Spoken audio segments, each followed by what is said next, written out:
You unlock this door with the key of imagination. Beyond it is another dimension, a dimension of sound, a dimension of sight, a dimension of mind. You're moving into a land of both shadow and substance, of things and ideas. You've just crossed over into the Twilight Zone.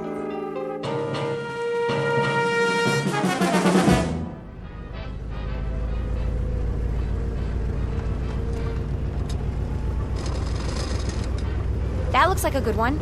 Does it? Well, it's hard to tell from here. And good as any, I guess. Ralph Wiggins Auto Wigwam. Doesn't sound like an Indian name. No, wait. What's the matter? There's another dealer down the block. Honey, I don't know if we can make it. Or the one across the street. Look, Hennicut's Cut Rate Car Sales. I think I've heard of him. I haven't. Don't have much choice. This clutch is about to go. Turn in here, at the driveway. See it? Where? Past the billboard with the lights. Just in time. At least they're all on the same block. If we don't see what we want, we can walk to the next dealer. Sure, honey. Looks like this one's got a lot of cars, though. They're not very new. That's all right. Dollar for dollar, the best buy is always a used car. Is that what they say? That they do, young lady. That they do. Hello? Howdy. Beautiful night, huh? Not too warm, not too cold. Out for a drive, were you? Saw my sign and couldn't resist, am I right? We're just looking. Sure you are. I understand perfectly. A young couple like yourselves. Just get married, did you? It's been 3 months, 6 days, and 5 hours. I knew it. How could you tell? Does it show? Like a halo, little lady, around both your heads. Why, I can always spot newlyweds when you've been in the business as long as I have. Look all you want. You're entitled. Just don't take too long. I'll be closing up in a while. Of course, that ought to be more than enough time. Mr. Hennicut! Yeah? Excuse me a minute. Another one of my satisfied customers. How do you start this thing? Give it another try. Are you sure this is the right key? Sure, I'm sure. Engine's clean, just gave it a tune-up. No extra charge. Something's wrong with it. No. Needs a little breaking in is all. New points and everything. There you go, Mr. Nolan. You got yourself a great deal. Honey from Hennicut. Drive it in good health.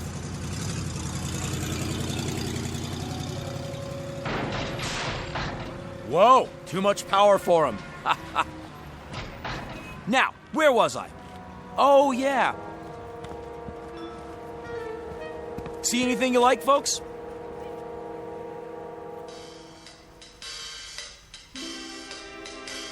This, as the banner over his lot proclaims, is Mr. Harvey Hennicut, an expert on commerce and con jobs. A brash, bright, and larceny-loaded wheeler-dealer who, when the good Lord passed out consciences, must have gone for a beer and missed his. And there are a couple of other important characters in our story beyond the young couple you've just met. One is a little old man and one is a Model A Ford. But not just any old man and not just any Model A. There's something very special about both of them. As a matter of fact, in a few minutes they'll give Harvey Hennicut a rare gift, something he's never experienced before. Exactly where they come from is conjecturable. But as to where they're headed, this much we know. All of them, and you, are on the threshold of the Twilight Zone. And now, The Twilight Zone and our story, The Whole Truth, starring Henry Rollins, with Stacy Keach as your narrator. Well, what's your pleasure, folks? Got every kind of car you could imagine. We're just looking. That's all right, isn't it? Of course it is. That's what we want you to do. Nobody pushes you around here. No, sir. Around here, you can take your time. Pause, check, recheck, think, peruse, contemplate, wade through, thumb over, and dip into. At your leisure. Be my guest, folks. Thank you. We were thinking maybe a little coupe, that doesn't cost too much. That's all we need. There's just the two of us. A compact, maybe. Something for a few $100s down. As late a model as we can get. Late? You shock me, you know that? You shocked me just then? Oh, we're sorry. We didn't mean... You know why you shocked me. I'll tell you why. It's because you've succumbed to the propaganda from every cement-headed clod up and down this street. They call it Dealer's Row, but that's all it is, propaganda. They like to push the late models, don't they? Am I right or am I right? Well, we haven't been to any other dealers yet, but... Then you're lucky. They all do. And you know why they push the late models? No, I can't say that You think it's because they're honest citizens? Upstanding, law-abiding churchgoers? Ha! Let me tell you something, young man. They push the late models because that's where the profit margin is. Plain and simple. I don't really know much about... I'll let you in on a trade secret. They'll cram those new babies down your gullet because they'd rather make a buck than a friend. Repeat customers, they don't know the concept, but that's what keeps a business going. A year, 2 years, 5 years down the road, friends are what counts. But these new car dealers, they'd rather fill their wallets with cash than fill their hearts with the fellowship of man, or woman, as the case may be. You understand what I'm getting at? I can see it in your eyes. You're bright young people. We were just looking for transportation. We figured that the newer the car... New? Ha! That's where you're completely wrong, where you've suddenly gone amiss. That's the fork in the road and it's headed you straight up a blind alley. You don't want a late model car, one of those new jobs. Oh, no.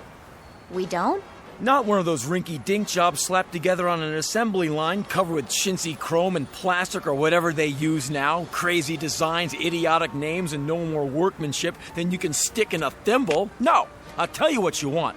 You want the craftsmanship that comes with age, the dependability of proven performance, the dignity of traditional engineering, the maturity. Well, this is what you've been looking for. Take a gander. It'll get you where you want to go, and it'll get you back home. You have my word on it. And just for a few dollars more, you can have that guarantee in writing. This one? But isn't it a little too old? Not at all. It's a classic. Kick the tires, put your foot up on the bumper. Go on, you can't hurt it. Oh!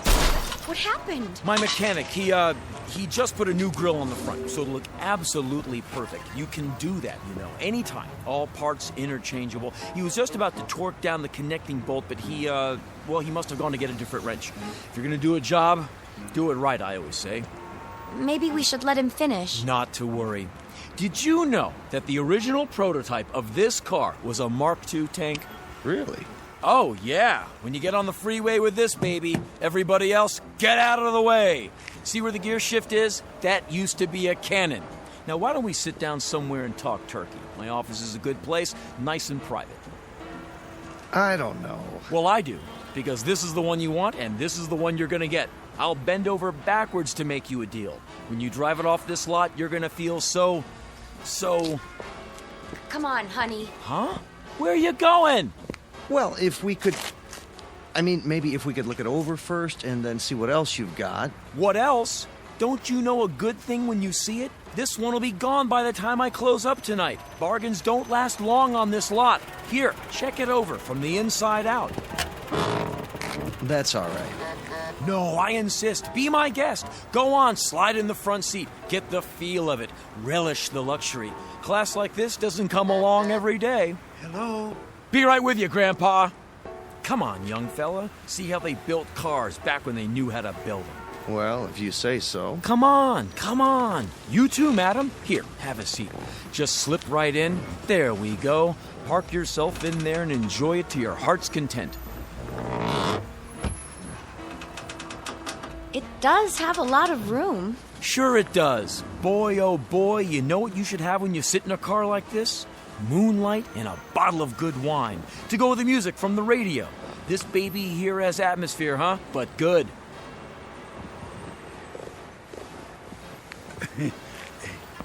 Are you Mr. Hennicutt? Yeah! Relax a minute. Feel the magic. I'll be right back. How do you do? Well, that depends, Gramps. What do you have in mind? I wanted to bring you my car. So I see. Where'd you get it? Out of a museum? It's a genuine Model A, original factory stock. If you came here to park it, I'll charge you a nominal rate, but if you're here to sell it, you'll have to give me a minute so I can have a little laugh. Ha ha ha! There, I got that out of my system. I'll give you $50 for it. Any junk man, he'll give you 45 tops just to haul it away. The Smithsonian might beat that by $1 or $2, but don't hold your breath. The parts alone are worth more than that. It's a collector's item. Well, then you better take it to a swap meet. I only deal in cars I can move. If you're thinking about a trade-in, forget it. This here's what you call a white elephant. No, I wasn't thinking of buying another car. I thought you might need it. For what? It's a wonderful old car. Been in my family for years. They built them better in those days, I think. Ah, Granddad, that's the line everyone falls for. The old rhubarb, the saw, the turkey that everybody and his brother's trying to pull on the open market. Cars were built better in the old days. Ha! In your dreams. You don't believe that? Let me tell you something. 10 years ago, even 10 years, they didn't know how to build cars. Not like they have today. It's the new cars that sell. It's the new cars that run. It's the new cars that combine the genius of mind muscle and the assembly line. Modern factories, better technology. Look at this thing. Heavy old sheet metal, painted black. It's great if you're going to a funeral. I see. But I tell you what I'm going to do. Just because I like your face reminds me of my own grandfather, rest his soul. A man of dignity, down through his declining years until he died.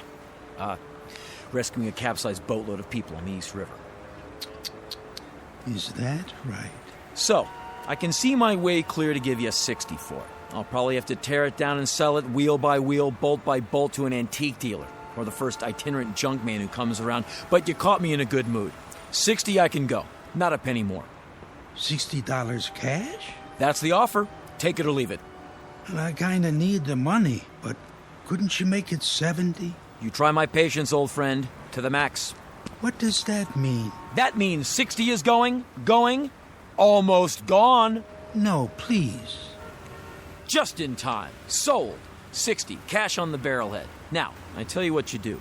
You go in that little office, I'll meet you there. Once you get your papers and your car registration together. Did I say car? Make that vehicle. I've got the papers right here. You do? Came prepared, huh? All right, then. Let's get this over with. Step into my office.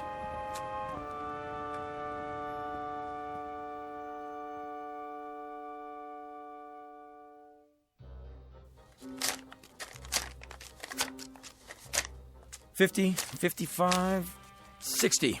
There. Did you sign the bill of sale? At the bottom of the page. Good, good. And the pink slip? On the back. Perfect. Signed, sealed, and delivered. Mr. Hennicut. Mr. Hennicut, of course. Here are the keys. Thank you. Oh, by the way, Mr. Hennicut, Yes? there is one other small item I ought to mention in the interests of full disclosure. Go ahead. It's haunted. Haunted? You don't say. Oh, yes. Without a doubt. The car is quite haunted. It's been haunted ever since it came off the assembly line, and every single one of its owners can attest to that fact. Well, now, I don't suppose you'd mind telling me how it's haunted. Oh, you'll find out soon enough. I will, huh? Did you sign the back of this form? Yes? Right. Or how can I unhaunt it? Wouldn't want to miss a thing like that. There's only one way. And that is? You'll have to sell the car. Oh, sure. I think I can remember that.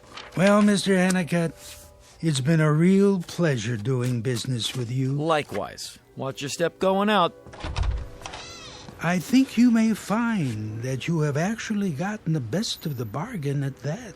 My aged friend, you do me an incredible injustice. Our little transaction, haunted or otherwise, was my charity case for the day. You dwell on that, will you? Dwell on it. No, Mr. Hennicut.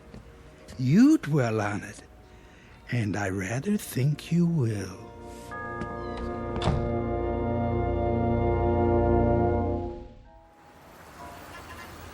Well, folks, what do you think?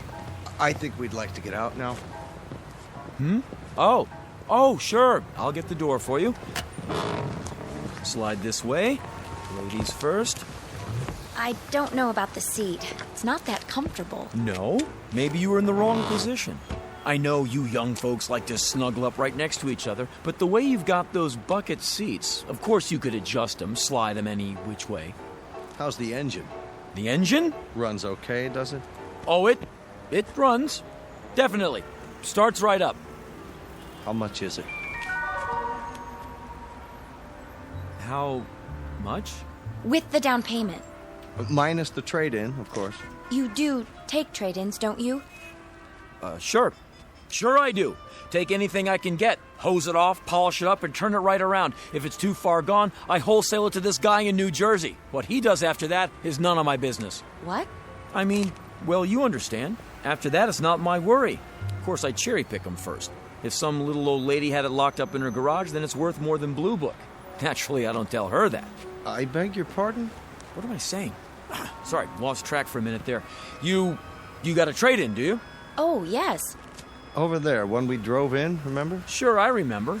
Anybody get hurt in that accident? What? At least it's clean. Bobby washes it every weekend and waxes it once a month. Then if you like it so much, why get rid of it? Well, it does need a little work. I just don't know how much more money we should put into it. A little work? I heard you coming. Tranny shot. You need a long block plus new shocks. And those brakes. Sounds like fingernails on a blackboard. All right, then. Without the trade-in. For the one you showed us, you don't have a price on the windshield. This car?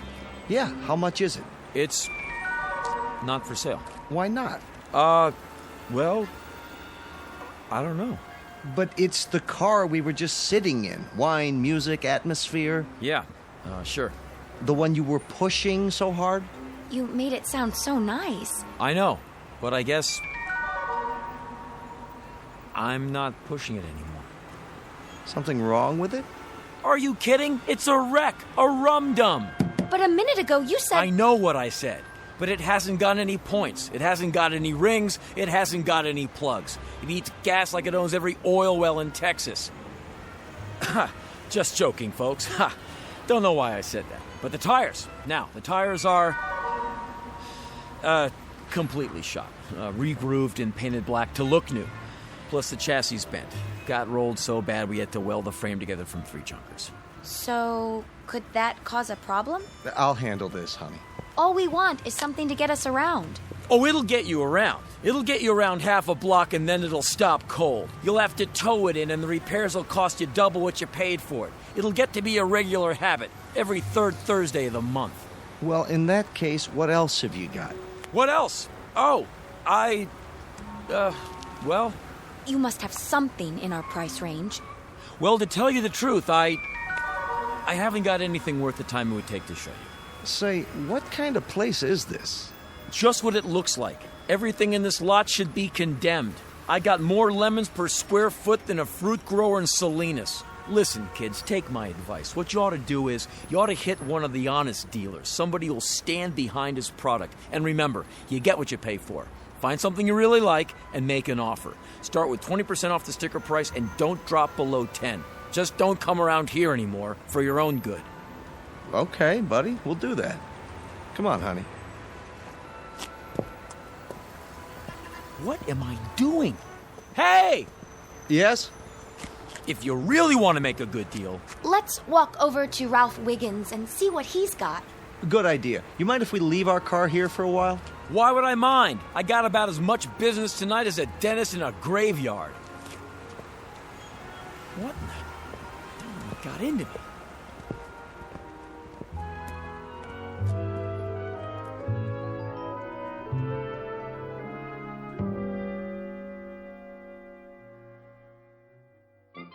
And if I can't meet or beat any deal, I'll put a weasel in my pants. What do you think of that?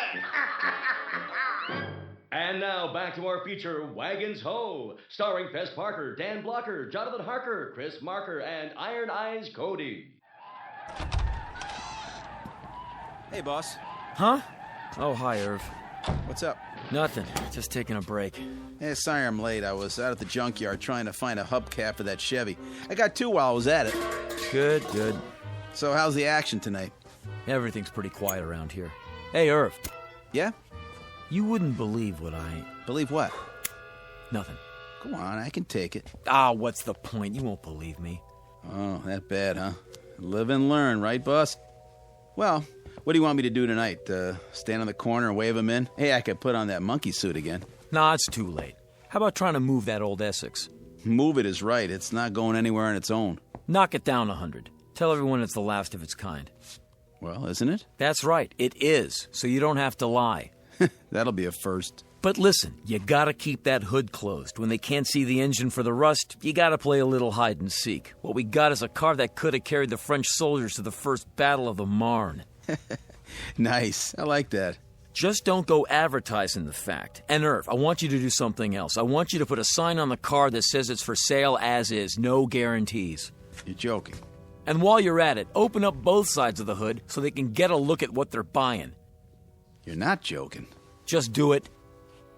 Yeah, sure. One question, though. Yeah?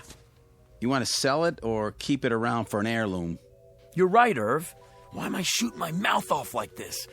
Don't know what got into me. Very funny. I knew you were pulling my leg.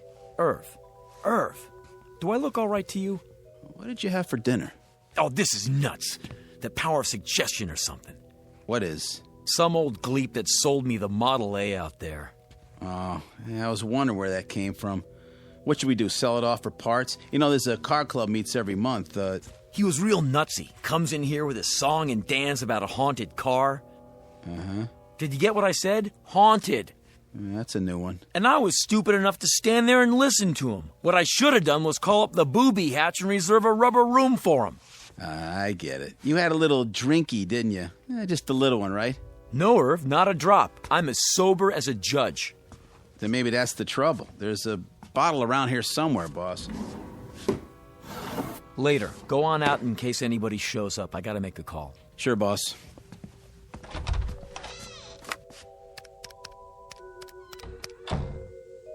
Is that you, honey?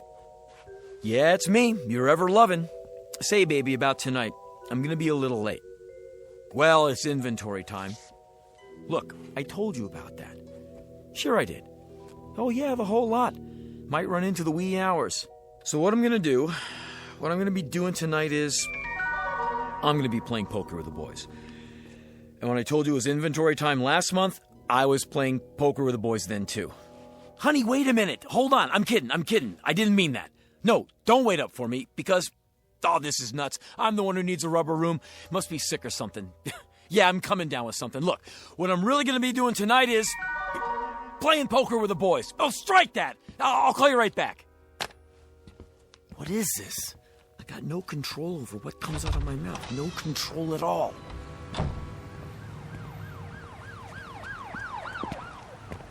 I was just gonna lock up the side gate. Good. You do that, Irv. Hey, boss, what's the matter? I mean, you don't look so good. Irv, I'm in the midst of a calamity. The old gleep I was telling you about, the one who said the Model A was haunted? Yeah? He was right. Whoever owns that car has to tell the truth. Irv, you dig what I'm saying? You ever hear of anything more ghastly? Me, Harvey Hennicutt. From now on, as long as I own that car, I don't have a choice. I have to tell the truth, the whole truth, and nothing but.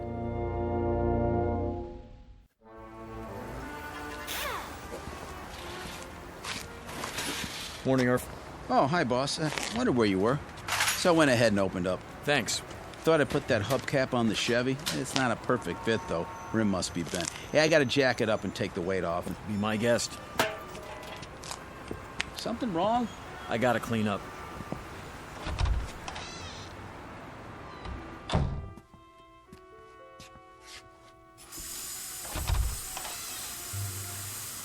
Boss, what happened? Looks like you didn't get much sleep. She wouldn't let me in the house. Had to sleep in my car. No kidding. Gee, that's rough. Just let me make some coffee and change my shirt. I got major aches and pains. You ever sleep in the back seat of a Buick? No, I can't say that I have. Oh, boss, you got a message. Tell her I'm moving in with a friend for a while. That'll teach her. Sure, anything you say, only that's not it. Some politician called. He's coming by to look at a car. Said he'd be here around noon. What politician? I wrote it down. Here, Grimmy or Grimby or something. Grimbley? Yeah, that's it. He's coming here. To get a car from me? Yeah, pretty neat, huh? Play your cards right and you can make a bundle. Oh, boy. Tell me which ones and I'll polish them up. Now that's what I call bad timing. Why? We got a couple of hours. Sure we do. Something tells me this is going to be the hardest sale I ever made.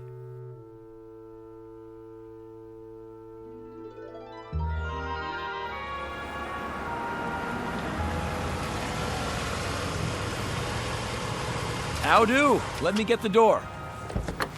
Luther Grimbley. I know, sir. I recognize your face. You do, huh? Of course. My associate told me you called. Honest Luther Grimbley. 30 years in politics, currently up for re-election. Alderman, 13th Ward. In honor, sir. What's your pleasure?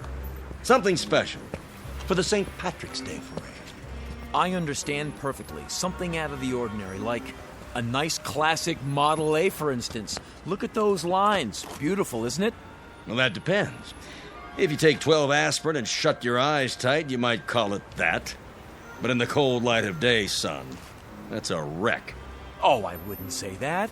It's aged like a good wine. Gourmet cheese. Preserves Grandma used to make. It would be a novelty. How does it run? Well, I can tell you one thing. It...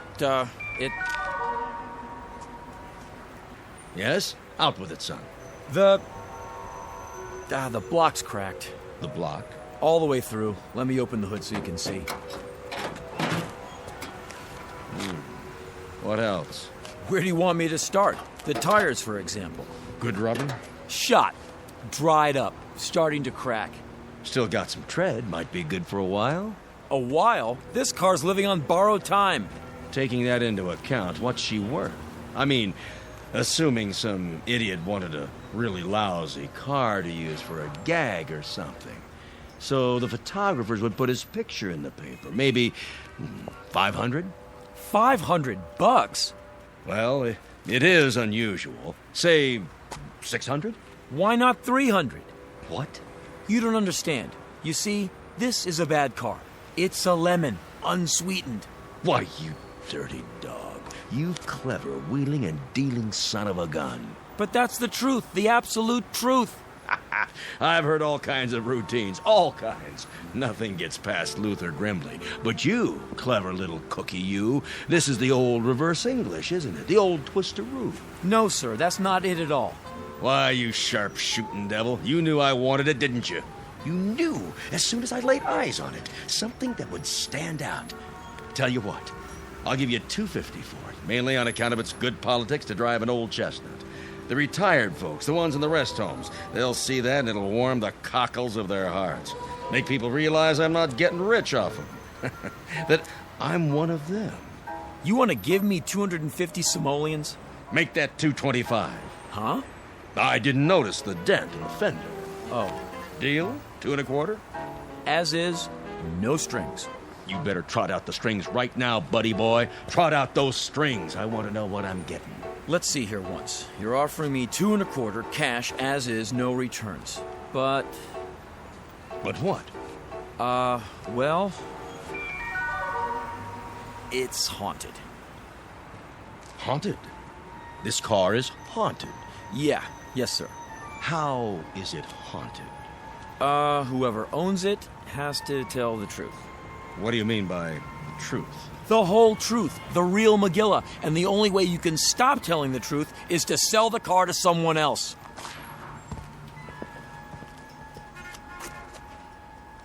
How about this baby over here? That's no baby, it's a great-grandfather. Hasn't got any transmission, no differential, no rear end at all. It's shot by a firing squad. By golly, that's the goods, isn't it? You really do have to tell the truth. So that's it. That's the reason for the backwards pitch. You don't have a choice. You have to tell it like it is. So what about the Model A? What about it? Well, in spite of the fact that it's haunted, it's still a swell conversation piece. For some people, maybe, but not for honest Luther Grimbley. Buddy boy, I'm in politics. That's the trough I feed from. And when you tell me I gotta start telling the truth all the time, holy Hannah, don't you get it? Well, I couldn't make another speech. I couldn't run for dog catcher. Why don't you sell it to Boss Ryan over at the 12th Ward? I'd love to hear him lay it on the line one time. Just once. Or the mayor. Why not the mayor? Why don't you sell it to City Hall? If he comes by, maybe I will. I guess that would really shake things up. You don't have to wait for the mayor. There's bigger fish in the sea. In fact, here comes one right now. Where? A stretched limo. Got his whole entourage with him. Wants to see how we do things over here. Been following me on my rounds all morning. Who is he? The Emir of Ugusistan. Most powerful potentate in his corner of the world. Give him a deal. Get you more publicity than money can buy. If you catch my drift.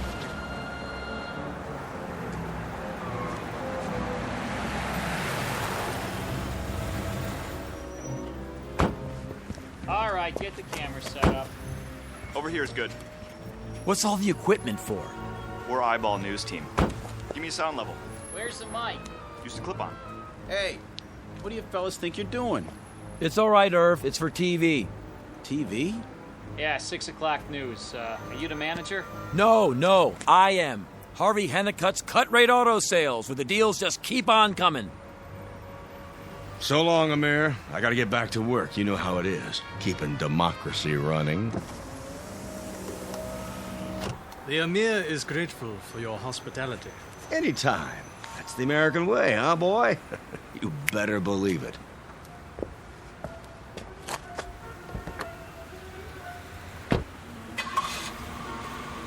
Why don't you boys stick around a while? The Emir is due in Manhattan shortly.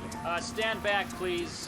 May we have a few words? No interviews. If you can, roll down the back window. We can get a shot. Will you ask him? Alas, I am only the translator. Now he must go over his speech. Say, is anybody hungry? I could order out. What does he like on his pizza? Mr. Hennicut?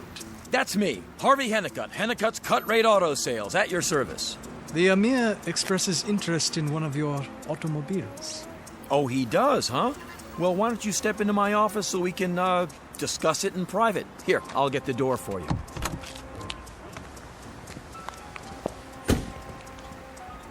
Get a shot. Follow them inside, handheld. Oh, no. Sorry, boys. All negotiations are strictly off limits, especially to the press. But I'll give you an interview just as soon as we're finished. Irv, get everybody an ice-cold Coca-Cola. Open the machine up on the house. Sure, boss. Coming right up.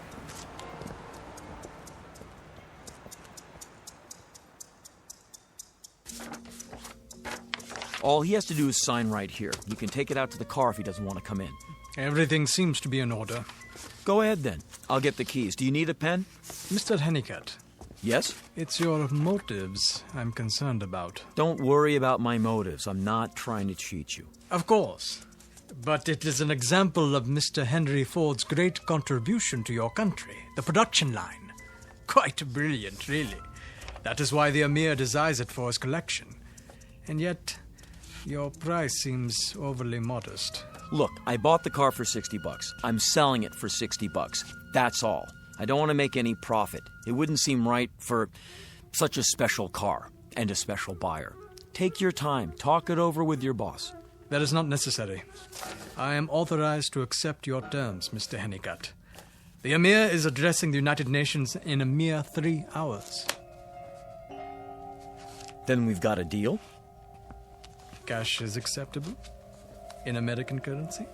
Is it? I've got the papers right here. Now, this is the bill of sale, this is the transfer of title, and this is the registration. Have your boss sign all 3 of them on the dotted line. I am empowered to sign for him. Oh, no. The boss has to sign. You dig what I'm saying? Only the boss himself can sign. It's the way we do things in the U.S. of A. Ah, a memento, is that it?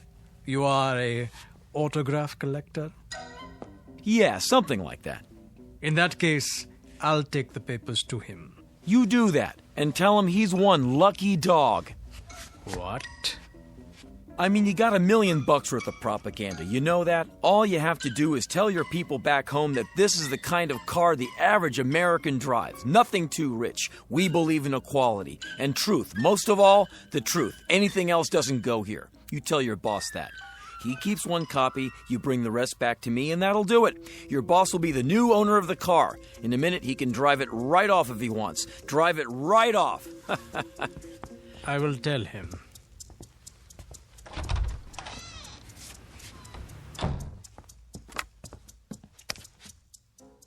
Operator, long distance. The New York Times. No, wait a minute. Listen, operator, can I ask you a question? If an American citizen has something important in the way of news, I mean real important, that could affect foreign policy, well, who should he call? That is, look, just get me the White House, will you? And tell him I'd like to talk to the president right away. I guarantee he'll want to hear this. It's important.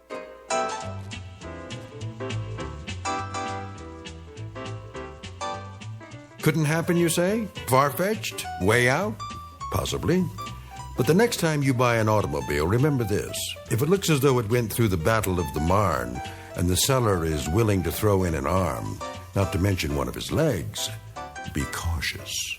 And once you sign the bill of sale, be particularly careful about telling your boss that you've missed work because of your grandmother's funeral, when you were actually at a baseball game, watching a doubleheader with the Dodgers.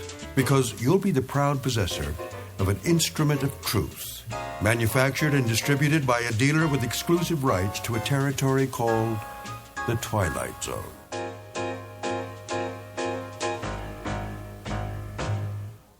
We'll return to the Twilight Zone in just a moment.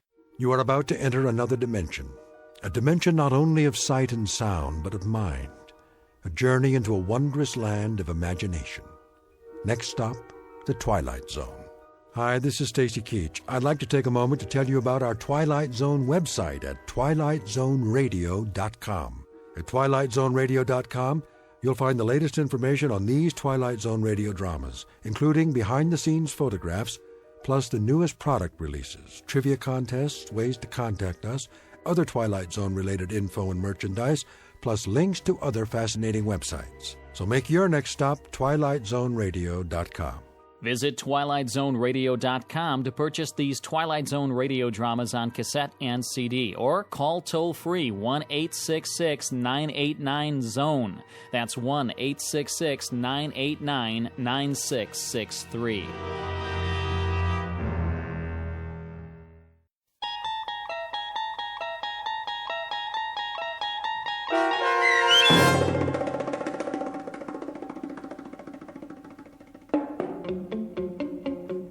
The Whole Truth, starring Henry Rollins with Stacy Keach as your narrator, was adapted for radio by Dennis Etchison and written for The Twilight Zone by Rod Serling. Heard in the cast were Jeff Lupetin, Doug James, Christian Stolte, Elizabeth Lido, Bernie Landis, David Darlow, Anish Jetmalani, Carl Amari, Vince Amari, and Ellie Weingart. To learn more about the Twilight Zone radio dramas and to obtain audio cassettes and CDs of these programs, visit our website at twilightzoneradio.com. The producers of The Twilight Zone wish to thank CBS Enterprises, Carol Serling, Dennis Etchison, Dick Brescia Associates, Claire Simon Casting, Terry Jennings, XM Satellite Radio, Sirius Satellite Radio, our sponsors and our radio affiliates for helping make this series possible. This copyrighted radio series is produced and directed by Carl Amari for Falcon Picture Group. Audio editing, sound design, Foley effects, and mix for the Twilight Zone radio dramas are by Cerny American creatives Craig Lee, Michael Slaybach, Bob Benson, and Jason Rizzo. To learn more about the Twilight Zone radio dramas and to contact us, visit our official website at twilightzoneradio.com. Doug James speaking.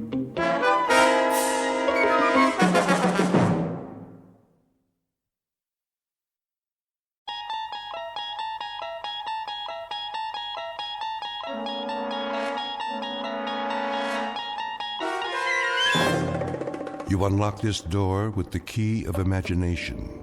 Beyond it is another dimension, a dimension of sound, a dimension of sight, a dimension of mind. You're moving into a land of both shadow and substance, of things and ideas. You've just crossed over into the Twilight Zone.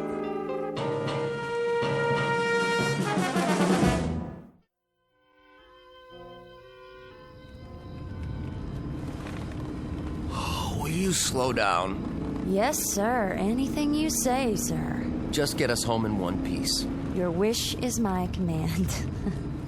Some party, huh? It was your idea. Oh, I wouldn't say that. They're as much your friends as mine. A regular barrel of laughs. You have to admit, every time Walter does his Barbra Streisand impersonation... Pull over. It's not that much farther. I mean it, Millie, or I'll throw up all over the dashboard. Put your head between your knees, take a deep breath. Now! Okay, Bob, I'm pulling over. Stop.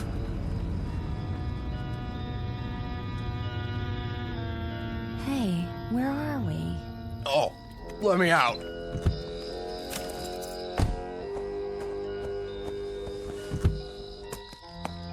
Bob, I thought you were my navigator. I must have missed the turnoff, after Riverdale. That's right. Blame me. I'm not blaming you. You had the map. Don't talk. You should have told me you weren't paying attention. Now look where we are, in the middle of nowhere. Oh, my head hurts. Want me to put the top down? Some fresh air? I just want to go to sleep. All right, get in. Hurry up.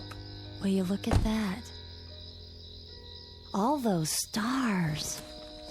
I never knew there were so many. We don't see stars like that in Manhattan.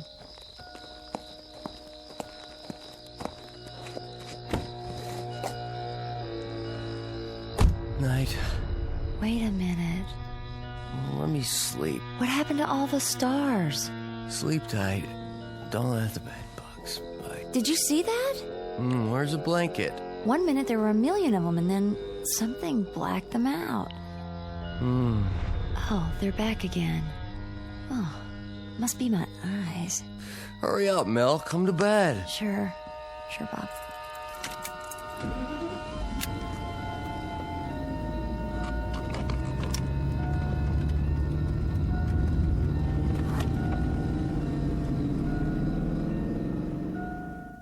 Bob and Millie Frazier, two average New Yorkers who attended a party in the country and stayed too long.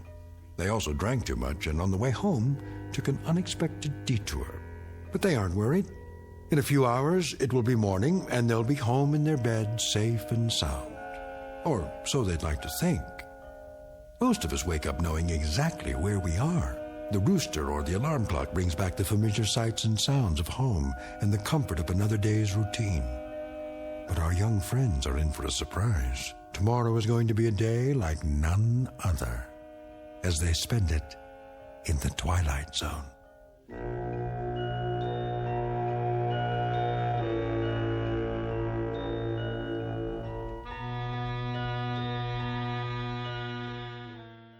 And now, The Twilight Zone and our story, Stopover in a Quiet Town, starring Stephanie Weir with Stacy Keach as your narrator. Bob? Reveille, Tiger. What?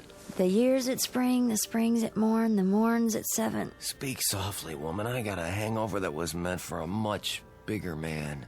Want an ice bag? No, just call an undertaker. What was in those martinis anyway? Gin held downwind from the vermouth. I don't suppose. What?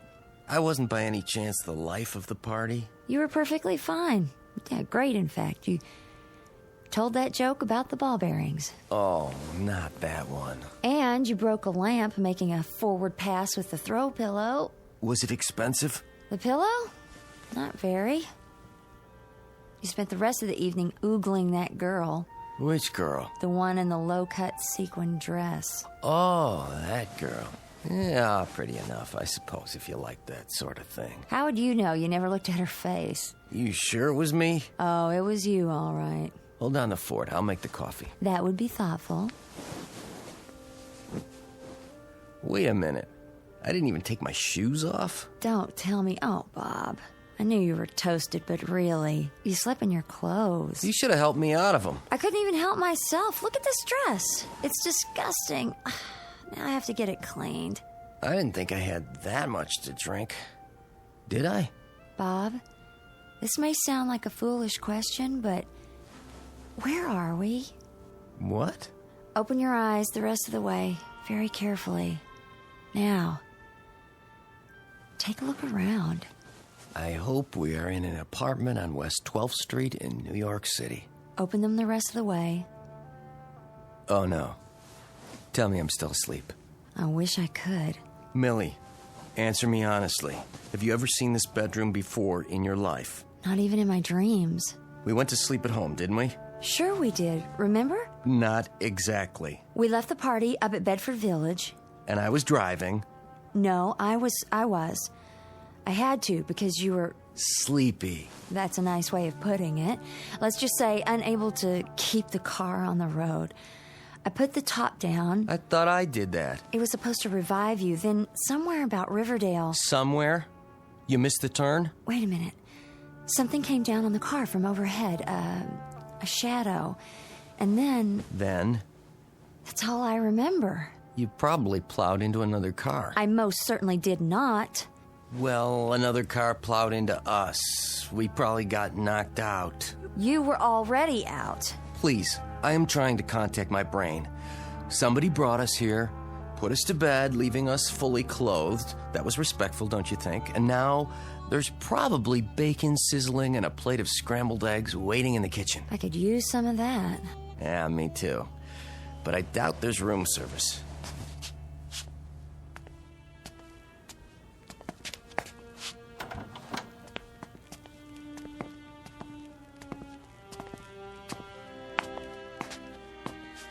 I don't smell any coffee. Hello? Anybody home? Good morning. No scrambled eggs. And the cupboard was bare. They must have gone out so we could sleep it off. The future of casual living. Pretty trusting types. First things first, the phone. At least I can find out where we are. Is information 411? I don't know. Just dial 0 for operator. Why can't I get a dial tone? Go easy. You'll break it. Bob! I hardly touched it, I swear. Now we'll have to replace it. No, we won't. The phone company does that. Look at this. It wasn't even wired to the wall. How do you figure? Maybe they didn't pay their bill. There aren't even any screws. It was glued on or something. We'd better leave them a note. Got a pencil? Nope. I don't even see a pad. Must be one around here somewhere. I'll look in the drawer.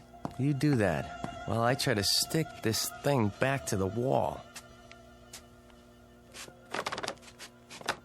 She's not a very good housekeeper.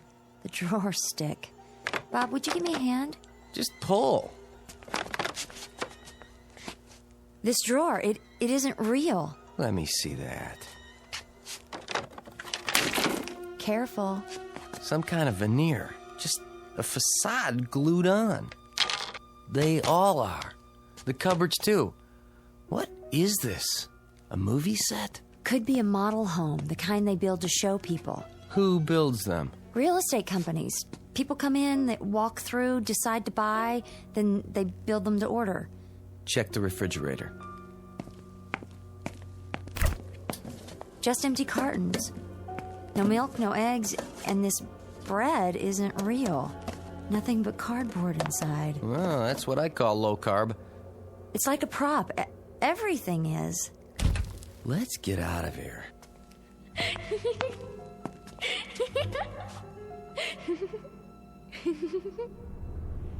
Do you believe in ghosts? No, but let's go anyway.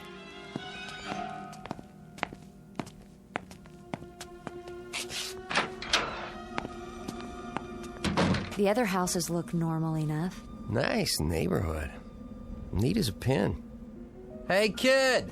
Where'd you go? You heard her too. I guess she went somewhere else to play. What do we do now? Go to the car and drive ourselves home. Sounds like a plan, except for one thing. What's that? Where's our car? You're right. It's not parked in front. And unless my eyes deceive me, it's not anywhere on this block. Great. We got helped by a good Samaritan who helped himself to our car. Maybe they needed it to go somewhere? Sure. They went to pick up a couple breakfasts to go. If we're lucky, they'll fill up the tank while they're at it. But meanwhile, whoever put us up for the night isn't here. Hey, we'll try the neighbors. Which one? Take your pick. One of those across the street with the trees in front. They look lived in. Lead on. I wish I could remember how we got here. Yeah, you and me both. It's all blank. This isn't like me. I'm not given to blackouts myself, and I never heard of a case where two people blacked out simultaneously. Does this remind you at all of the Coney Island Spook House? Too quiet. It is. No traffic, no people. Not even any birds singing. Now that is strange, wouldn't you say? Yeah, it is. No sign of life. Maybe they're all at work. Or they're being considerate of your hangover. Lay off. If you'd been sober enough to drive, we'd be home now, instead of wherever this is. Hicksville. It's bigger than that little town you were born in. I at least had the sense to move to New York. How these yokels stand all this peace and quiet, I'll never know. Do you mean all the yokels who are gawking at us right now? Where? My point exactly. Not a soul. Well, what do you expect? That's the way it is in small towns. They peep from behind curtains, over the backyard fence, through the keyhole if they have a chance. I'll take the big city any day. At least you know when you're being stared at. There's one citizen who's not afraid to stare. What? There in the tree. Is it a squirrel or a chipmunk? Squirrel. You can tell by the bushy tail. Isn't he cute? Well, hi there, little fella. Honey, come on. I think he's tame. Big deal. Come look. Isn't he sweet? Yeah, a real doll. Careful, he might have a disease or something. Oh, such big eyes. He doesn't even blink. Oh, nice baby. Come here. You don't have to pet it. Bob! Now what have you done? Nothing. I touched it and it fell over, dead. Well, you didn't kill it if that's what you're thinking. This thing's been dead for years. How can you tell? It's stuffed. Why would anyone want a stuffed squirrel in their front yard? Might have been a pet once upon a time. Well, that's no way to treat a pet, even a stuffed one. Leaving it out in the weather this way. Mill, don't ask me why anybody does anything in this hick town. Keep your voice down. You'll hurt their feelings. Tough. Where are you going now? To the front porch. For what? What do you think? First, I'd like to find out where we are. Second, I'd like to use a real phone. And third, I'd like to beg, borrow, or steal an aspirin. We must look a fright. Don't worry about it. I wish I had my hairbrush. What did you do with it? It was in my purse. And where's that? I guess I left it at the party. So you were under the influence yourself. At least I was able to drive. Come on. You don't have to break it down. Will you quit criticizing me? I'm not criticizing. I just want to go home. And how do you suggest we get there? I don't know. But I don't like this place, and I don't remember how we got here, and no one will answer the door, and I'm frightened, Bob. Don't get all female and fluttery on me. Will somebody help us, please? I give up. There's no one home. And I'll bet there's no one in the next house, or the next, or the next. Help! Somebody! We're lost! Oh, can anyone hear us? Please help us!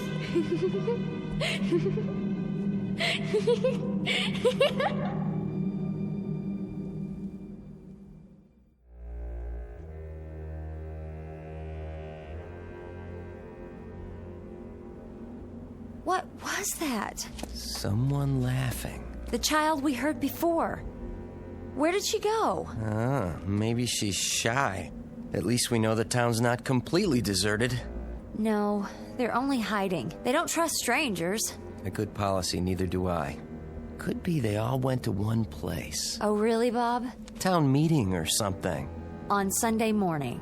Especially on Sunday morning. That's where everybody is. They've gone to church. Now all we have to do is find it.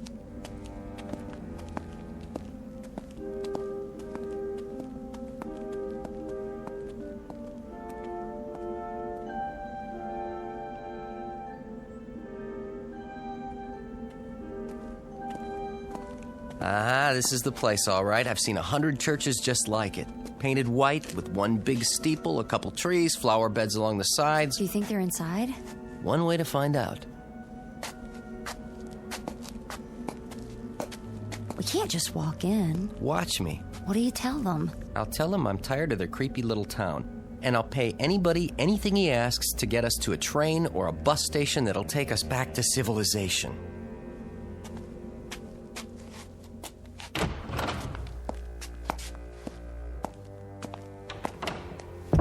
I don't see anybody.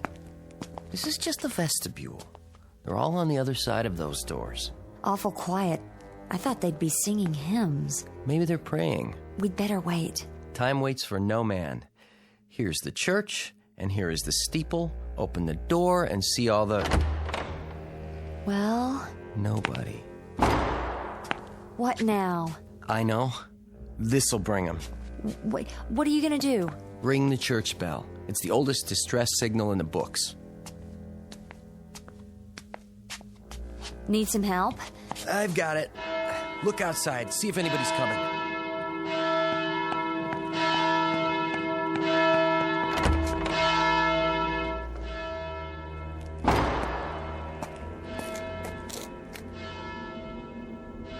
Oh, no.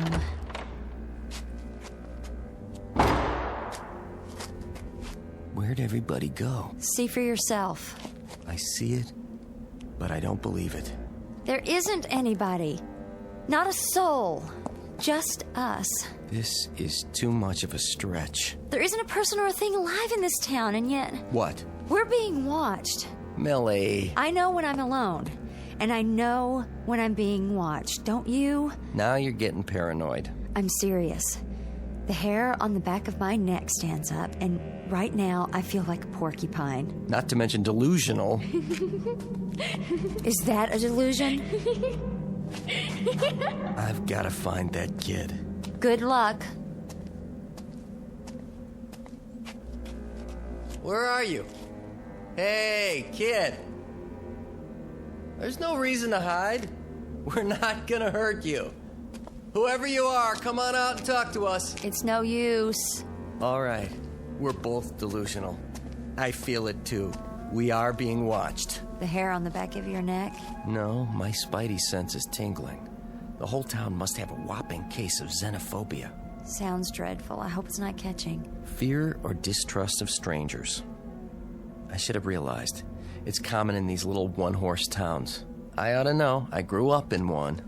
There are probably half a dozen people watching us from their living room windows right this minute. I'm getting goose pimples. No reason. There isn't even a breeze. Not a cloud in the sky. Or anything else. Like a car, a truck, a single solitary pedestrian. Give me your handkerchief. Why? Look at the flowers. Those are Shasta daisies. So? My allergy. Don't you remember when I took all those tests? I'm sure they're Shastas. I used to buy bunches of them and sneeze all the way home. You're not sneezing now. Bob, look at this. Better not touch them. Just to be safe. That's not what they are. Told you. These flowers aren't real. They're plastic, all of them. Lots of people do that. Dress up their yards with artificial flowers. Less maintenance. I know, but this is different. Nothing in this town is real. The house we slept in, the child we can't find, a squirrel stuffed with sawdust. Show me one thing in this place that's real. That tree is real. Is it? See for yourself. It is real. What did you expect? I don't know, but I think I would have lost my grip if one more thing, just one more, turned out to be artificial. Tree, I love you. Let me give you a big hug. Get me out of here! It's a prop, too. Somebody stood it up on the grass with a couple of boards nailed to the bottom. I'm leaving now! Honey, there's bound to be some explanation. I'd like to know what that could be. Just calm down. Here, have a cigarette. I thought you quit. I did. I carry a couple in case of emergencies. Well, this fits the definition. Oh, how old are these? I'll bet there's gonna be a wedding here today. They've just dressed up the lawn so it'll look pretty. You remember how when we got married? Bob! I was just saying how... The grass is on fire. Stand back! Oh, be careful. There. The flames are out. How did that happen? How could it? It was the match. I must have dropped it after I lit the cigarettes. But grass doesn't burn. Bob. Look at this. It isn't grass. It's some kind of paper or plastic colored green, like astroturf. And what does that mean? I don't know. If you don't, who does? Bob, where are we? Where are we? I wish I could give you a good answer. But I can swear one thing. I'm gonna find out.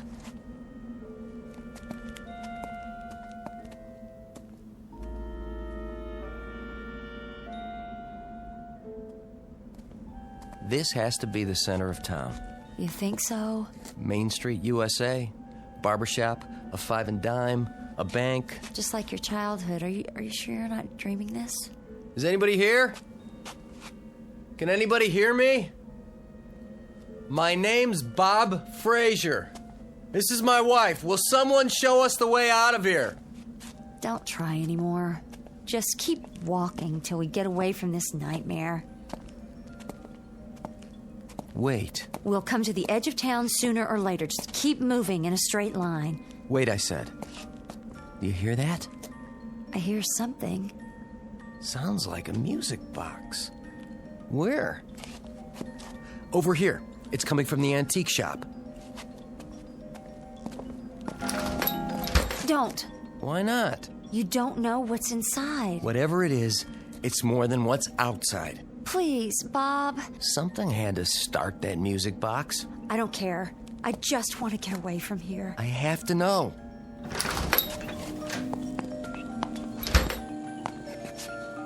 The store isn't real either. There's nothing behind the door. It doesn't have a roof or 4 walls. Hello? Anybody? There's only a display for the window, and that's it. That music box didn't start all by itself. It could have. Our footsteps could have caused it to start. Oh, I don't believe that. It's possible. The spring was tightly wound. We came along outside, and the vibration jarred it, and now it's running down again. But somebody had to wind it. There's nothing. Nothing but these stage props. I'm not staying. Say that again? What? Stage props. That's where we are. On a stage? No, an old movie lot. There are 2 or 3 of them up in the Bronx. It's the only explanation. We're probably 10 minutes from the heart of New York City. We're on the set of The Sopranos. Then I'll race you home. You're on.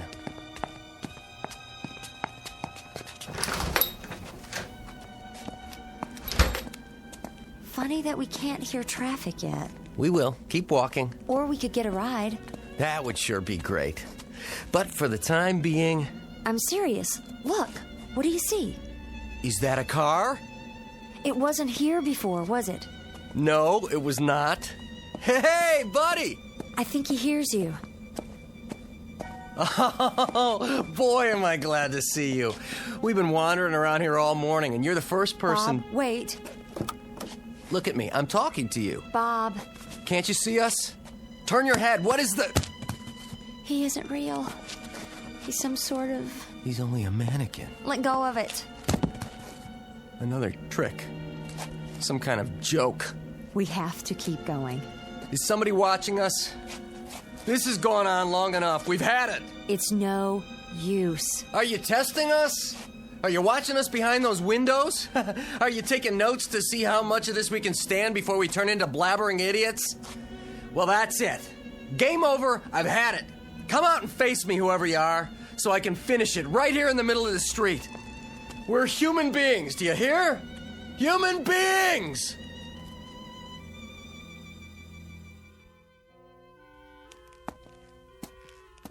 Bob, look. I've reached my limit. I don't know what to do anymore. I honestly don't. In the car. Look at the dashboard. What do you see? I don't care. Millie, I'm out of ideas. There's nothing more to... Look! The keys are in the ignition. Let me see that. Yes!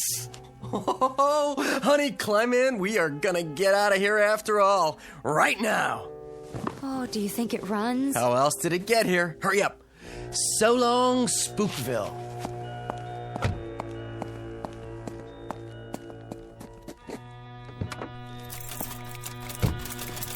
Come on. Turn over.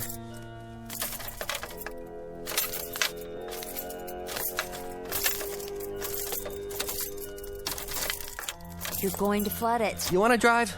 You're the one who got us into this nut house in the first place. All right. You handle it.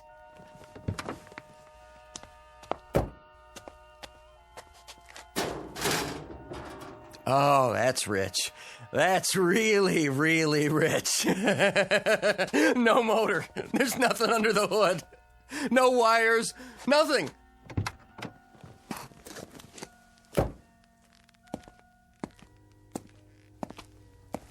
Did you hear what I said? There's no motor. Isn't that hilarious? I'm not the one who drove us here. I'm sorry I said that. It doesn't matter. It's my fault. I shouldn't have drunk so much. I know you shouldn't have. But I didn't drive us here. Then who did? I told you I don't remember. Not anything about what happened last night? How we got to this place? Only what I told you. I was driving along just above Riverdale. You were almost asleep, but you wanted to stop. Then we started up again. There was a shadow. It seemed to envelop the car for a moment. That's all I remember. I guess I could have fainted or blacked out. Or crashed. All right. Maybe I did crash. If you want to think that, it would explain everything, wouldn't it? Not to me. I crashed the car, ran off a bridge or into a ditch, if you like, and we're dead. That's not the law of parsimony. What's that? The simplest explanation to account for the facts. Well, then come up with another one. We must be dead. This place is hell. Millie. Like some amusement park with the all-American town, except it's not very amusing. It's only a display. Nothing works and nothing is real. Calm down. What's that? A train. Did you ever hear of a train in hell? It probably doesn't stop here. Then we'll catch the next one. Oh, it's getting close. The station's got to be nearby.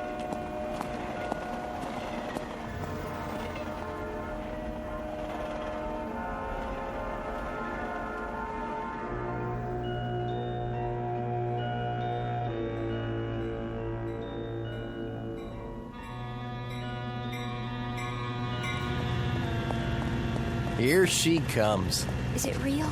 Sure is. It's slowing down. Honey, we're going home. I can't believe it. Hello? Where have you been, you great big beautiful train? Oh, isn't it a beautiful train? The most beautiful train I ever saw.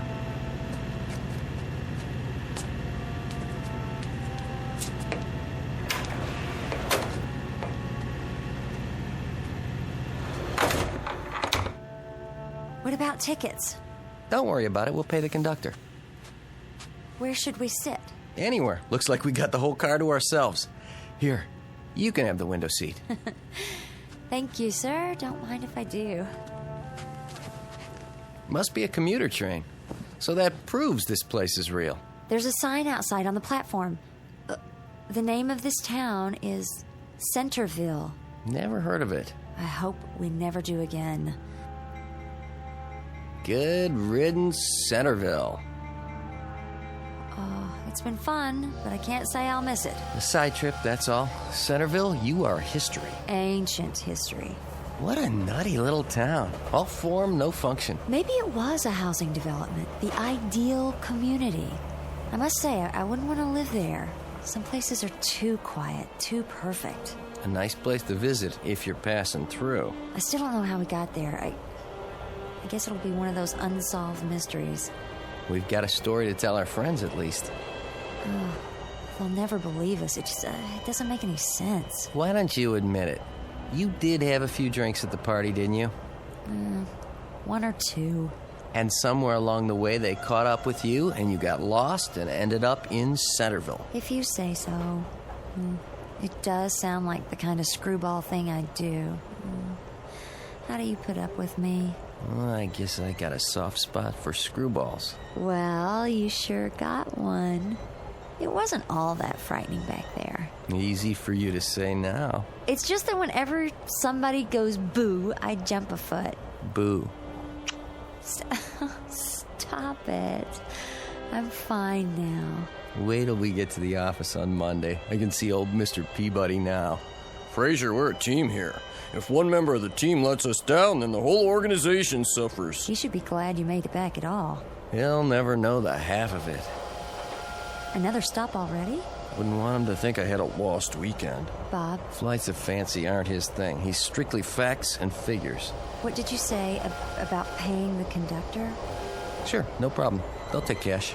Then, where is he? He'll be along. No, Bob, he won't, because there isn't any conductor. Huh? Oh, Bob. What are you looking at? The sign outside. It says... Centerville. Oh, no. Maybe it's not the same Centerville. It's the same one. You can see from here. There's not a soul on the street. Nothing moves. Nothing real. How could we have left the station and ended up where we started? We went in a circle. Come on. Oh, no. I'm not going back. Not back. We're going to walk straight down Main Street, and this time we're going to keep on walking. Until what? Until we're out of hell.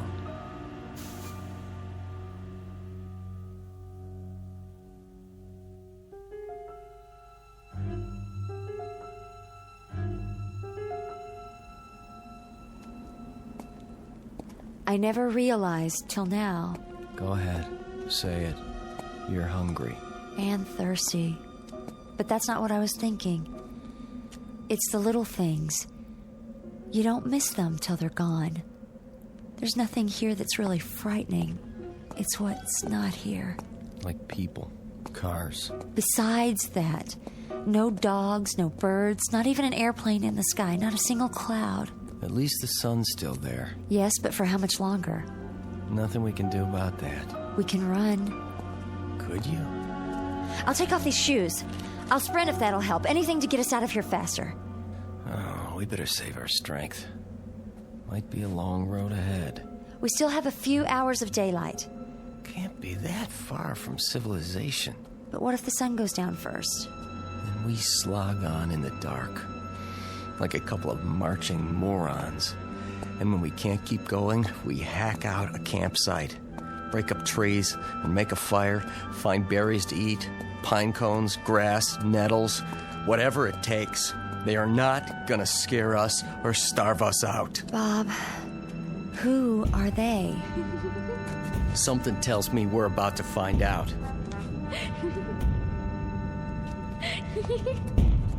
Come on, I've had enough of this. Want to play? Let's play. Bring it on.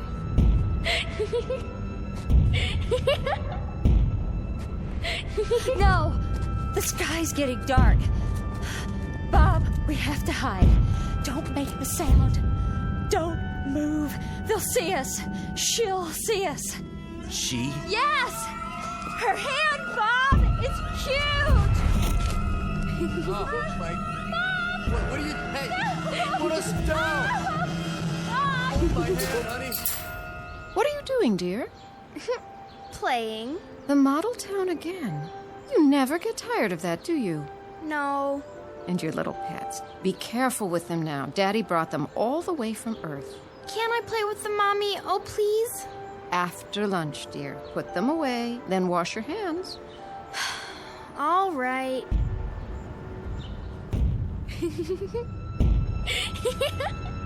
Put us down! Bob! What's she doing? No! No! Leave my wife alone! Get in your cage now. Don't worry. I'll come back in a little while, and we'll play some more. What are you doing? Don't leave us here! Don't! Wait for me. I'll be back. No! No!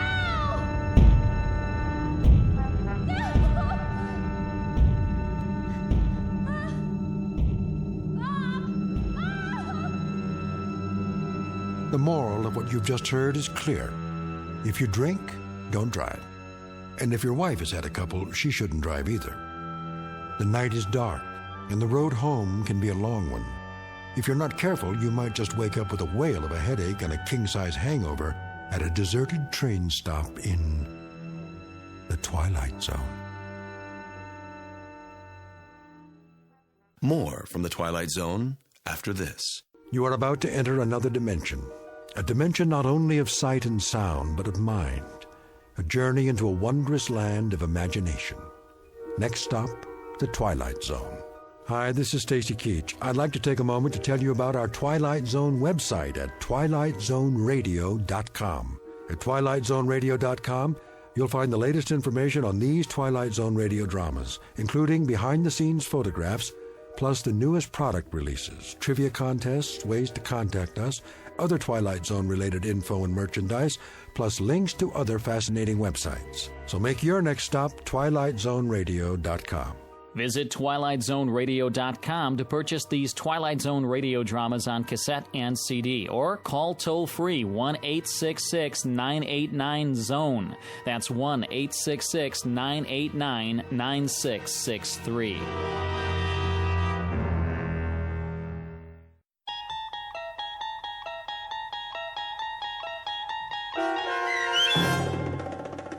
Stopover in a Quiet Town, starring Stephanie Weir, with Stacy Keach as your narrator, was adapted for radio by Dennis Etchison and written for The Twilight Zone by Earl Hamner Jr. Heard in the cast were Kurt Nabig, Frenette Lebo, and Haley Nabig. To learn more about the Twilight Zone radio dramas and to obtain audio cassettes and CDs of these programs, visit our website at twilightzoneradio.com. The producers of The Twilight Zone wish to thank CBS Enterprises, Carol Serling, Dennis Etchison, Dick Brescia Associates, Claire Simon Casting, Terry Jennings, XM Satellite Radio, Sirius Satellite Radio, our sponsors and our radio affiliates for helping make this series possible. This copyrighted radio series is produced and directed by Carl Amari for Falcon Picture Group. Audio editing, sound design, Foley effects, and mix for the Twilight Zone radio dramas are by Cerny American creatives Craig Lee, Michael Slaybach, Bob Benson, and Jason Rizzo. To learn more about the Twilight Zone radio dramas and to contact us, visit our official website at twilightzoneradio.com. Doug James speaking.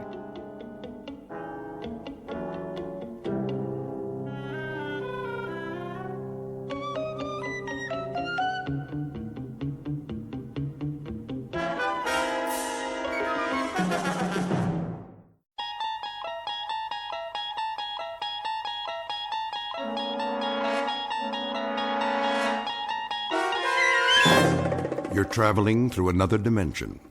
A dimension not only of sight and sound, but of mind. A journey into a wondrous land whose boundaries are those of imagination. Your next stop, the Twilight Zone.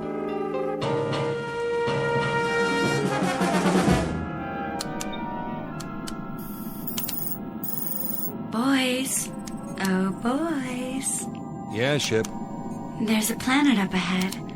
I think it's the one you've been looking for. I see it. Thanks, Marilyn. We'll take it from here. How's our course, Mr. Knopf?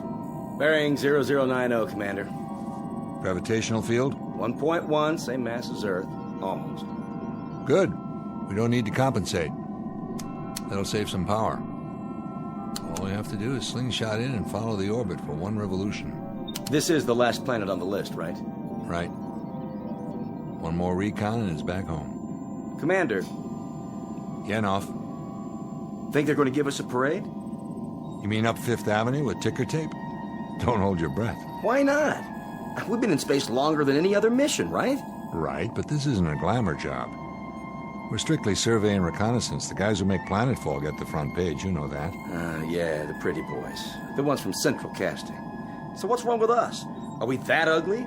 Well, I don't know about you, Knopf. I'm serious. I mean, we're in shape.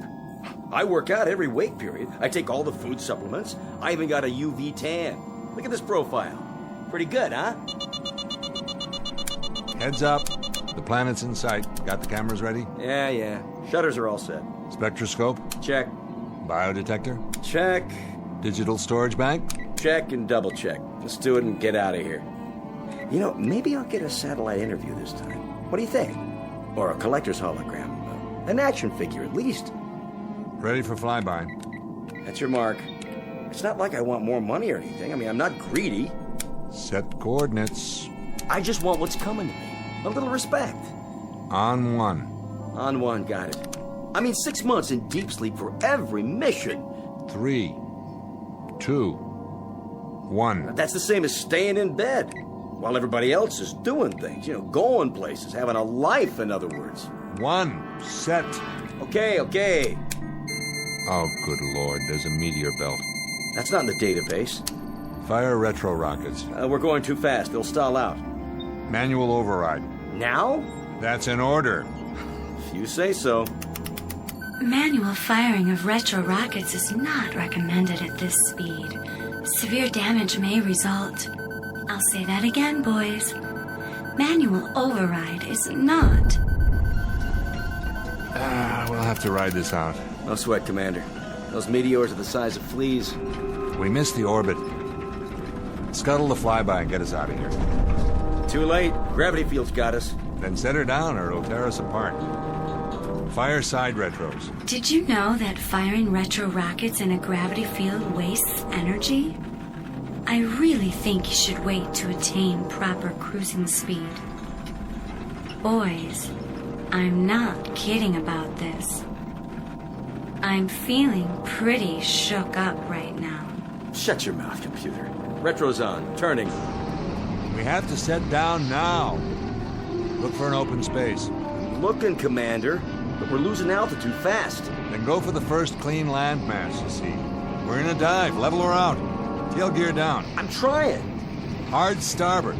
Harder. We're going to burn out the bearings. 500. 400. 300. Turn.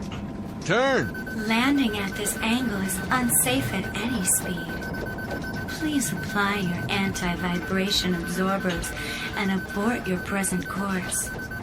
I'm serious about this, boys. I really mean it. The fine for unsafe turns in planet space is just not cost-effective on this mission. Boys, can you hear me? The time is the space age, when interplanetary flights to collect scientific data are a matter of course. Except that in this instance, the data collectors made a miscalculation and flew too close to the planet in question. Below them is a barren landscape located millions of miles from Earth that unfortunately has little to recommend it for an extended stay. So the most pressing order of business is simply to repair the craft and head home. But as you might imagine, some things are easier said than done. The cast of characters in this little misadventure? You've just met them. William Fletcher, commander of the craft, his co-pilot Peter Knopf, and the voice of a computer with the unlikely name of Marilyn, whose job it is to make sure these flyboys get back home safe and sound. As to any other individuals who might inhabit this particular locale, well, you may never actually meet them face to face. But you can take it on faith that they're here just the same, as these two gentlemen will soon find out. Because we're about to partake of an unscheduled exploration into that gray shaded area in space and time known as the Twilight Zone. And now, The Twilight Zone and our story, The Little People, starring Daniel J. Travanti, with Stacy Keach as your narrator.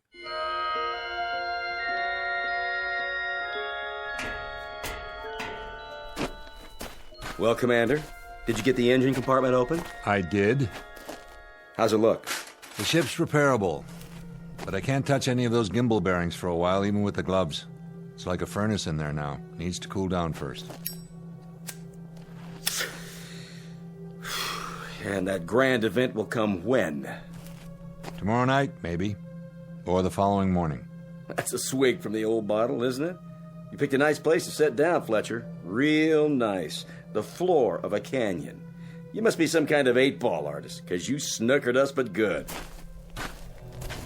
I took us to the first landmass that came up on the screen. The way I remember it, there wasn't much of a choice. And for the record, Knopf, I didn't pepper the side of that vehicle with pin-sized meteor holes. I also didn't foul up those rocket boosters. You think I did? I didn't say that. We can chalk it up to Mother Nature if you like. Or gremlins. All right. Just strikes me as kind of a dumbhead place to set down. The bottom of a canyon. The walls are a mile high, we can't climb out. The only way we're going anywhere is to blast off, if you can make those repairs in time. Oh, I'll get them repaired, don't you worry about it. And we've got the time we need.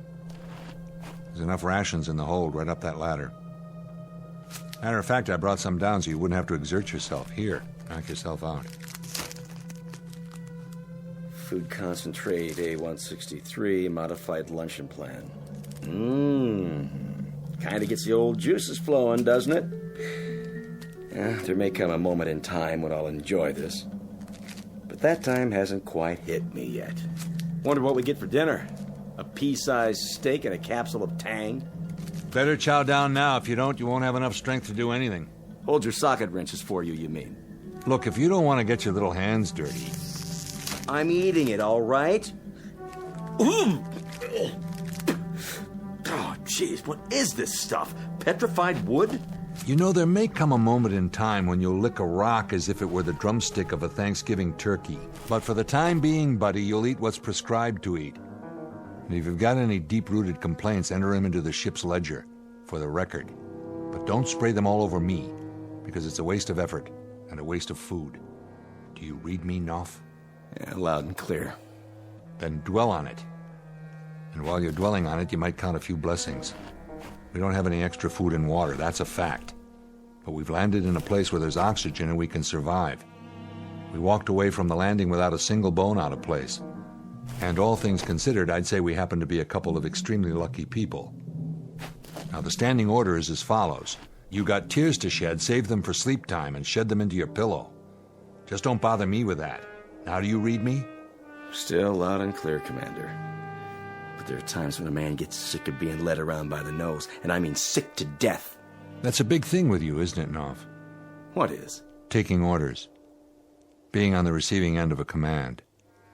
That's hard for you to live with, isn't it? Oh, if I had my druthers, I might stick in a few changes. Like what? Say again? I mean beyond getting out of here. Let's assume that this is the end of the line. Try to use that imagination of yours. Say this happened to be it for us. What would you ask for to sweeten the pot? If you could have anything. A sirloin steak. A blonde? What? How about Mumbly Peck? Or maybe 20 questions. Try me after dinner. I may feel up to charades by then. Just a point of interest is all. What are you interested in, Fletcher? I guess I'm interested in what makes you tick. Or maybe it's what makes you tick so loudly. What do you hunger for the most? Try this one on for size, Fletch. I'd like a whole lot of people at my elbow. What do you think of that? And the more the merrier. And the louder, the better. I'd like Yankee Stadium right alongside me, anywhere I go, but I'd like them on my terms. That's what I'm getting at. What are your terms? I'd like to be the number one straw boss. I'd like to be the one who gives the orders. I'll bet you would. That a crime? No. Hey. What's the matter? Shh. What's wrong with you? Did you hear that? Hear what? Something wrong with your ears? What? That sound. Sound? Fletch, I heard something. I definitely heard a sound. A sound like... A sound like what? Of people. Of voices. Right. I know what it was. You do? Sure. It was the crowd at Yankee Stadium cheering when you throw out the first ball of the season. What else could it be? Hold on, I think they want you to sing the national anthem while you're at it. You don't believe me? Sure, I believe you. Of course, this planet is uninhabited, which you'd know if you'd bother to look at the database. I'm telling the truth, Fletch. So am I. Now, why don't you take a walk around and see if you can find us some water while I get to work on the ship? I've got an energy panel to fix before the sun goes down. Or should I say both suns?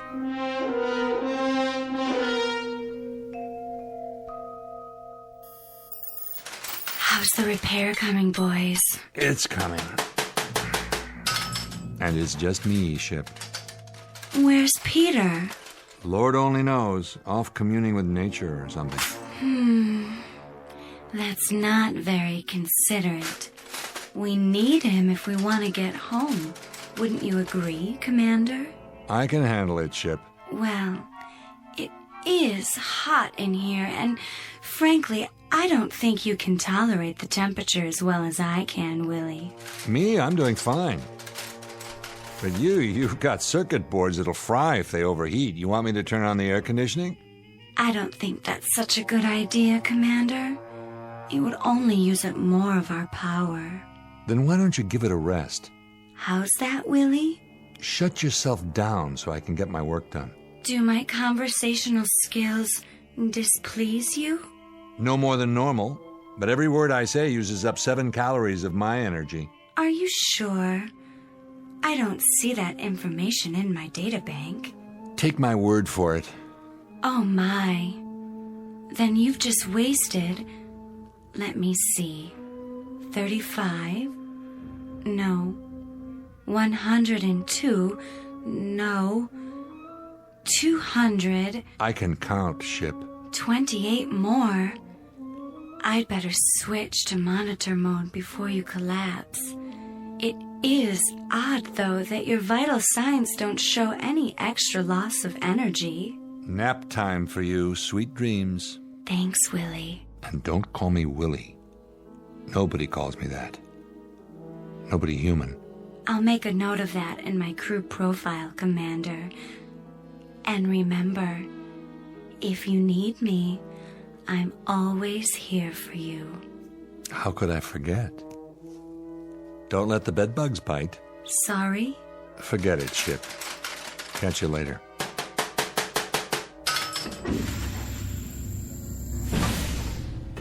How's it going? Well. And where has my wandering boy been all day? Taking a walk. Another one? You take a lot of walks, buddy. Something better to do? Oh, a few things, like checking out the subspace radio and the hydraulics, the propulsion system, the injectors, the thrust chamber. Yeah, Knopf, there's a few things you could do. But no, you got more important places to be. Still hearing voices? Maybe. Guess I can't blame you. A few more days on this rock, I'll hear a few of my own. Find much out there? Not much. I could have told you that. I think it would be an exceptionally good idea if you started to work on those charts again. You sound like the computer. I need your cooperation is all. Offhand, I'd say we should be able to try it tomorrow, late afternoon. That is, if you can tear yourself away from your bird walks long enough to climb into the co-pilot seat again. Thanks. Don't mention it. Hot, isn't it? Tolerable. You some kind of a camel, Knopf? What do you mean? It just occurs to me, I haven't seen you take any water. I'm a straight whiskey man myself. Or hadn't you noticed? You're going to have to do better than that. What's going on? Repeat the question. You heard me. Your water hasn't been touched in 24 hours. You couldn't have found anything by any chance, like a mountain stream, and decided to hang on to it all by your lonesome, could you? Why don't you talk sense? Why don't you? For the last 2 days, you've been pulling out of here on a private safari every morning, as soon as that double sun comes up. Where do you go, Knopf? And what do you find wherever it is you go? I'll tell you what. Let's you and I make that trek together. Get your jacket. Let's go. Thanks, but no thanks. I'm tired this afternoon. I said put it on. Give me that. It's mine. Well, what's this? A sample box? And what's inside? Something green? You found life? It's only moss. Where'd you find it? I told you. I've been looking around. It's wet. You found water, didn't you? Where? About a mile up ahead. But it's just a crummy little stream. But with enough water for you to drink anytime you feel like it. Come on, Fletch. I'd have told you about it. As a matter of fact, I've been testing it. I just found out it was pure a little while ago. I've underrated you, mister. I knew you were a foul-mouthed little malcontent, but I didn't know you were a cheat. It's just a variety of lichen. Let's look at it through a magnifying tube, huh? Or have you done that already? Fletch. Trees? They look just like miniature trees. That's what they are. And where that came from, there's a little stream. It runs about 100 feet. It's about, 2.5 inches wide. All right. I might as well show you the rest. Look at this. Where? Here, on the palm of my hand. That little speck? Looks like a grain of sand. Now take a look through the magnifier. What is this, a trick? If it is, how'd I do it? You're looking at it with your own eyes. What do you see? I see a boat. A tiny microscopic boat with an outboard motor on the back of it. That's fantastic. Fantastic. You want to see more, Fletch? You bet I do. Then let's go. After you, Commander.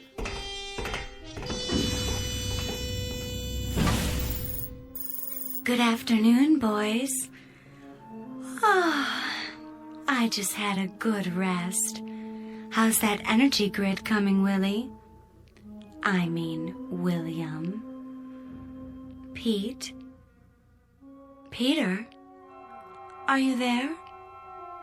You mean you're not joining me for dinner? You know, boys, a word to the wise. It's not a good idea for you both to be away from the ship at the same time. If anything happened, where would that leave me? Boys? Boys? Don't you like me anymore?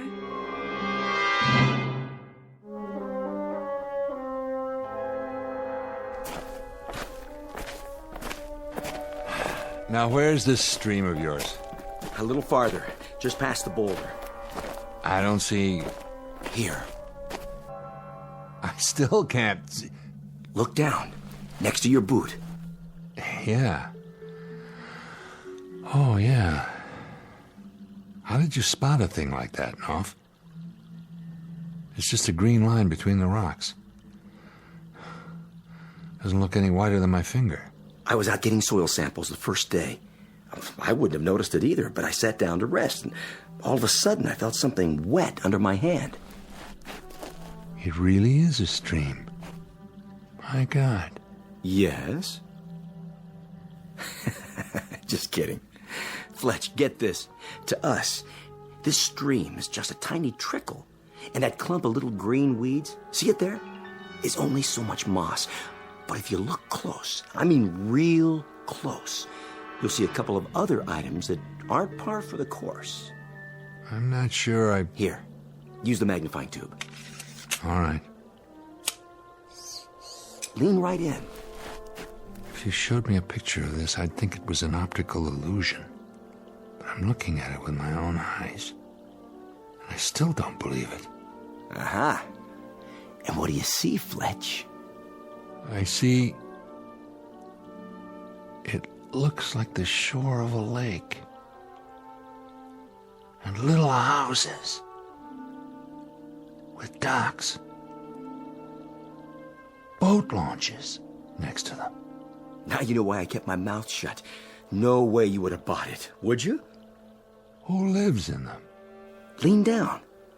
Now follow that line with your eyes. You see those little specks on the ground? There and there. Yeah? Keep staring. Don't blink. The specks are moving. That's them. Welcome to the neighborhood. This is incredible. It means there's a whole race of people no bigger than ants. Yeah, so now you know. I wasn't just off on some nature walk while you were busy gluing together an engine. I was out here actually making contact. For the very first time. Do you realize what's happened? This is the first authentic contact with an extraterrestrial life form. If it's authenticated. First, you have to fix the ship and get back home so people will know all about it. I wish the ship could see this, analyze it. Their language, for one thing. The computer could decipher and translate. I don't know their language yet, and they don't know ours, but they do know mathematics. So that's the language I've used. Symbols, equations, number progressions. They're bright. I found that out right off. They learn fast. And cooperative, Fletcher. You'd be surprised at how cooperative they are. I've made all my wants known to them. What kind of wants? Well, they've shown me where to find edible plants. Last night, I think I ate one of their forests. You know, they didn't seem to mind one little bit. What have you told them?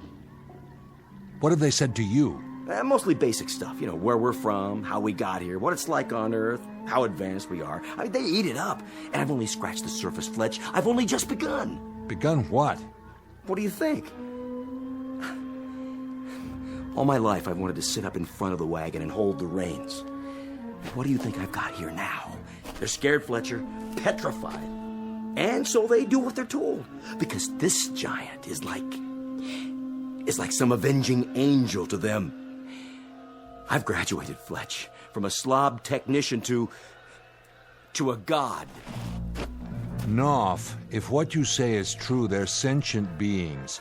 Flesh and blood, no matter what color it is or what size they are. You have to respect that. If they're intelligent, then in any way that matters, they're no different from us. Oh, sure they are. Because they've been created in my image. Cut it out, Knopf. Stop it. Leave me alone. You said it yourself. To them, that's the Mississippi River, the whole Atlantic Ocean, for all we know. You can't stop a god. We'll see about that. Oh. Nice one, Fletch. You caught me good. A sucker punch. You're no god. That's not what you are at all. But the worst part of it is you probably just got them to start believing in the devil. Sorry. Listen to me. Can you hear me down there, whoever you are? If you can understand my words, I'm truly sorry. Please. Please forgive me. Forgive us. I only exist to serve you. You boys created me. Then maybe we shouldn't have. That's not a very nice thing to say, Fletch. Too much responsibility. Let me ask you a question, Ship. You can call me Marilyn. That's the name you picked. Or don't you like it anymore? Do you look up to me? Well, I don't actually look at you at all. I feel you when you're inside me, and I try to keep you happy. My sensors monitor your heart rate and, all the vital signs to make sure you're up for the job. I only want you to finish what you started. Yeah, I know, but you don't think of me as your god, do you? Nothing like that. I don't think that word applies here, do you? It wouldn't have any meaning in this situation. Or am I missing something? You don't know how glad I am to hear you say that. The way I see it, we're partners.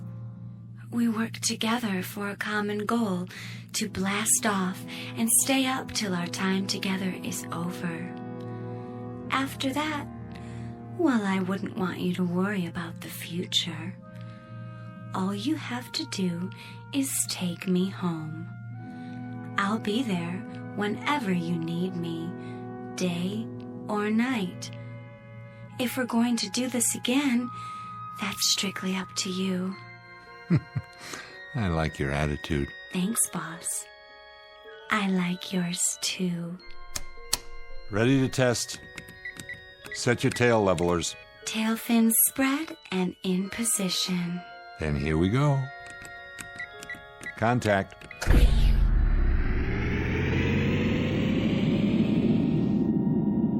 Yes. Oh, Commander, you did it with your own 2 hands.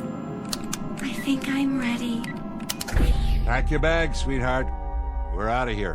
Where's Peter? He wasn't around much at all last night. No? I think he's cheating on me. On the mission. I'll go find him. Tell him to hurry, will you? While I'm still warmed up. Knopf! Knopf! Hey, Knopf!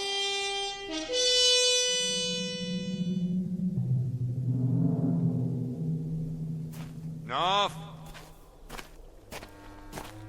There you are. Why didn't you answer me? The ship's ready to go. Hey, Knopf, you got anything to say? Turn around and look at me. What? What's this? It's a statue. Life size of yours truly. Pretty good likeness, huh? Who made this? They did. My subjects. Amazing how much they accomplished with nothing to work from but rock. And their little tools. Or maybe their bare hands. Who knows? They did this overnight?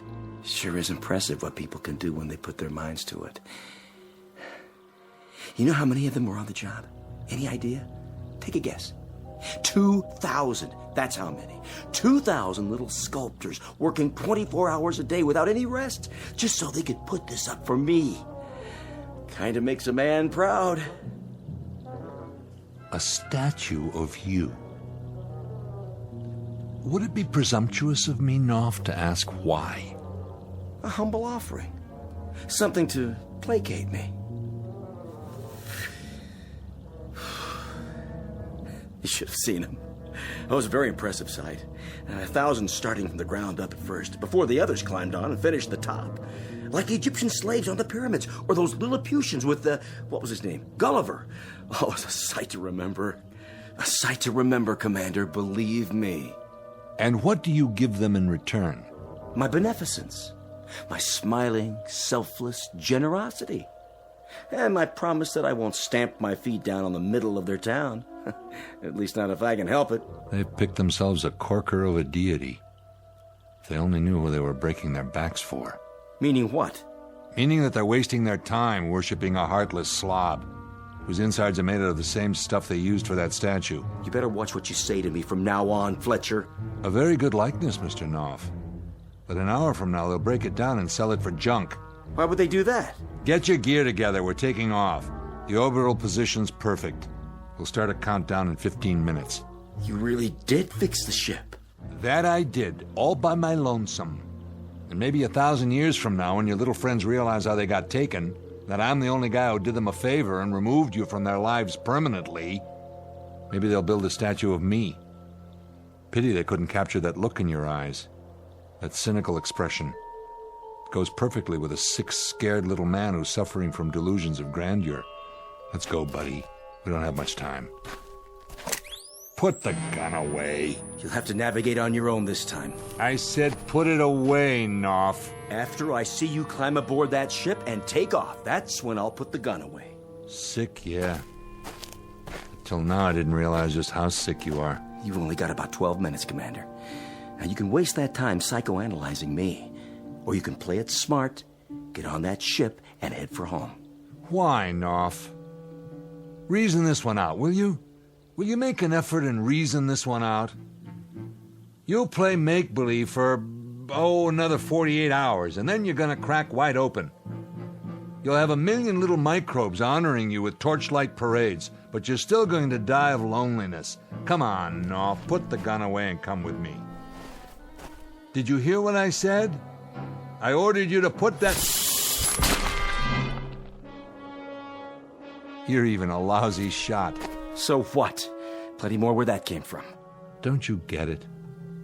You're not infallible. You blew the head off your own statue. They saw that, and now they know too. They'll rebuild it. All I have to do is give the word. You're down to 9 minutes, Commander.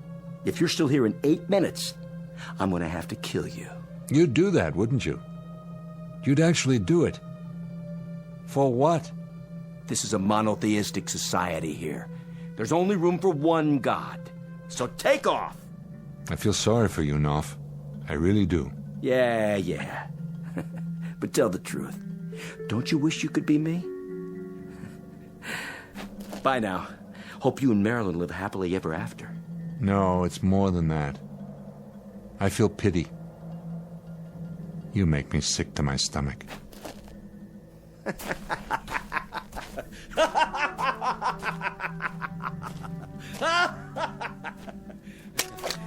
Hello down there, my little friends.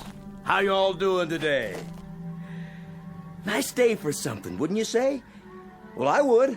And I'm giving the orders around here. So listen up. Here's a proclamation for you. From on high. This is the beginning of a new age. The age of Peter Knopf. Oh, we've got lots of plans to make, little friends. Lots and lots of plans. Projects to figure out. Big projects.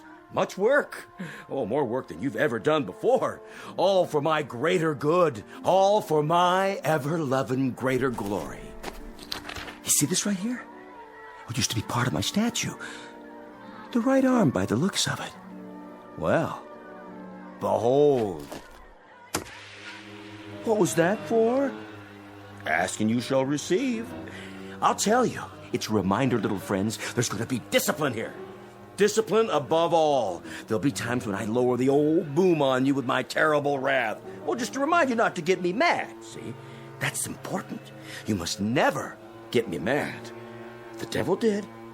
Where's he now? Gone. I banished him from this place forever. Oh, man, didn't I, though? So let that be a lesson to you. Don't anger me, or I'll kill you off every hour on the hour. You hear me? Sacrifice you by the handful. I'll put you between my fingers, and I'll wipe you out. A whole couple of villages, just like that. So let's get to work. What do you say, team? Start building the statue up again, and this time, try to get the expression right. What's going on? Fletcher came back?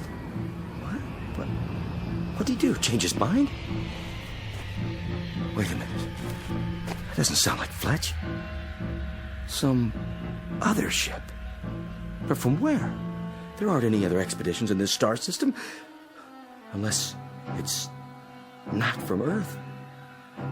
But if it's not from Earth, where's it from? All right, knock it off.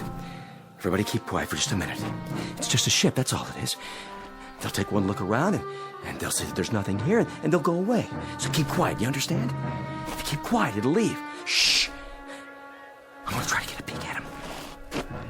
Yeah, over there, see? I was right. It's just a ship. But look at the size of it. It's like a mountain. I told you to stay in one place. Did you hear me? I told you. Hide. Got to hide. Go away. Go. You can't stay here. I told you to go away. Don't you understand? I'm the god here. I'm the god. No. No. Put me down.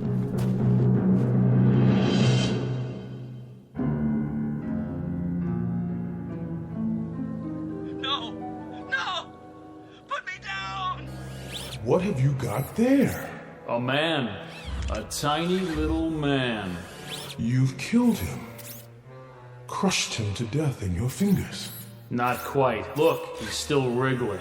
Do you suppose there are more of them down there on the ground? It doesn't make any difference. We're not exploring. We're just down here for repairs. Come on, let's get back to the ship. Yes, Commander, as you wish.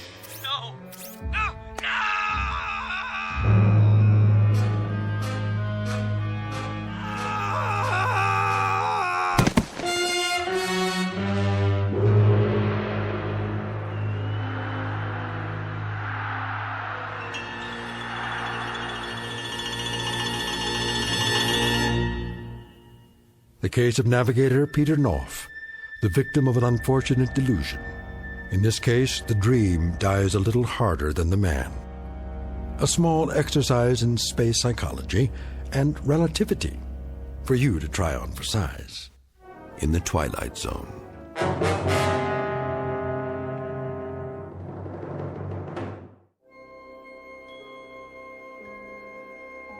Hi, this is Carl Amari, producer of the Twilight Zone radio dramas. I'd like to take a moment to tell you about our official website at twilightzoneradio.com, where you'll get the latest news and information on these Twilight Zone radio dramas. Plus, at twilightzoneradio.com, you can digitally download 3 free episodes or any of our episodes for only $1.95 each. In this age of ever-changing technology, we've decided to make these episodes instantly available to you by making the Twilight Zone radio dramas a digital download-only series. This means that this series will no longer be offered on CD. The CD collections at our website are now being offered while supplies last at buy one, get one free. So be sure to get your favorites before they're sold out. Be sure to visit us often, and I'll see you in the zone.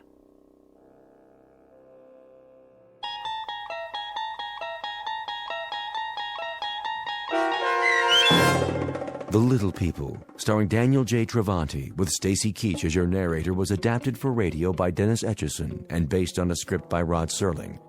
Heard in the cast were Doug James, Elizabeth Oss, Bobby Gibson, and Carl Amari. To learn more about the Twilight Zone radio dramas and to obtain audio cassettes and CDs of these programs, visit our website at twilightzoneradio.com. This copyrighted radio series is produced and directed by Carl Amari and Roger Wolski for Falcon Picture Group. Doug James speaking.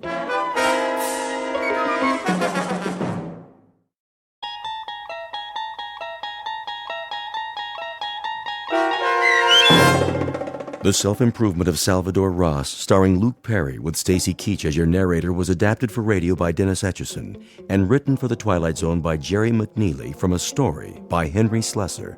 Heard in the cast were Alyssa Fraden, David Darlow, Doug James, Jeff Lupetin, Joseph Minoso, Ivan Vega, Tim Rose, Meg Falcon, and Mike Castle. To learn more about the Twilight Zone radio dramas and to obtain audio cassettes and CDs of these programs, visit our website at twilightzoneradio.com. The producers of The Twilight Zone wish to thank CBS Enterprises, Carol Serling, Dennis Etchison, Dick Brescia Associates, Claire Simon Casting, Terry Jennings, XM Satellite Radio, Sirius Satellite Radio, our sponsors, and our radio affiliates for helping make this series possible. This copyrighted radio series is produced and directed by Carl Amari and Roger Wolski for Falcon Picture Group. Doug James speaking.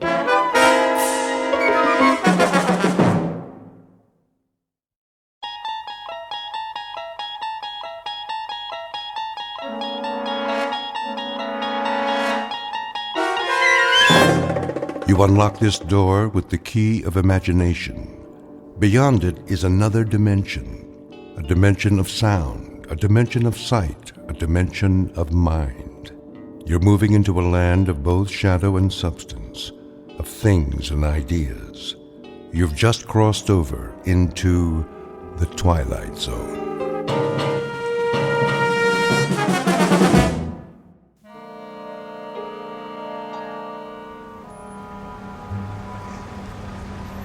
Paper, paper, get your afternoon paper.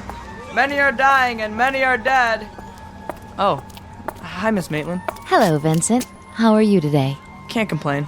Paper? Of course a paper. What would Daddy say? Well, maybe he'd be better off. Not much good news today. Oh, I'm sure you're mistaken about that. Take a look around. Isn't it a beautiful day? If you say so, Miss Maitland. Paper! Get your paper here! Hey! Hey, you with the rich boyfriend. Don't be so stuck up. Sal? Come on. Just because I'm a big success now, that don't make me stuck up. Whose convertible is that? Oh, it couldn't be mine, huh? Just like that? I asked you a question, Sal. Whose is it? A guy named Halpert. Halpert. He's about 174 years old and he owns half of Connecticut. Can you imagine wheels like this, wasted on a creep who's all ready to get planted? How do you know him? I got me a new job, washing cars in his building, and I noticed this gadget was getting anxious for some action.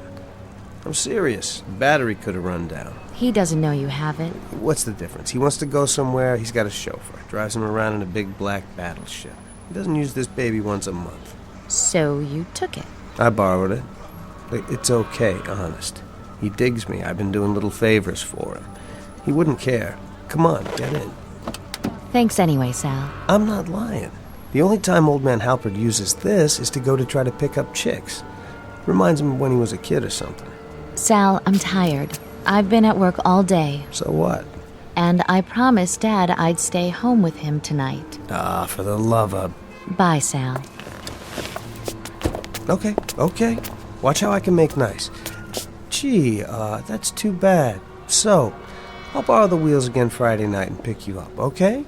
Now, wasn't that polite? Just like one of those college boys? Sal, I meant what I said last time. No, you didn't. I don't think we should see each other anymore. What's that supposed to mean? I shouldn't have let it get started in the first place. Yeah, so long as you're the saintly social worker and I'm one of the crumbs, then it's okay, ain't it? It's only when we get real close. You notice I got dirt on my hands. You know that has nothing to do with it. Plus, I don't talk like your old man. I've tried to explain. We're just not two people who... Two people who could ever get along. With all the education you got, you ought to be able to swing a better Dear John than that. I'm sorry, Sal. Listen, I ain't always gonna have dirt on my hands. And I don't need books to tell me which way is up. I know the map, and I'll get there. You'll see. Is anything wrong, Leah? No, nothing, Dad. Nothing at all, Dad. I heard your voices. Hello, Sal. I'll wheel you back in. That won't be necessary. I can do it. Feel better? Now that you finally convinced her she's too good for a bum like me? Sal, I won't pretend that I'd pick you for my daughter. I wouldn't. But ultimately, it's not my decision. It's hers. I'm willing to admit I may have been wrong about you. She's obviously seen you quite differently from the way I have. Not anymore. Come on, Daddy. I'm sorry, Sal. Just once in my life, why can't I want something and get it? Just once. Ow! My hand! My hand!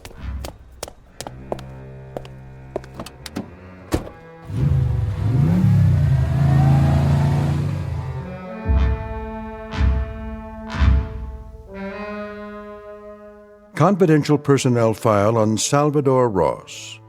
Personality, a volatile mixture of fury and frustration.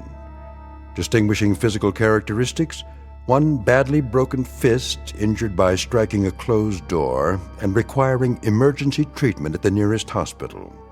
Ambition shows great determination for self-improvement. Estimate of potential success, a sure bet for the latest edition of Who's Who, published in the Twilight Zone.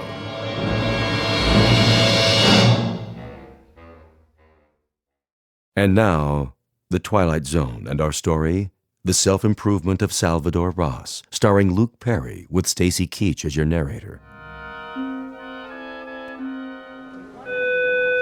Blue team to ICU, please. Blue team, ICU. City Hospital emergency room. That would be general admissions. I'll transfer you. Emergency, please hold. There, I filled out your forms. Now can I see a doctor? Take a seat, sir. I already took a seat 45 minutes ago. Is your name on the list? Yeah, right there. See? Ross. R-O-S-S. Well, you'll have to wait your turn, Mr. Ross, like everybody else. How long? I'll call you. When? A doctor will be with you as soon as possible. Hey, I got me a busted hand here. I'm in pain. So is everyone else in this waiting room. Now, if you won't sit down and wait your turn... When is my turn, huh? Next week? Next year? I've been waiting as long as I can remember for somebody to pay attention. I got problems too, you know. I ain't some mug off the street. Lower your voice, or I'll call security. Go ahead, call them. If that's what it takes to get respect around here. Security to the front desk, please. Who's next, Miss Olson? Oh, doctor, I was just... Something the matter? This patient doesn't want to follow procedure. Damn right I don't. What are you running here, a hospital or a torture chamber? I got me a little problem, and if you don't want to do something about it... What's the injury? His hand. You see this? I got broken bones in there. If you'd ever busted your hand, you'd know what I'm talking about. Abrasions on the knuckles. In a fight, were you? Forget it, I'm getting out of here. Hold on. I said don't worry about it. Are you in serious pain? Oh, you don't think I can take it? I ain't some wimp. All right, clean up the abrasions, then send him down for an x-ray. Yes, doctor. This way, Mr. Ross. Now, who's next? Miller?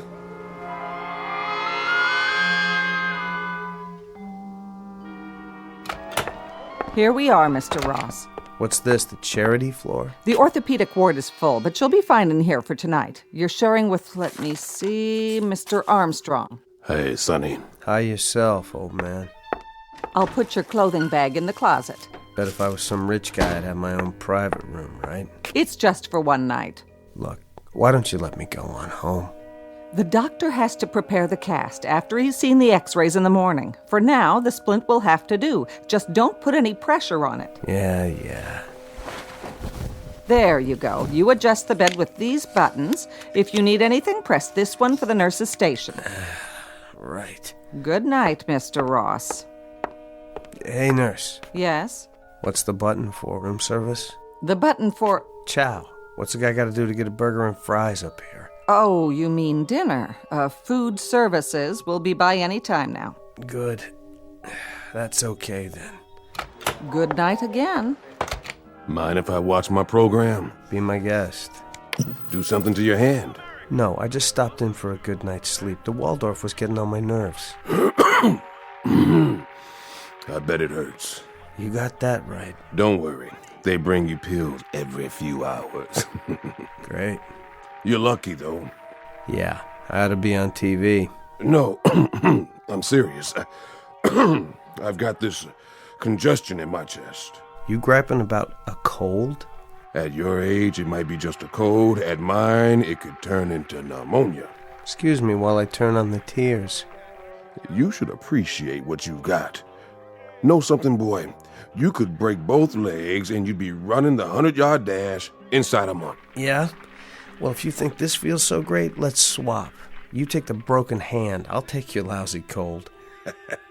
It's a deal. Knock yourself out, old man. I'm gonna catch some Z's.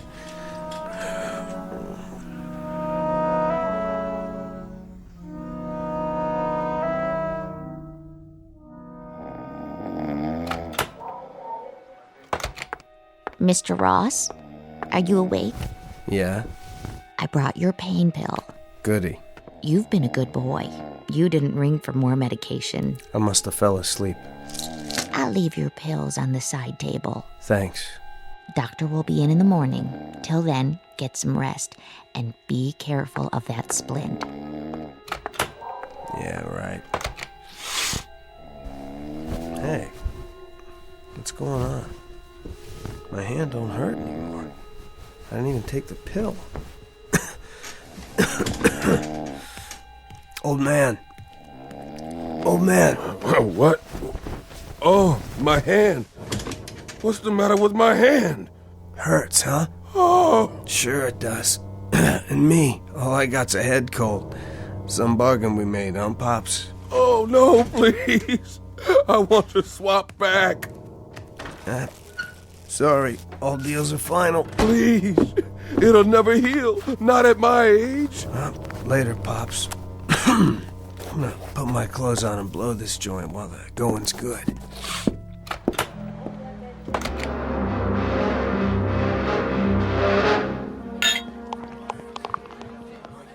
Here you go. One draft. Thanks, Dan. Can you put it on my tab? Afraid not, Billy. Cash on the barrelhead. But you know I'm good for it. Sure you are. And I'm on Donald Trump's payroll. Can't do it, Billy boy. Been a slow night. All right. Hey, how you doing, Sal? 5 by 5 all the way. Say, Stan, I want you to help me try something. What's that? Excuse me. How much money you got in the till? Sorry, Sal. No touches today. That's a pretty bad cough. Don't worry. It's getting better already. And I don't want no loan. That's a relief. So, how much you got? I don't know, $1.50 maybe? $1.50. Okay. It'd be worth $150 for you to have, I don't know, say, to have hair again? To have what? You heard me. Hair. A big old thick head of hair, like mine. Sal, whatever you've been drinking, you didn't get it here. Listen to me. I'm just asking you a question. If this is a rib, I don't like it. I know. But this is no joke. Let's say I could give you a full head of hair again. Would you pay me what's in the drawer? Sure, Sal. And if you get me in the movies while you're at it, I'll give you a bonus. That's a good one. Okay. Now you agreed to it. The deal's set. So when do I collect the fur? I don't know exactly, but I swear, you'll get it.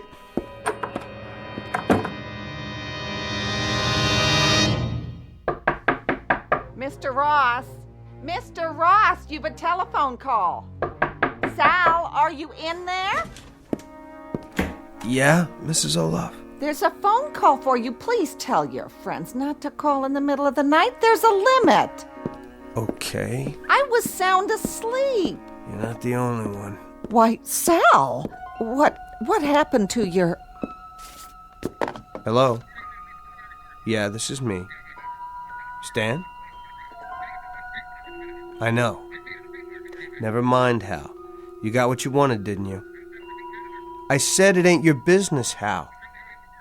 Good. Well, tell her to run her fingers through it. I'll be by in the morning to collect. Bye. From now on, no calls after 10 o'clock, and... Sal, what have you done to yourself? Shaving your head like one of those gang boys. If you only knew how ridiculous you look that way.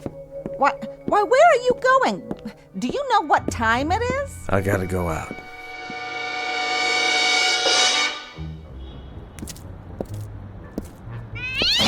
Get out of my way, cat. Who's there? Does somebody want to roll me? Well, I ain't got nothing, so leave me alone. Billy, I thought that was you. What are you doing here, Sal? To tell the truth, I was looking for you.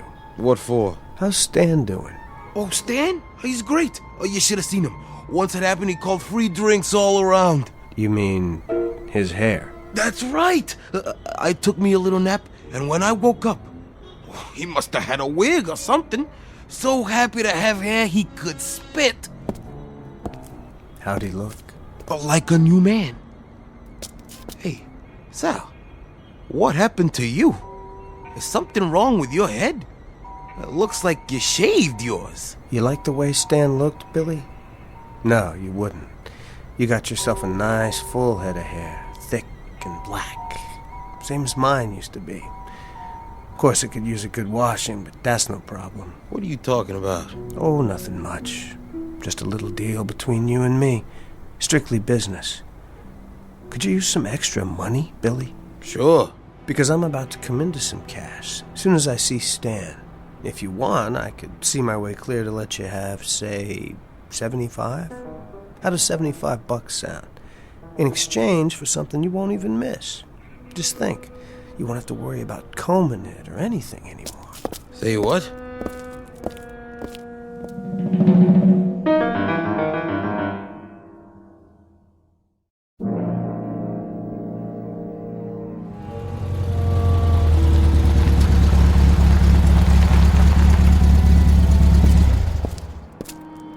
Afternoon, Mr. Halpert. Park it for me, Sal. You got it, sir. And no dents. This car cost me plenty.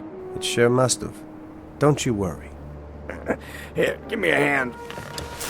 Here you go, Mr. Halpert. You had to drive yourself today? I didn't have much choice. Everybody's got to have a day off. After this, if that chauffeur wants to work for me, he can by George work 7 days or none at all. You know, I'd be glad to drive you any time, Mr. Halpert. Hmm? Yes. Traffic's bad these days, full of madmen. It sure is. Here's the elevator. I was hoping for a chance to talk to you. About what? I've got, well, you might say I've got something to sell. Anything worth buying, I've already got. Hiya, Mr. Halpert. Going up? Yes, Andrew, all the way. And no stops. No stops it is. Not this, you haven't. Haven't what? Hold the door for me, Andrew. Yes, sir. You haven't got what I'm selling. Well, what is it? Something you can't buy anywhere else in the world, from anyone else but me. You'll say it's the best purchase you have ever made in your life. The best, Mr. Halpert. Get in, we'll talk. No problem. The penthouse, Andrew. That's what I figured, sir. Now, as to this item you mentioned.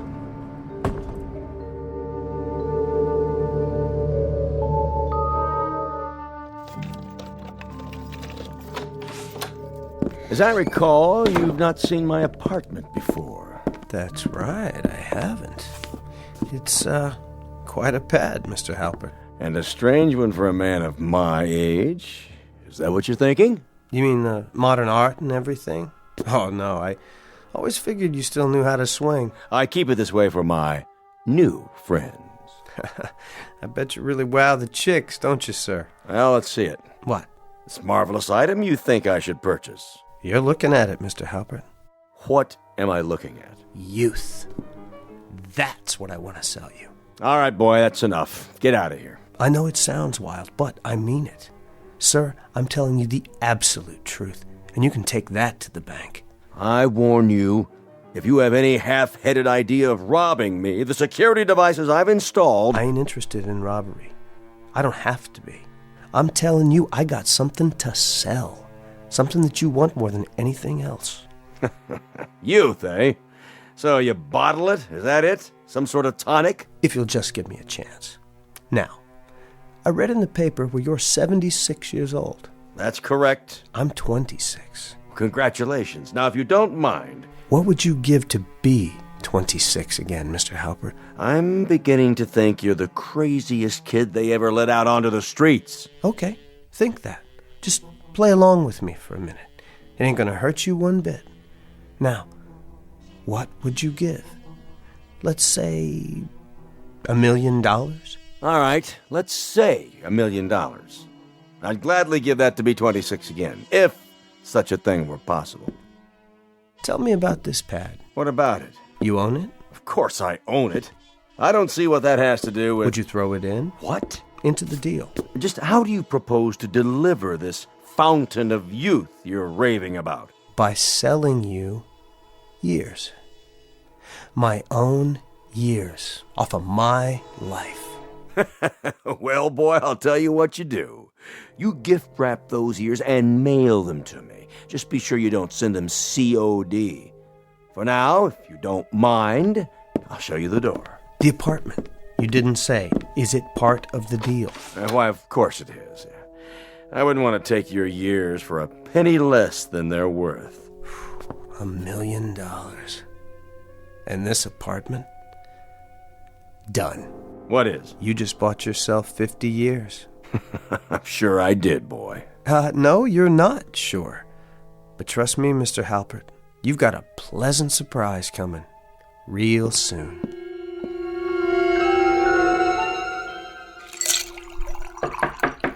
It's open. Here's that newspaper you ordered. Come in, Andrew. You know my name? Sure I do. Mr. Halpert told me about you. He did, huh? Oh, you must be the new owner of this place. That's right.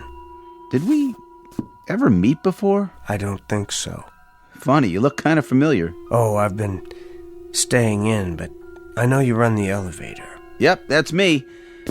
Hey, what happened to old man Halpert? I mean, Mr. Halpert. He decided to take a long cruise. Oh. With some young friends of his. And since he planned to be away for a long time, he agreed to lease me this place. Yeah, that sounds like Mr. Halpert. How do you mean? Well, he sure knows how to spend money. Except when it comes to tipping, that is. And you need your tips, don't you? You're not kidding. Nobody could make it in this building without them. Drink? No thanks. I'm working. How much do you make a week? Well, I'd be embarrassed to tell you, but it's sure not that much. Without tips, it doesn't go very far. This should help, then. A picture of Andrew Jackson, just for bringing the paper? Mister, I have a feeling you're going to get good service around here. Real good. Hey, if there's anything you ever need, just ask for me. Wait a minute. Yeah? How'd you like to make some more money? Quite a bit more. Sure, as long as it's legal. How old are you? 19. Would you like to be 20? Huh? It's only a year, right? Oh, I'll figure I'll make it one of these days. Sure. You've got plenty of time. No rush. What would you say if somebody offered to buy a year of your life for as much as you can earn in a few months? Right now, so you wouldn't have to wait for the money. If somebody said that to me, well, I'd guess I'd tell them to take a flying leap at the moon. You wouldn't sell a year for all that money? Think of what you could do if you had it. Well, it's like this. I guess I enjoy being this age. They say you only go around once. True. The days can get pretty boring, but there are some nights I wouldn't swap for anything. Know what I mean? Yeah. Yeah, I do. Nice talking to you, sir. Be seeing you. Wait. Yeah? Come back for a minute. Yes, sir. Come in. Close the door. Okay. You thought I was joking, didn't you? I don't think I get what you're talking about exactly. Here. This should make it clear. What's your full name? Andrew Grow. You can fill that in yourself. Now, does this make it a little more reasonable? Mister, this is a check for $10,000. That's right, Andrew. What do I have to do? I told you. Nothing. If you take it, you'll wake up a year older tomorrow, that's all. And you'll have a whole lot more money to spend. I guess so. Think of what you could do with it. Dates, nightclubs, anything you like. Now, tell me the truth. Do you really care whether you're 19 or 20? Does 12 months make that much of a difference? Well, when you put it that way, I guess 20's a pretty good age. Just as good as 19. Maybe better. Then you've made a deal, Andrew. A very good one. Be careful with that check till you get to the bank. Sure. Nice doing business with you, Mr. Ross. And Andrew, you might pass the word along to your friends. I'm always good for cash. On the same terms. Oh, they'll be beating down your door. Who knows? I might decide to sell you a couple more years myself. I'll be here. And thank you, Andrew. Nice doing business with you, too. Oh, you're welcome, Mr. Ross. My pleasure. Believe me, the pleasure's all mine.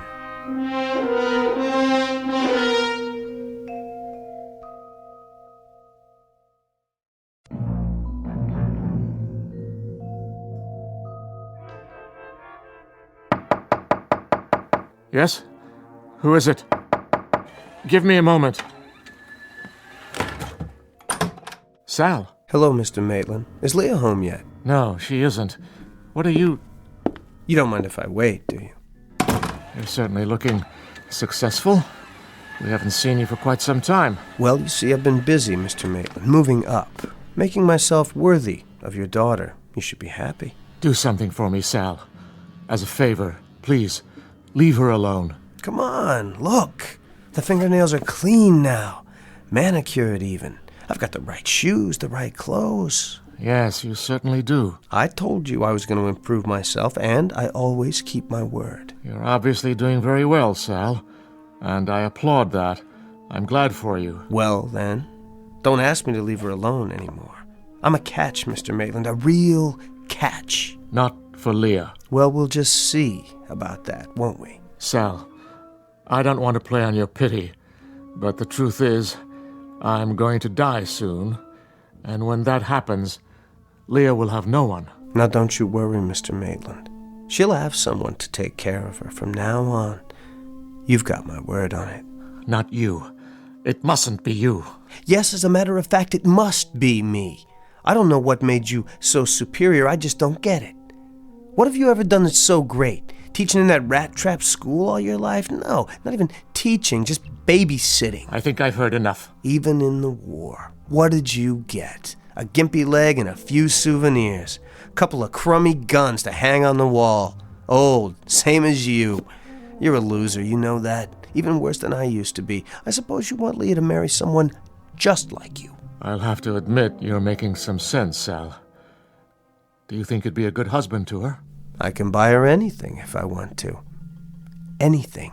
And do you love her? I want her, Mr. Maitland. Unfortunately, that isn't enough, Sal. She needs a man who can be... I picked up a few things for dinner on the way home. Daddy, how was your... Oh. Hello, Sal. Hello, Leah. Your father and I were just having a little chat. Were you? I should have gotten to know him better before. But back then, I couldn't have talked to him on this level.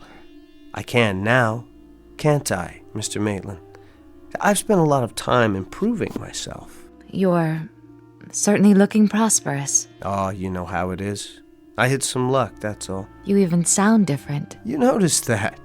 Well, I met this young fellow who was going to college. He needed some extra money, so we made a deal. He helped me out on the side, gave me lessons to improve the way I talk. You must have worked very hard at it. Oh, yeah. I've discovered some talents I never knew I had. Seems like I learn quickly. Very quickly. Just what is your new job? I can tell you all about it over dinner. Dinner? Any place you like. Oh, that's something else I've learned. Where to go and how to act. I don't think I'd better this evening. I told my father I'd... But now that I've improved myself so much, not even your father has a reason to object. Do you, Mr. Maitland? You're a grown woman, Leah. I've never tried to tell you what to do. You know that. Well, I would like to hear all about what's happened. If you're sure. As you wish. Just give me a minute, Sal. Take your time. Don't worry, Mr. Maitland. I'll have your daughter home early. I promise.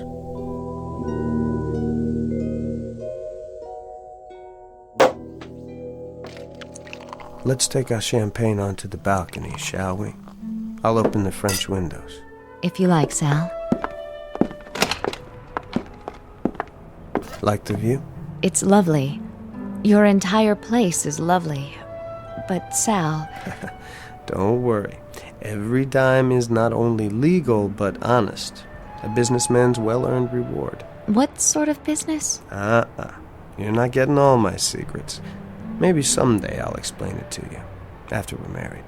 What? You do know I'm going to marry you. It's getting cold. You might say I did it all for you. Oh, I won't pretend I haven't enjoyed it along the way, but I always had a goal. I wish you hadn't. Come here. Sal, please. Now tell me you feel nothing. That was never the problem. I have to go. Then what was the problem?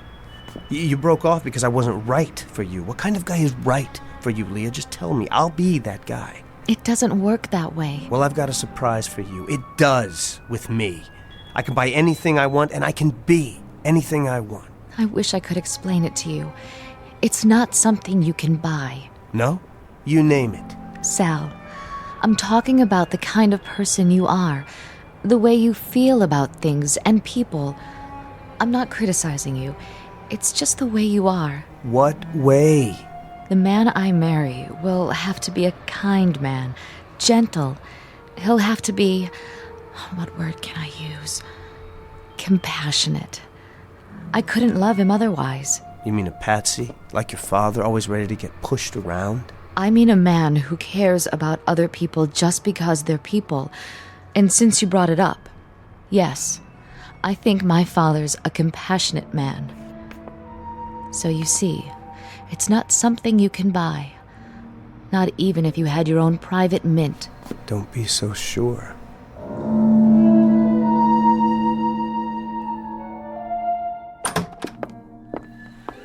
Oh, there you are, Leah.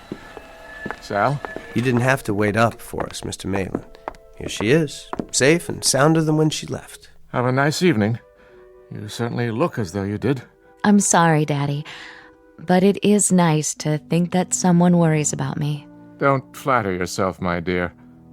Actually, I wanted to talk to Sal. In that case, if you'll excuse me, Sal, I've got a big day tomorrow. Good night. I'm glad you came in, Sal. You're going to be even gladder, Mr. Maitland. I've given it some thought. I realize now that you're the way you are, and it's not my place to judge you. Look, I don't care anything about... Please, let me finish. I've also decided that I can't let you ruin her life by marrying her. You thought of a way to stop it? Not yet. But there must be one. I could try begging you, Sal. Mr. Maitland, I'm not interested in your begging or your silly little threats. I came here to talk business. I don't understand. I'm going to make you an offer. I want to buy something from you, and I'm prepared to give you $500,000 for it. What did you just say? Now just let that figure roll around in your mind for a minute. $500,000 cash. That's enough to take care of you for the time you've got left, and to provide for Leah so that she can do whatever she wants. Now, You say you're worried about what will happen to her when you die. Okay, here's your chance to fix it up just the way you want it. What do I have that's worth that kind of money? Mind if I sit down? It's a little difficult to explain.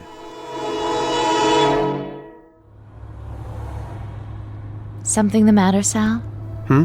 Oh, no, not at all. You seem so quiet. I was just thinking. About what? You. Oh, Sal. It must have been hard.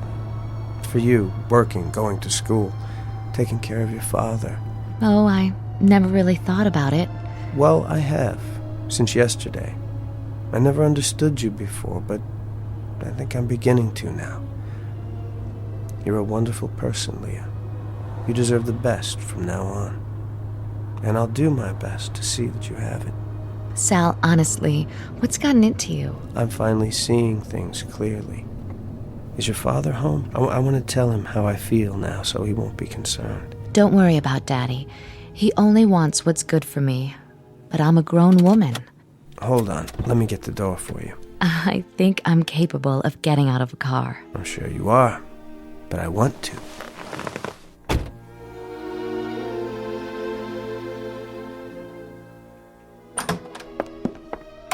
Hello, Daddy.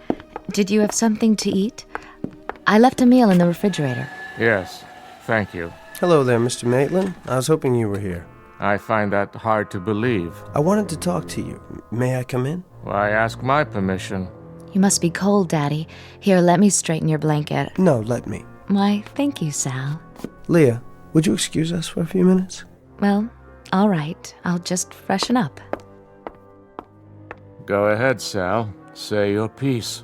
If you don't mind, sir. Well, I do have something to say. Just that I'm sorry. What? For all the worry and grief I've caused you. You were right about me.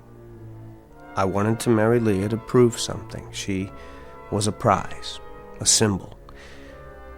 But that's all changed, Mr. Maitland.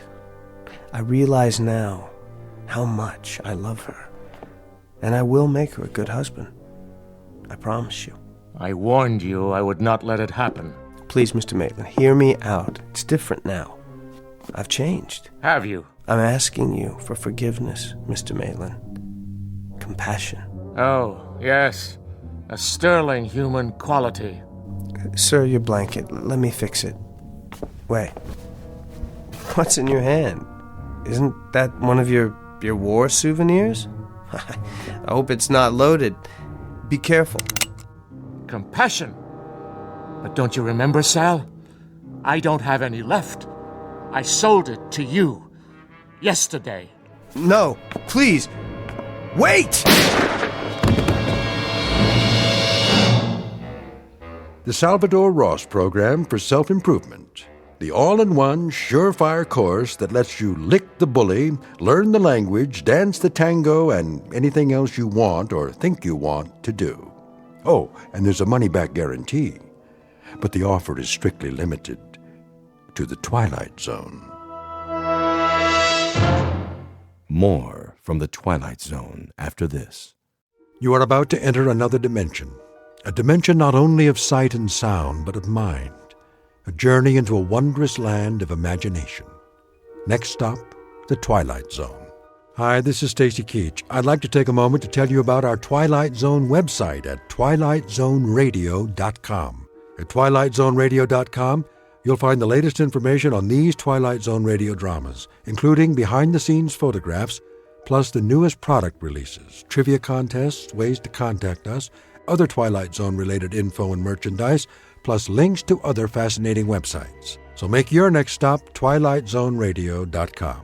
Visit twilightzoneradio.com to purchase these Twilight Zone radio dramas on cassette and CD, or call toll-free 1-866-989-ZONE. That's 1-866-989-9663.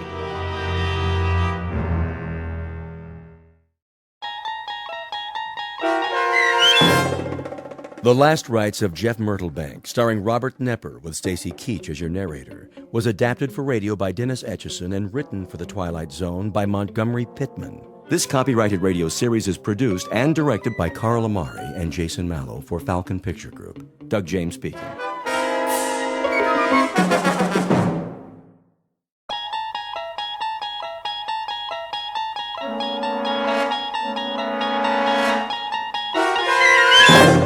You're traveling through another dimension. A dimension not only of sight and sound, but of mind. A journey into a wondrous land whose boundaries are those of imagination. Your next stop, the Twilight Zone.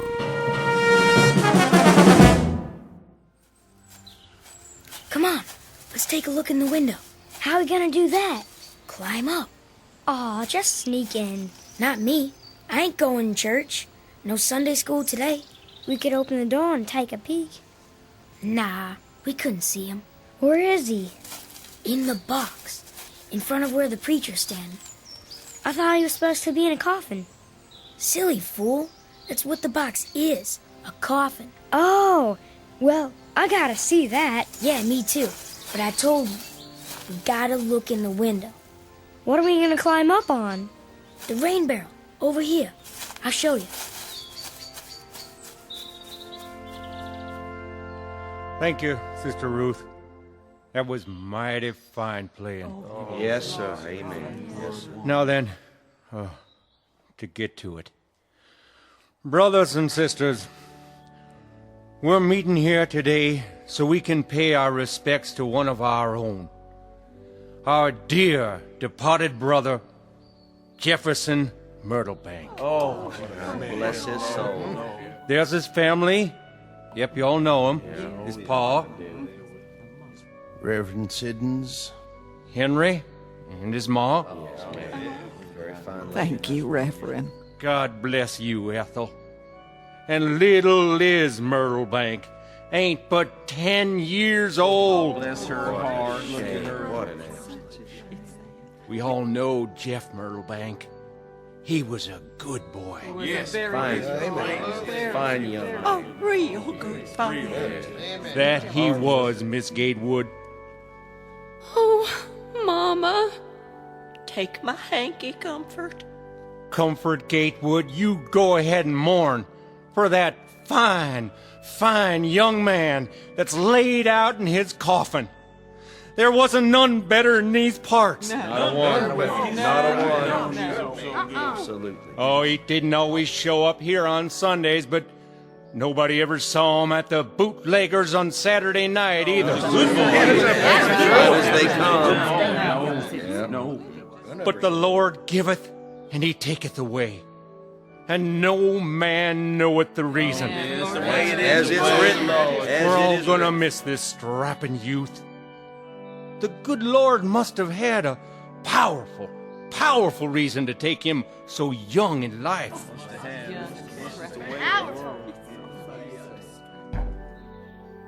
Oh my! Huh? What is that? Did you hear that? But we all know the Lord moves in mysterious ways.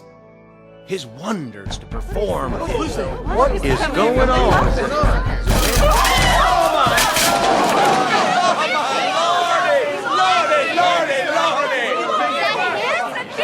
Look! It can't be! Is that him? Big as life. What in the... Who put me in this here box? He's alive! It's a miracle. It's the devil's work. Praise God! Praise God! Hallowed be thy name! Now, will somebody please tell me what is going on here? It's a funeral, Jeff. Oh, yeah? Whose is it? Well, it's yours. Don't nobody run a mile now. I'm alive, I tell you. Alive!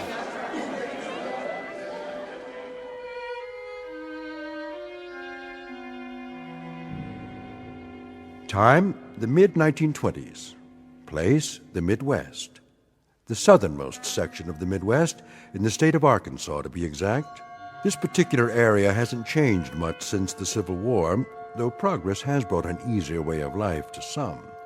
provided it doesn't cost too much to achieve that progress.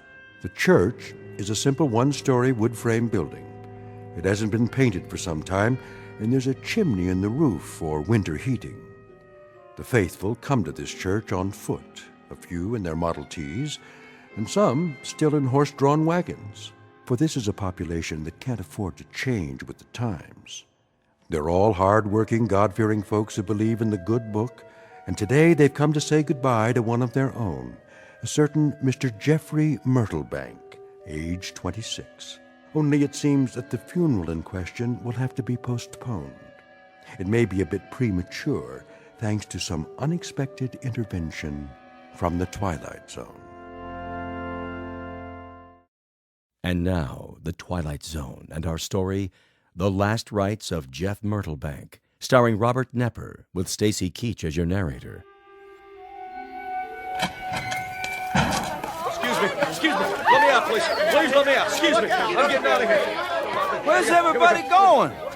Don't leave on my account. Easy, Jeff. Take it easy now. He can talk. Stand back. Don't touch him. Come on, somebody tell me. Who in thunderation put me in that pine box?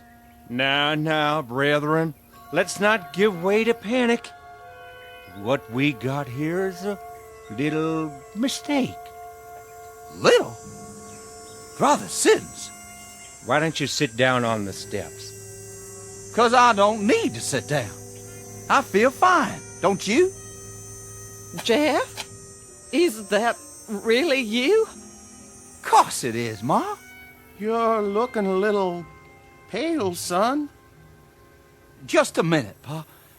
Brother Siddons, you still seem to have some sense left. What's going on around here? Tell him, Reverend. Son, we was about to bury you. Bury? We was real certain you died. Me? Dead as a doornail. But that's foolishness. Doc Bolton pronounced you deceased. When was that? Oh, day before yesterday. That's right, son. Hold on, Pa. Doc, why would you go and do a thing like that? Well, now, your heart stopped beating. Yes, sir, it sure did. I was at your bedside. We all were. My heart? But it couldn't have. It's beating right now. Here, feel it. It wasn't but 2 days ago. You was sick, son. Real sick. He's speaking the truth, Jeff. Well, I'm sure glad you didn't embalm me. A miracle is what it is. How do you feel now, boy? Pretty good, I guess. Kinda weak, but rested, like I had a good night's sleep. Hungry, though. Real hungry. I could about eat a bear, hide and all. Reckon you should be hungry. Ain't et for 3 days. Well, don't look so surprised, Ma. You too, Pa. It's me, all right? It surely is, boy. I'd know my Jeff anywhere. Hope you got a good supper on the stove. You sure it's him, Ma? Little Liz, what's the matter? Don't you know your own brother? You're not thinking I'm a ghost, are you? Ma, don't go touching her just yet. Well, I'll be double dogged. My own folks is afraid of me. How about the rest of you? Comfort? You here too? Jeff, I don't rightly know what to say. Now just you hold off from touching my sister. What for? By dang, I'll bet she ain't scared. Not the man she's gonna marry. Maybe Orkram is right. Hold back your touch now. That the way you feel? Comfort? Well, I don't know.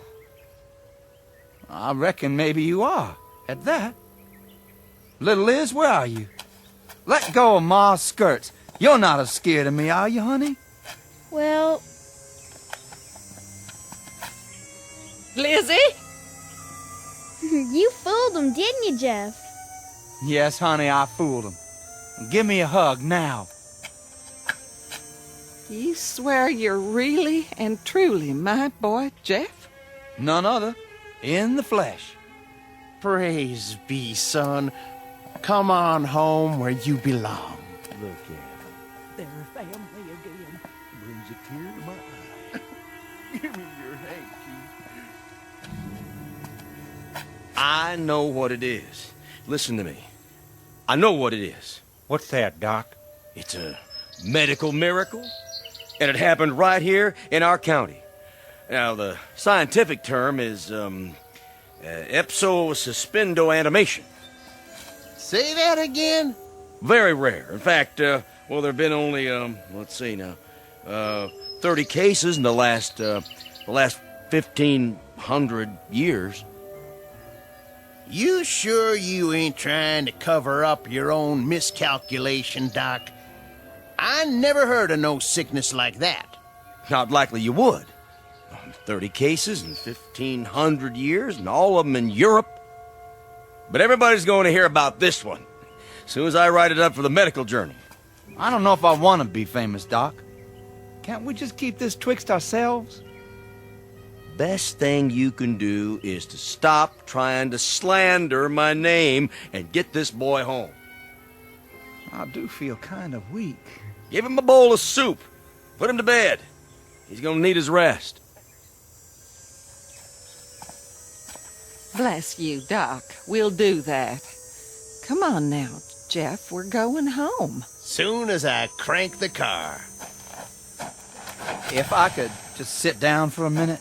Oh, you go ahead, son. Right here on the running board.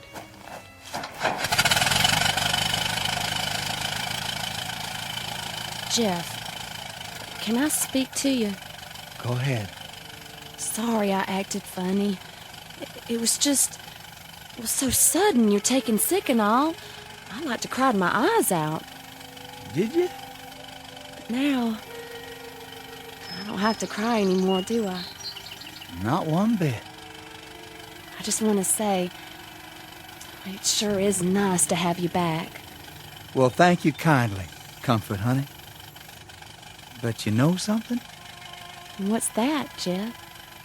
Truth be told, I ain't never been away.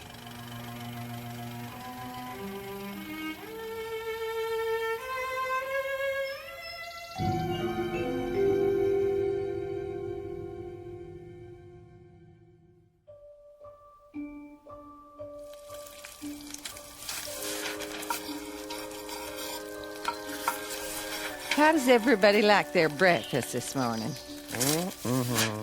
Hey, Paul, you ever gonna come up for air from that catalog? Is that all you can do? Grunt? It's good, Mama. Why, thank you, Lizzie. How about you, Jeff? Great, Ma. Real great. Another biscuit? Plenty more where that came from. No, thank you. I'll bust a gut. Besides, time's a wasted. You're in an all-fired hurry. Think I'll run over to the East 40 and get at that fence. I wish you wouldn't. Tell him, Ethan. Will you put that catalog down? I'm talking to you. Listen to your ma, Jeffrey. I'm listening. It's only been 2 weeks since you was at the brink of the grave. You oughtn't be toiling from sunup to sundown every day. Oh, I feel fine, Ma. Never felt better. Just the same, I'd rest easier if in you... Be back for lunch, Ma. See you over there, Pa. Boy, seems all right to me. Just the same, I'm a mite concerned. What about? I don't like the way he's behaving ever since... What do you mean, Ma? He's different. Not like he was at all. Seems the same to me. He only ate 2 eggs again. That's so. Ever since he sprouted teeth, he's been having 3 eggs at breakfast. A man's taste can change. And the way he's going at that hard work, he never was friendly with work before. That's true enough. I recollect quite a few times being worried that he'd leaned a shade toward this side of shiftlessness. You mean lazy? Not exactly. Just not very interested. But since his sick spell, he's been in there pulling his share like he's trying to catch up for a year of back work. It ain't like him at that. No, it's sure not. What are you waiting on, Big Ears? Nothing, Pa. Run down to the mailbox and wait for the mailman. Yes, sir. I'm expecting a new catalog. And I hope it gets here. You've about wore that one out.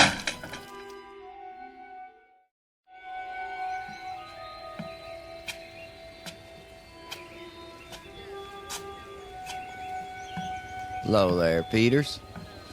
Strauss? Set a spell. Don't mind if I do. Nice day. Tolerable. Yes, sir. A good day to be alive. Yep. Especially if a man weren't alive. Before. And who might that be? Well, now ain't but one in this town. That's the truth. What if he was your'n? Well, sir, I wouldn't want to go to sleep in a house with that boy around. Oh, no. They say he's taken to fiddling with things now. That right. What kind of things? Axes, plows, cutting blades of all type and description. Well, what do you know? Jackknives, hunting knives, you name it. Ain't that something, though? He was always such a good boy. Good is as good does. No telling what he's gonna do next. Gents? Hello, Doc.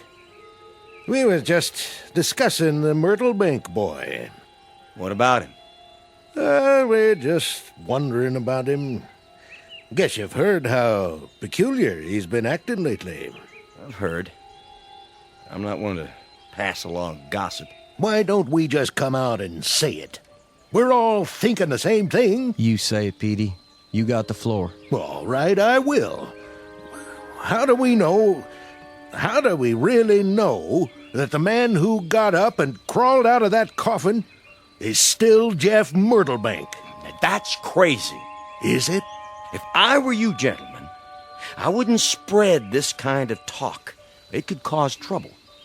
And what kind of trouble is that? My grandmother, rest her soul, she used to tell me about evil spirits roaming round the world trying to find a body to take over. She said they could steal a corpse sometimes before a man was good and dead. Just like that. And you know something? I believed her then, and I believe her now. That's enough. This is dangerous talk. Though I confess, it does throw a little dry kindling on the fire. It's been smoldering in my brain ever since that day at the church. So what do you figure we should do about it? Nothing to do. Just keep your ideas to yourself for now, or you'll get people all riled up. We need proof, and that's what we don't have yet. Good day to you, gents. Day. Be seeing you, Doc.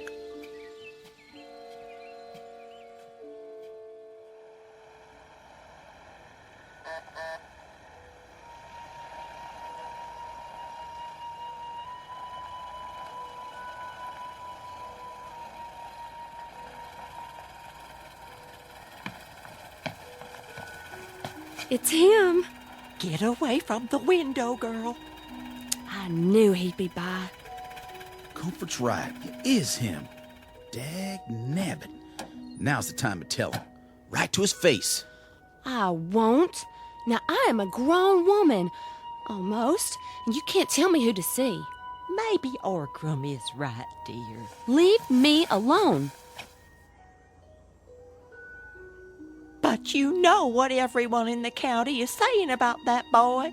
Well, he's not calling on the county. He's calling on me. You're just plain rotten stubborn.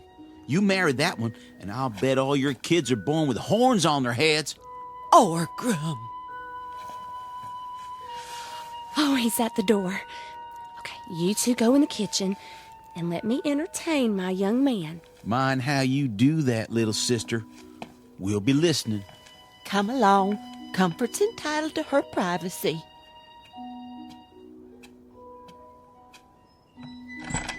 Well, bless my soul. Look who's here. Hello, honey. Come in. How's your ma and Orgram? Oh, just fine. And you? I mean, how's your folks? Same as ever.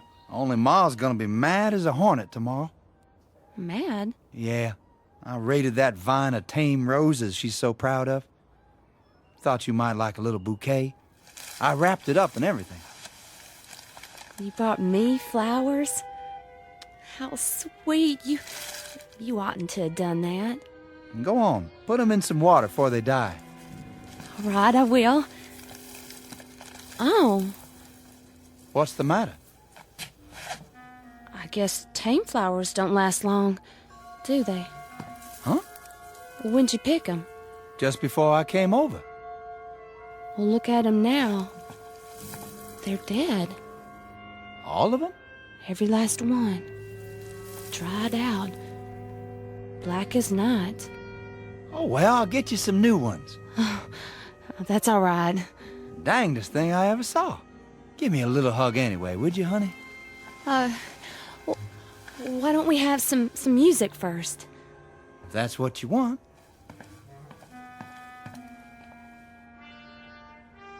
I'll wind the Victrola. You do that. And pick out a record you like. We bought a new blue yodel last week. Did you? Yeah, it's real pretty.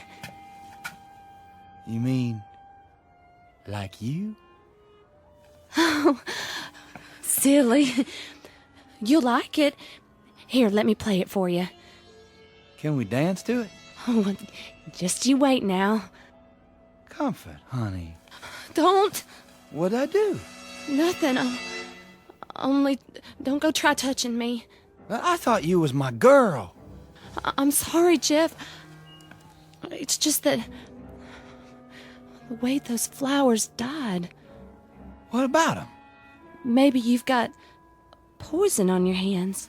That ain't what's bothering you. Yes, it is. I get it everywhere I go. I can let it go by from other folks, but not from you. I'm getting mighty sick and tired of being treated like one of them vampires. Oh, I didn't say that. Now, are you my girl or aren't you? If you are, give me a kiss. Jeff, no, please.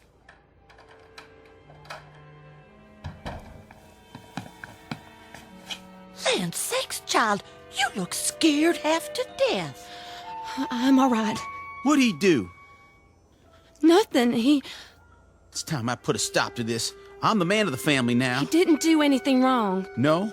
How come your eyes are so wild? He just got me kind of flustered. I ain't liked him since we was both 3 years old. And now's the time to do something about it. You be careful, Orgram.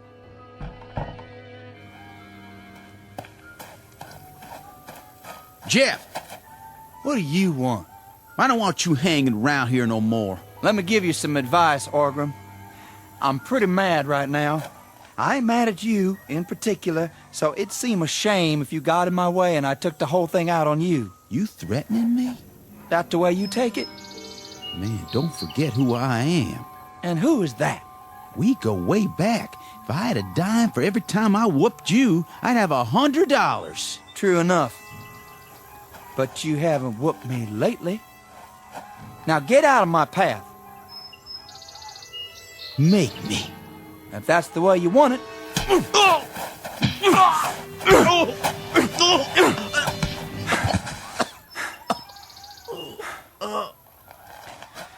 Times have changed, Orgram.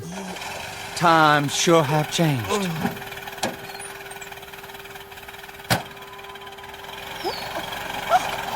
Mama? You're bleeding. Oh, my little boy, what's he done to you? Oh, Mom, I think he broke my jaw. Don't you worry none. Can you stand? Poor Jeff. Poor who? He doesn't have anybody now. That's right.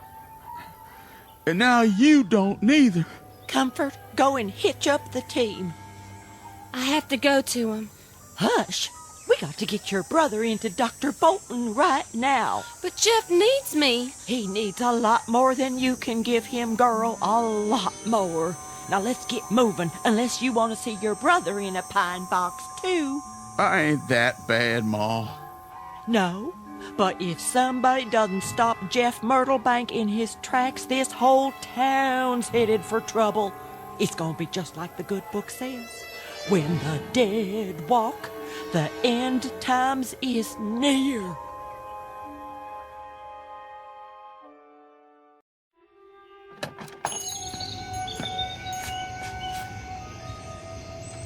Easy with him now. Somebody go get the doc. Here, put his feet up on t'other chair. It was that Myrtlebank boy. He lit into him for no reason. You should have seen it. He like to broke my jaw. Hold still. All right, let's see here. Stand aside. What happened to you? It was Jeff. Jeff, or whatever devils took possession of his body. He broke my boy's jaw like he was pounding on the door to hell. We're living with something evil in our midst. Oh, come on now, Petey. I mean it. We gotta put a stop to this.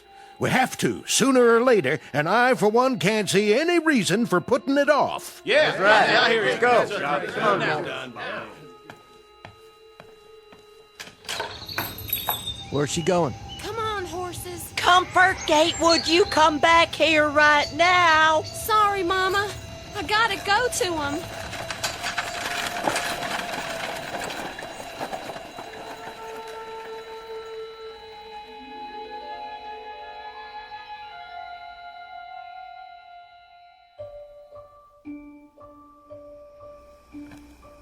How was your dinner, son? Good as usual, Ma. You're the best cook for miles around. Oh, now. It's true. You know just how to make it. Jeff, you help your sister with her homework. I don't have any, Ma. Yes, you do. Reading and writing and your numbers. But, Ma... Rest a while, Lizzie. I gotta smoke my pipe first. Not in here, if you please. Your pa's tobacco is bad enough. Be back in a minute.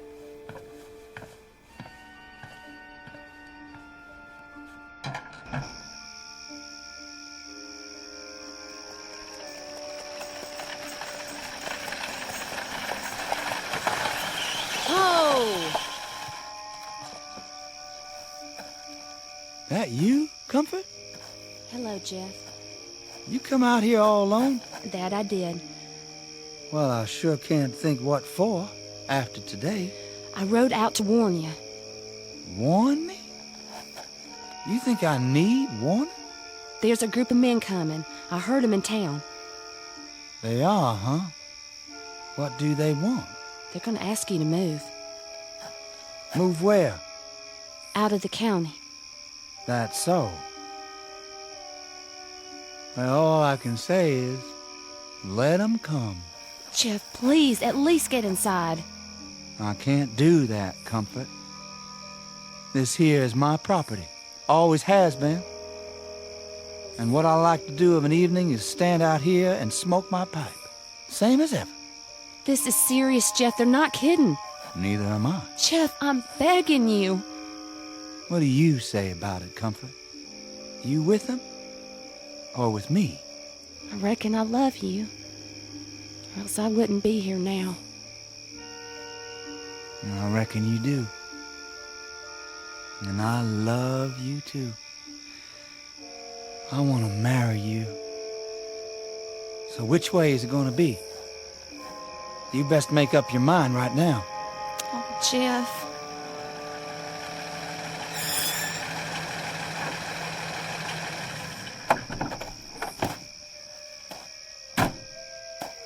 There he is. All the girls with him. So this is where she took the wagon. I should have figured. Let's stick together. We know what we're going to do. Gents? Now listen here, Jeff. You get on home, Comfort. Don't be telling me what to do, Orgrim. Well, might late to be driving all this way out here, ain't it? Jeff, we want to talk to you. You know this is private property, don't you? Now hold on. We come here to speak our piece as a committee.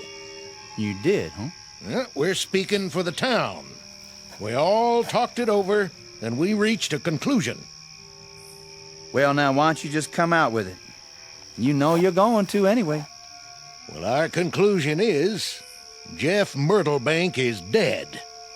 We don't rightly know who you are or where you come from. But we think you stole Jeff's body. 'Cause Jeff sure couldn't have whooped me all by himself. Time to fess up. What do you say? I'm waiting to hear what Comfort has to say. I asked her a question just now. She ain't answered yet. This ain't about her. Come over here by me, Comfort. No, Orgrim, I won't. Jeff, Yes, Comfort? I'm listening. I reckon I'm with you. No matter where we have to go. Stand behind me, then. Do that, Comfort. Ma won't let you come home. Not ever. Take your choice. Well, I just made it. Gents, my wife-to-be and me was born and raised in this county. We like it just fine here, and we don't aim to raise our kids anywhere else. Now, hold on. Let me finish. I heard you out. Let him speak. We're gonna stay. Now that means just two things. One, if y'all are wrong about me, you got nothing to worry about. I'm just an old country boy named Jeff Myrtlebank. But if you're right about me, then you folks better start treating me nice. Is that a threat? I don't know. 'Cause you don't know what all kind of devilment I can cause. Hold on a second. I don't know. I might wave my right hand and bring droves of locusts to eat all your crops. Stay away from my crops. Or I might wave my left hand and dry up all your wells. I might even snap my fingers and burn a barn or two right to the ground. No. We better just do what he says. I don't like the sound of that. Wait a minute. Or some morning, just because I feel ornery, I might let the hawks carry away all your chickens. Now, Jeff, don't go getting ahead of yourself. Careful, shotgun. Yes, sir. I think you folks better start treating me and mine real nice. Boy has a point. I guess it's a different picture with you aiming to marry Comfort. We sure ain't got no call to pick on her. That's the truth. It wouldn't be right to hurt her trying to get at someone else. When you aiming to marry? Jeff? Right away. That true, Comfort? Then I guess it is. In that case, be sure to let us know about it, boy. We'll throw a picnic that day. Well, let's go, men. This here engaged couple's got some planning to do. All right, let's go. We gotta go. See you at home, Comfort? In a while, Orgrim. Tell Ma not to wait up.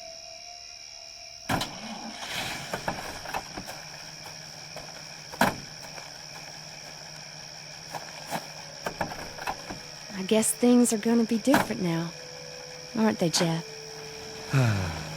Sure are. Something the matter? No, my pipe just went out. Where's my matches? Right here in your shirt pocket. Oh.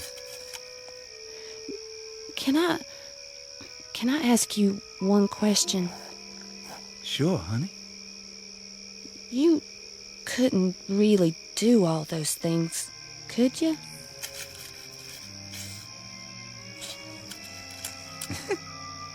Well, what do you think? I hated to lie to him that way. But sometimes you have to cope with trouble soon as it comes up, before it gets out of hand. Jeff, Hmm? how'd you do that? Do what? Like that match. You didn't strike it on anything. It just lit. All by itself. Was that a magic trick?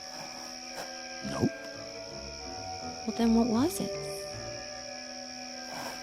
Honey, one of the first things you're gonna have to learn is to stop imagining things. If you say so, Jeff. Now, come on. Get in the wagon and I'll drive you home. But how will you get home? It's a long walk. Oh, I won't have to walk. What are you gonna do? Fly? It's dark and... Don't you worry about it, honey. I'll think of something.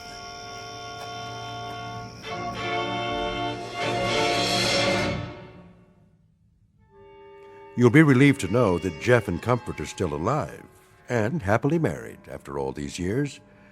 According to the history books, their only son went on to become a United States Senator. He was considered an uncommonly shrewd politician who never lost an election. No one's sure where he is now, but from all reports he had a great influence on our national policies. Some say he continues to this day working quietly behind the scenes, using some rather special skills learned only in the Twilight Zone. The Twilight Zone continues in just a moment. You are about to enter another dimension, a dimension not only of sight and sound, but of mind, a journey into a wondrous land of imagination. Next stop, the Twilight Zone. Hi, this is Stacy Keach. I'd like to take a moment to tell you about our Twilight Zone website at twilightzoneradio.com. At twilightzoneradio.com, you'll find the latest information on these Twilight Zone radio dramas, including behind-the-scenes photographs, plus the newest product releases, trivia contests, ways to contact us, other Twilight Zone-related info and merchandise, plus links to other fascinating websites. So make your next stop twilightzoneradio.com. Visit twilightzoneradio.com to purchase these Twilight Zone radio dramas on cassette and CD, or call toll-free 1-866-989-ZONE. That's 1-866-989-9663.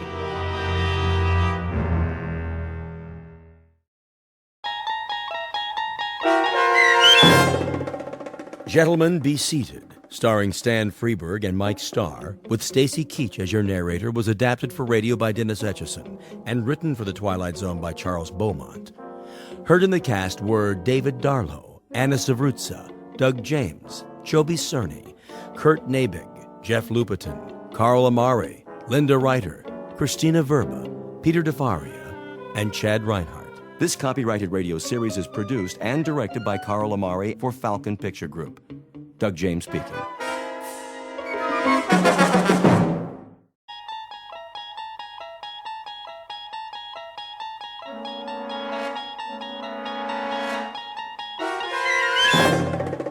You unlock this door with the key of imagination. Beyond it is another dimension, a dimension of sound, a dimension of sight, a dimension of mind. You're moving into a land of both shadow and substance, of things and ideas. You've just crossed over into the Twilight Zone.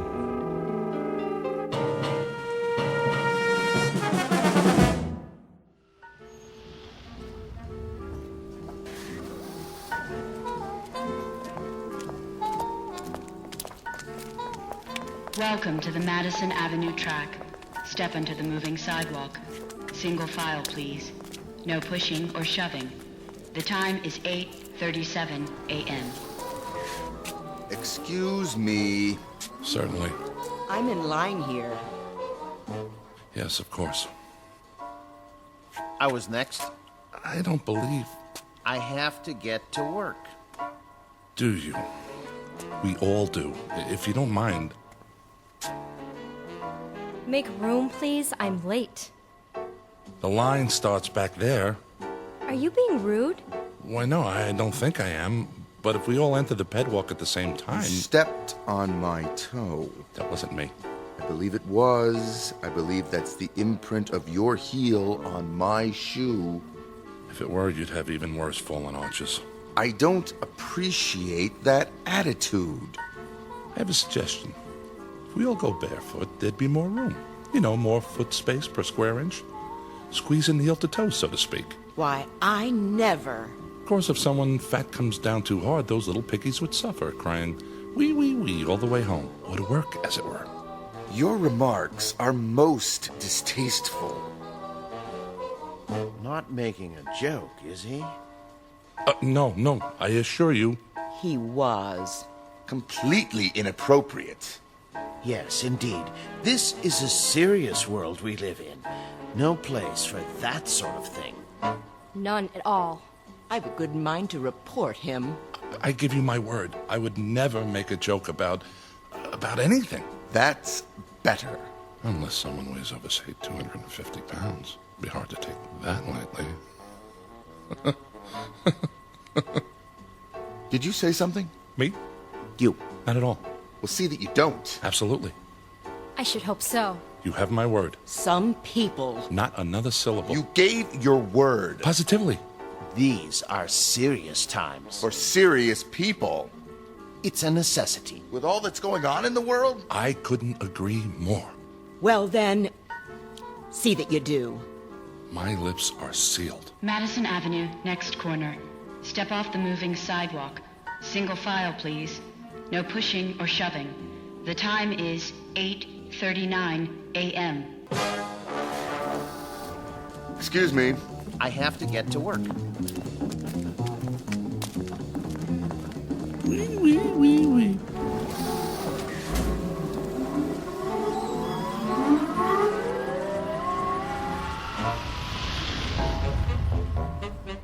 Welcome to the world of the future. The time, a mere 20 years from now, give or take a few. The place, New York City. The man with the chuckle is Mr. James Kincaid, employee of the Spears Research Laboratory in Manhattan. A typical 21st century American, on the outside anyway. On the inside, however, it's a different story. Mr. Kincaid doesn't fully appreciate that fact, at least not yet. He doesn't dream that one involuntary sound, one little chuckle, has already set him apart from his fellow workers. For this is a serious world for serious people. But by allowing a single utterance to pass his lips, he is about to be transported out of this world and into the Twilight Zone. And now, The Twilight Zone and our story, Gentlemen, Be Seated, starring Stan Freberg and Mike Starr, with Stacy Keach as your narrator.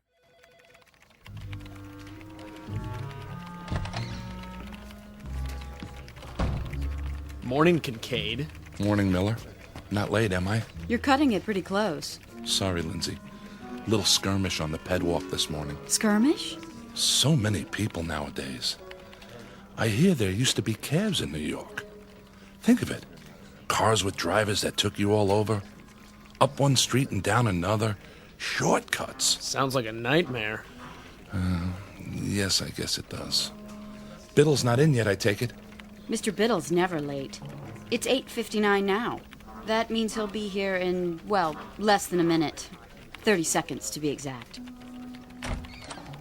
Morning, Mr. Biddle. Yeah, morning, Mr. Biddle. Hello, sir. Good morning. Well, enough chit-chat. Back to work. Yes, sir. Yes, sir. Look at that. What? Biddle. Somebody moved the electric coffee maker. So? He doesn't see the cord. He's going to trip on it. Shouldn't we tell him? No, wait. This is gonna be good. How can you say that? Mr. Biddle! Mr. Biddle, watch where you're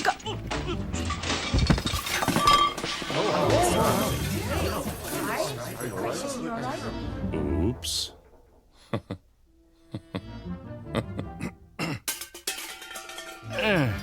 Who said that? Why, no one, Mr. No one said anything. Yeah, nothing at all. Was it you, Miss Capshaw? Me, sir? I only meant you should watch where you were going. There was an oops, followed immediately by what I took to be a chuckle. Oh, no, sir. I didn't laugh. No one laughed. Was it you, then, Kincaid? None at all, sir. I didn't say a word.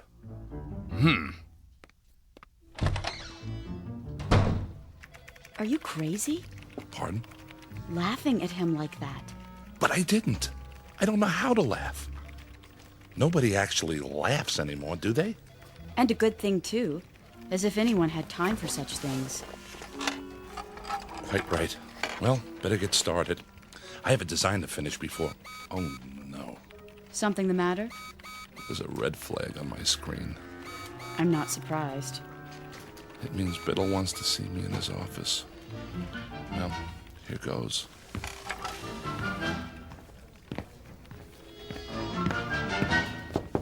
Yes. Kincaid here. Come in. You wanted to see me, sir? Sit down. I could come back later if you That want... chair right there. Yes, sir, Mr. Biddle. I suppose you're wondering why I called you in. Not really. What? I mean, yes, I am. What was that? The door. I locked it so we won't be disturbed. Is that necessary, sir? Cigar? Beg pardon? A cigar. They're quite good. Oh, I don't smoke, sir. Pity. I have them made special. I thought there was no smoking in the building. Oh, it's all right. This office is airtight and soundproofed. Are you absolutely sure? Quite sure, but thank you anyway. Now then, as to that difference, how significant it is, I don't know, but you may recall that a few minutes ago, on my way to my office, I tripped. Do you recall that? Someone should have been more careful with the electrical cord. I should have. I hope you weren't. What was your reaction? Why, regret, sir. Indeed? Yes, sir. It's a serious world we live in, and that is why we must be serious. Don't you agree? Definitely. Definitely. A man never knows what might happen at any moment. Unquestionably. Even the simplest things. They might not be what they appear to be. I'm not sure Terrorists, my boy. Spies. That sort of thing. They're everywhere. What if there were an explosive charge, say, hidden in this very office? It could go off at any time. Surely not. Oh, there's no telling when it might happen. Any time at all. I sit here at my desk, puffing away. While we talk about serious things, and the seconds tick by until it goes off. It was right under my nose, in the cigar, you see. What do you say to that? Aha! I knew it. Excuse me, are you all right? Of course. Oh, a little worse for wear. By the way, is my face blackened? Eyebrows singed? A bit. Here, take my handkerchief. Nonsense. It was only an exploding cigar. Tell me something, my boy, and be honest. Do you find yourself chuckling often?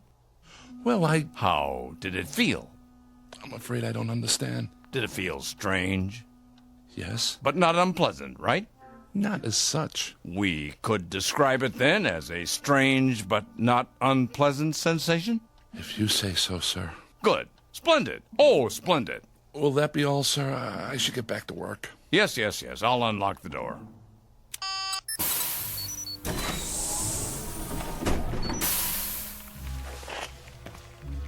Thank you, sir. Look at them out there. Pardon? Do you see any smiles, Kincaid? Even one single little grin? No, sir. And do you know why? Because they've forgotten how, that's why. Note the emptiness in their eyes, the deadness, the utter nothingness. Like machines, Kincaid. Machines Circuit boards with legs. I don't understand, sir. Not as yet, perhaps, but soon. Oh, my boy, if there ever is to be joy again in this world, and love, and happiness, and laughter, especially laughter, it's going to depend on you and those few like you. Oh, trust me on this. Me, Mr. Biddle? And now, a report from the executor. It's the morning report from Washington. Eyes forward on the big picture. Isn't he handsome? Just like on the posters. All right, everybody, stand up. He's gonna speak. Citizens, I greet you. It pleases me to report that our gross national product is up 2.3% over a similar period last year. However, that is far from the goal we have set. The goal we promised ourselves for a Kincaid, bigger, better I have country. one more question for you. Yes? Why do firemen wear red suspenders? I don't know, sir. You will, poor boy. You will. Tonight. And waste is the cardinal offense, as we know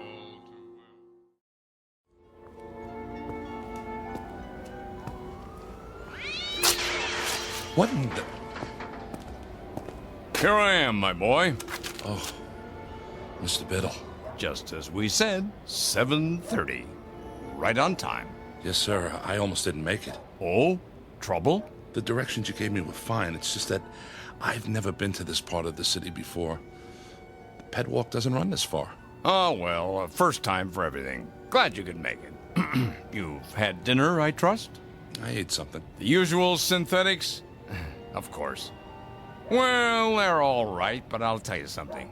There's a great deal of difference between a steak and something that only tastes like steak.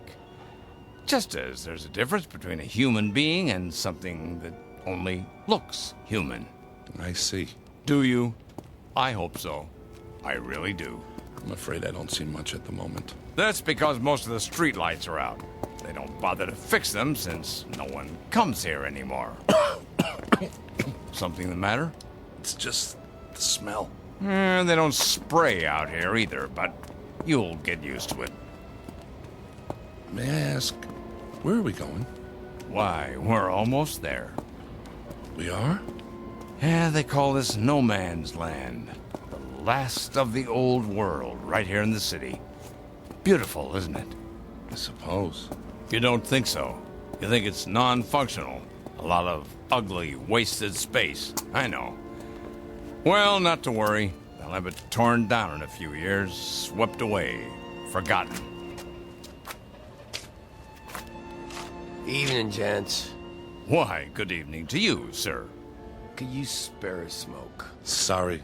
Hold on, my good man. I have here a cigar of the finest leaf, hand-rolled to my specifications. You're not really going to... Have no fear, my boy.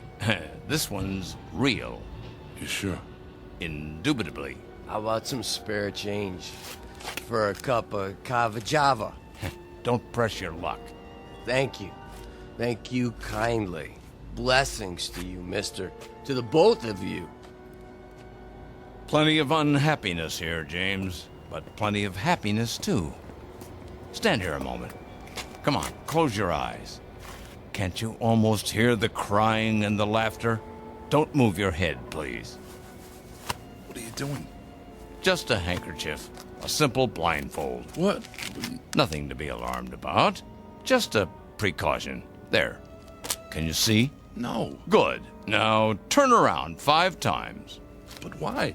It's necessary the first time, in case you're rejected.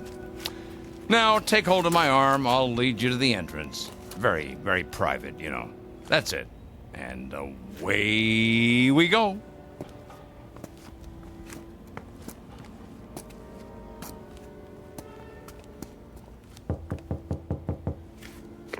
Why does the chicken cross the road? To get to the other side. Come along, my boy. You can take off the blindfold now.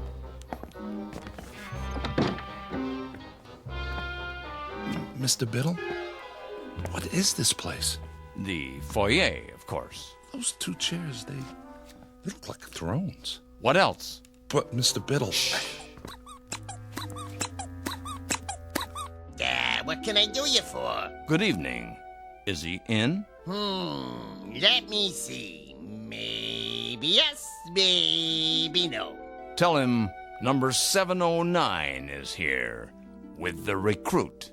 Alrighty then. Try not to miss me while I'm gone. In the meantime, gentlemen, be seated.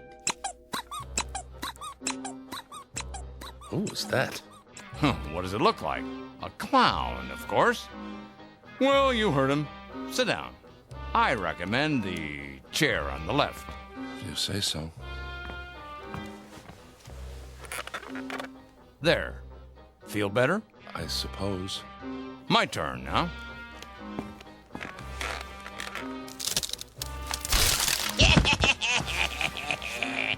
Mr. Biddle, are you all right? Perfectly. Here, take my hand.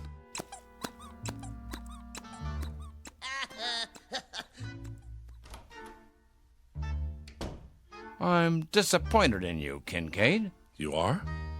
Didn't you find that the least bit funny? Just now when I went sprawling? No, sir. You could have been hurt. Oh, James, please. Try. Don't tell me you've forgotten how to laugh. Not you. I was so sure. Sir, if you'd only explain to me... No, there's too much explaining in the world and not enough laughing. We're all turning into a race of machines. Cold, efficient, heartless machines. Ta-da! Who are you? Feast your eyes. Ever seen the smug before, huh? The executor. He does wonders with makeup. For a court jester, that is. The face doesn't quite go with that three-pointed hat. What's the matter? You don't like it? I didn't say that. Then I guess the yoke's on me. Well, don't just stand there with egg on your face. What goes up the chimney down but not down the chimney up, huh? Quickly. I don't understand the question. Would you repeat it? Too late. Timing is everything. Go on, tell him. An umbrella. What? An umbrella. I don't know, Biddle. I'm very dubious. He chuckled. So you say. I haven't heard anything.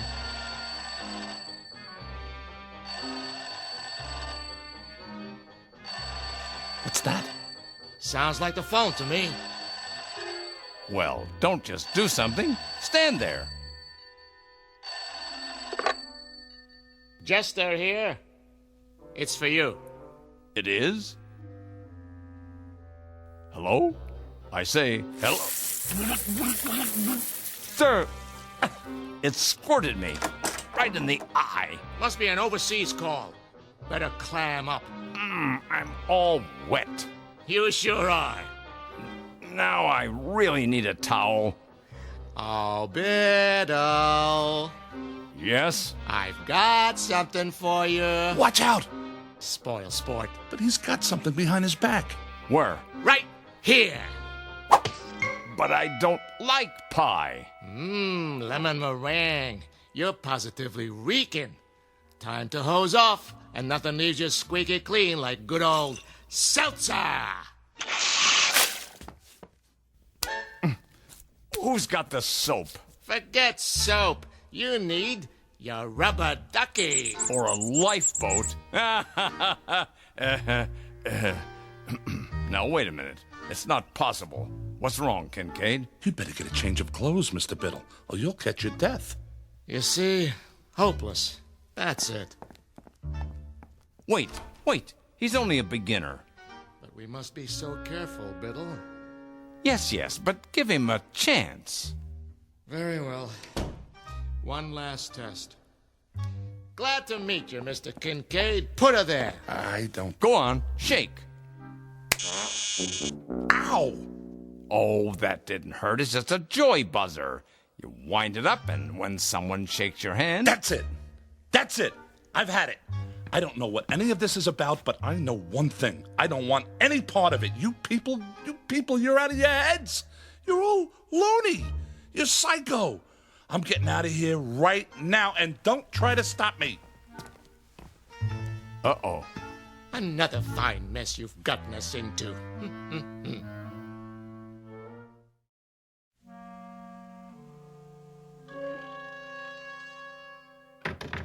Let me out of here! You see? A motion. I'll admit that's encouraging. James, this way out.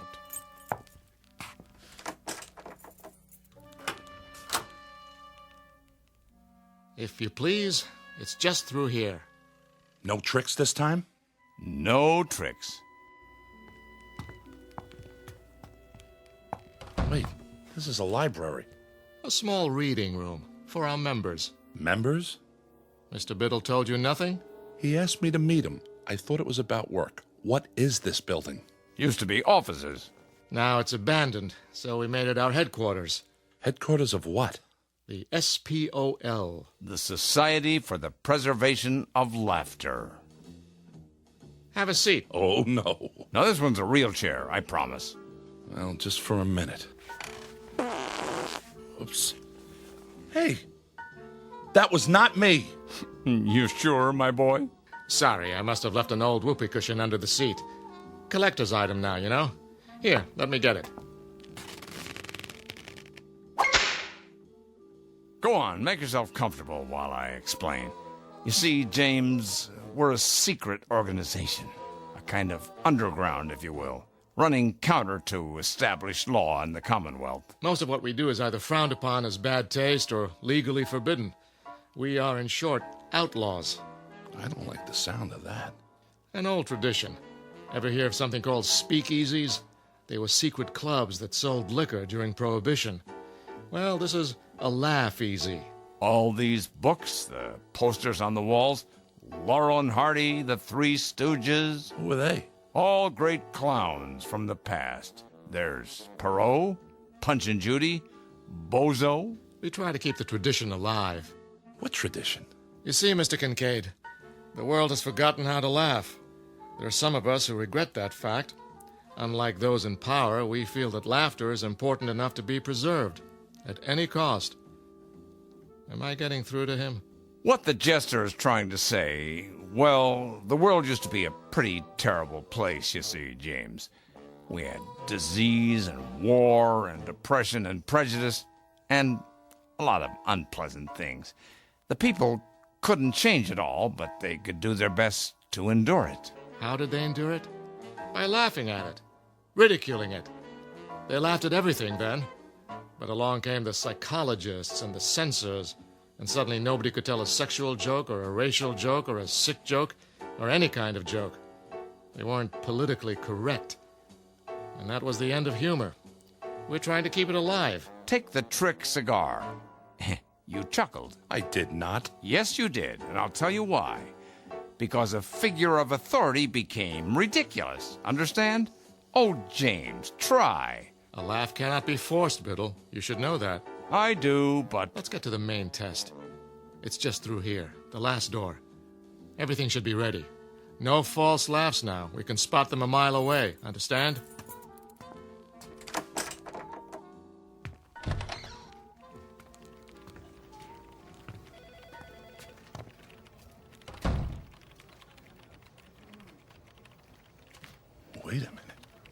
Wait a minute. This looks like... Spears Research. Where you work, Kincaid. Where I work. A perfect replica, down to the smallest detail. But how? It's nothing, really. We have art directors, carpenters, just a matter of painting a set, some props. And now, the music and the screen. The executor.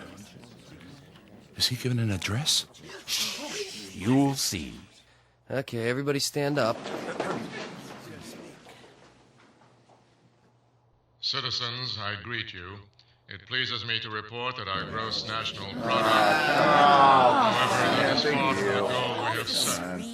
Yay, is a tomato for you. For a bigger, better country. The World Council shows a decrease in... Our broadcast has been temporarily interrupted. Refreshing, wouldn't you say? But it's unpatriotic. Perhaps you should talk to your fellow workers.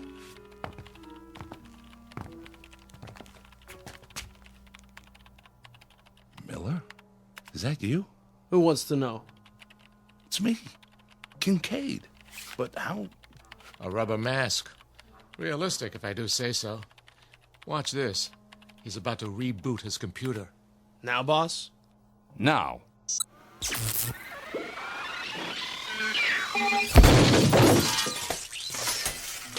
Well, Kincaid? Well, what? His computer, man. It blew up in his face. What do you say to that? Computers are awfully expensive.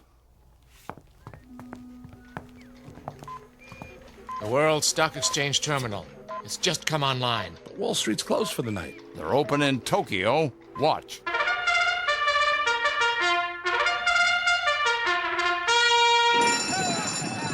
And they're off. Dow takes the lead, followed by DAX, NASDAQ, Fortune 500, and gross national product. As we go into the turn, it's OPEC forcing the pace. Wait, national debt's closing in.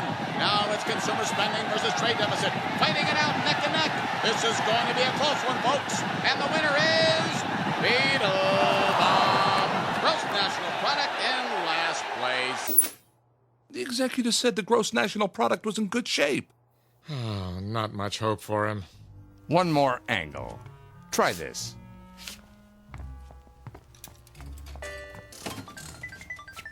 Lindsay?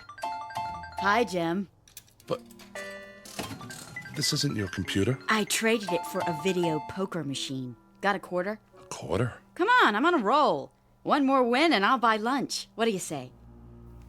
All right.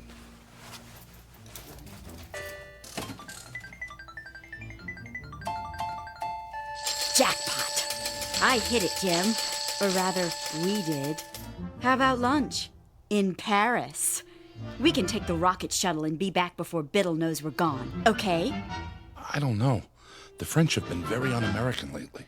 James, get with the program, boy. I'm trying, sir. You certainly are. I need a drink. Come on, the bar's this way. I'm afraid I've done all I can. Okay, everybody. You can take your masks off now.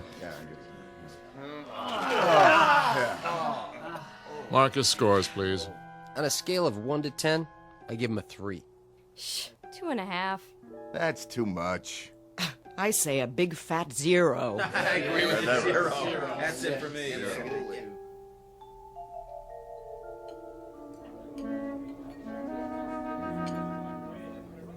What'll it be, germs? Gents? Martini, double. And one for my friend here. Make it special. Coming right at you. Were those my judges? Don't worry about it. I haven't given up on you yet. How about a game of darts? But, sir, the target's there. Pictures of the executor. So they are. How about a rotten egg? Eggs? Right there in the basket, gentlemen. Well, you can throw. I don't know, sir. Oh, come on. This is the man who destroyed fun. Who took away the good times. But you've hated me, haven't you, James? As a boss. No, you have. I know. And with good reason. I've been a stern, pompous ass. But I'm competent at my job. The company can trust me. I know my role. But I'm not at work now. Oh, good one. Yeah. Good one. Right in the old schnozola. Try one? Well, okay. Good boy. Got him right in the eye. Another? If you say so. He took it on the chin. Now try the neck. That's always funny. 2 martinis. Wait, drinks first. This one's yours. Well, through the teeth and over the gums. Look out, stomach. Here it comes. My glass is leaking. Of course it is. That's what's called a dribble glass. See the little slits in the side? When you tip it to drink, voila! Doesn't that tickle your funny bone? It's a start. 2 more. No problem. Here's your drinks. Thank you, my good man. Cheers. I think I'm starting to like these. Keep 'em coming. My pleasure, sir.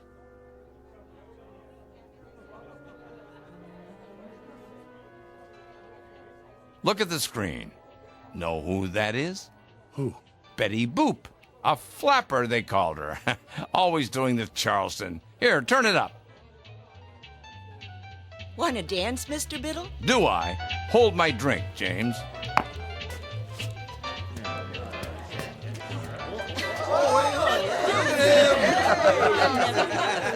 You ain't seen nothing yet.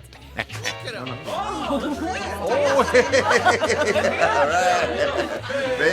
Biddle, Biddle, Biddle, Biddle, Biddle, Biddle. I'm laughing. Biddle, Biddle, Biddle, Biddle, Biddle, Biddle.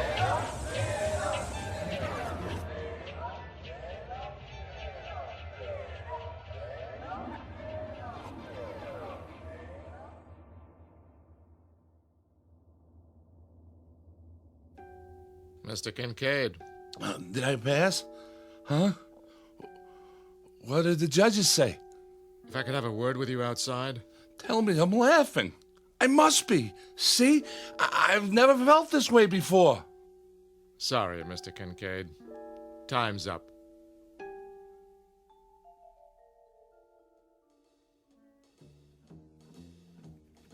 Morning, Jim. Morning, Lindsay. You're looking sexy as usual. What? Later, alligator. We're on for Paris, by the way. I don't know what you're... The rocket shuttle? Oh, that's right. It wasn't really you. Well, I'll explain. As soon as I talk to old man Biddle. Jim, have you been drinking? After a while, crocodile.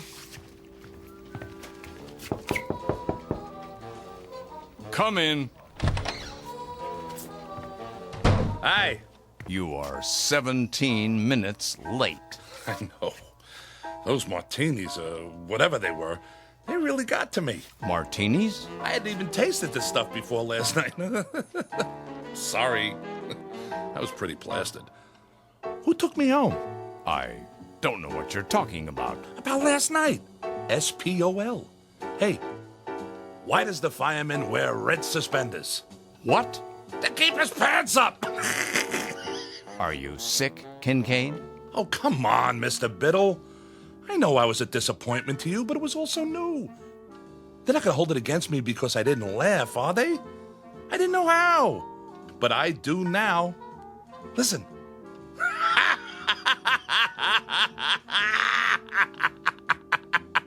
Kincaid? Yes, sir? You're fired. So the judges ruled against me. I don't blame them. You can fix it, can't you? Get out. All I want is a second chance. Is that too much to ask? I can learn.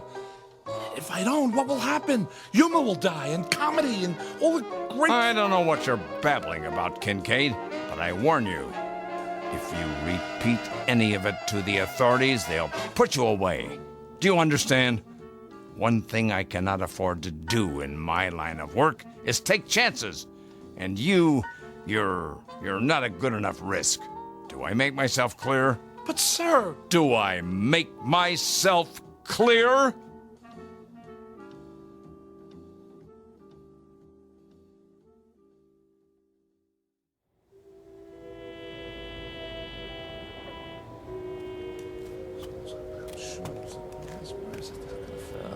Evening to you. Evening. I was wondering, can you spare a smoke? Sorry, I don't... Wait a minute. Have you ever seen me before? You? Well, no, I... Did you smoke a cigar last night? Oh, yeah. I think I did. Here. Get yourself a cup of Cava Java. Hey, thanks.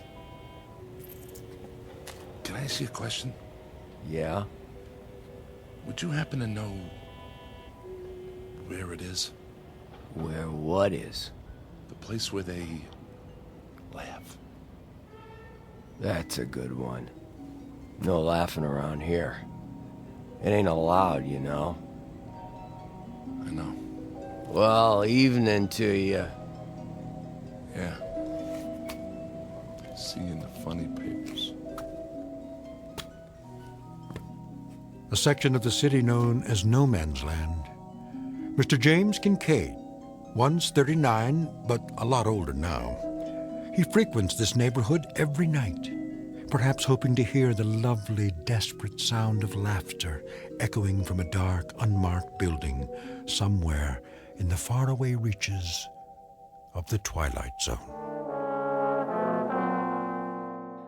The Twilight Zone continues in just a moment. You are about to enter another dimension, a dimension not only of sight and sound, but of mind, a journey into a wondrous land of imagination.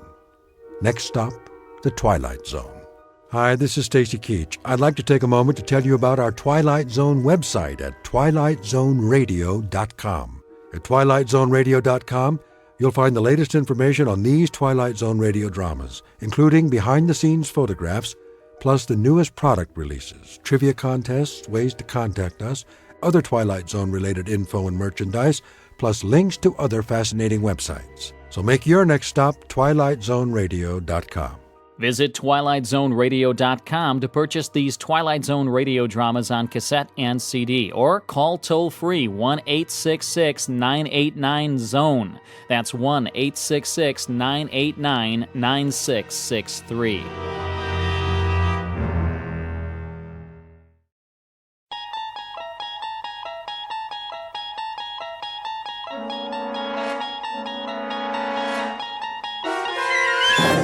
You unlock this door with the key of imagination. Beyond it is another dimension, a dimension of sound, a dimension of sight, a dimension of mind. You're moving into a land of both shadow and substance, of things and ideas.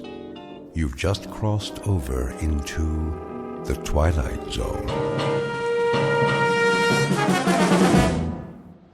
Where would I find the thimbles? Well, you'll have to ask Mr. Armbruster, the floor manager. Over there, the man with the flower in his lapel. Thank you. Sir? Yes? I'm looking for the thimbles. The symbols? No, you know, for sewing, the pretty little gold ones. Well, that would be in gifts. Oh, thank you. Which floor? Is this dress on sale? Yes, madam. Oh, good. Can you help me? The sales girl will ring it up for you. Is gifts... Mr. Armbruster to cosmetics. I'm sorry, what did you say? Is it upstairs or down? Mr. Armbruster, please come to the cosmetics counter. One moment. I'm needed. Is this the final markdown? Let's see. Yes, 40% off. I'll take it. Will that be cash? Charge. Oh, and can you gift wrap it for me? Well, certainly, ma'am. Customer service is downstairs. You take the elevator on your right.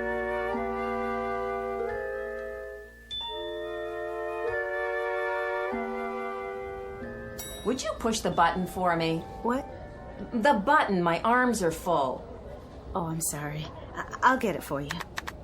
Is this elevator going down? I'm really not sure. Such crowds. I know. It is hard to tell whether you're coming or going. Oh, it's always like that this time of year. I should have stayed home.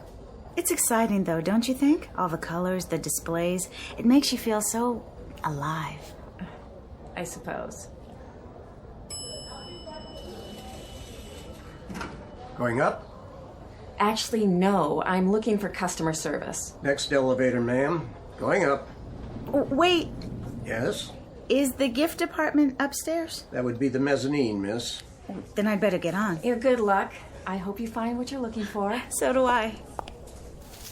What about all those people? Beg pardon? I'm the only person on this elevator. Miss? Why didn't you let them on too? This is the express. The others are local this time of day. Oh. I guess I'm not accustomed to such personalized service. My own private elevator. A pleasure. I hope it's in gifts. What in particular were you looking for? Thimbles. Thimbles? Gold thimbles. Really? You had them advertised. And they would most likely be in specialties. They would? 9th floor. Oh. Somebody told me to look in gifts. 9th floor. Thank you so much.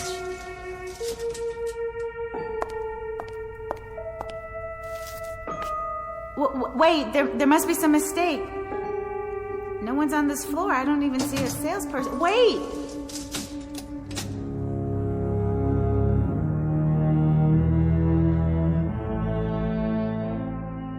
Express elevator to the 9th floor carrying Miss Marcia White on a most prosaic, ordinary, run-of-the-mill errand to the specialties department looking for a gold thimble. The odds are that she'll find it, but there are even better odds that she'll find something else, too. Because this isn't just a department store. This happens to be the Twilight Zone.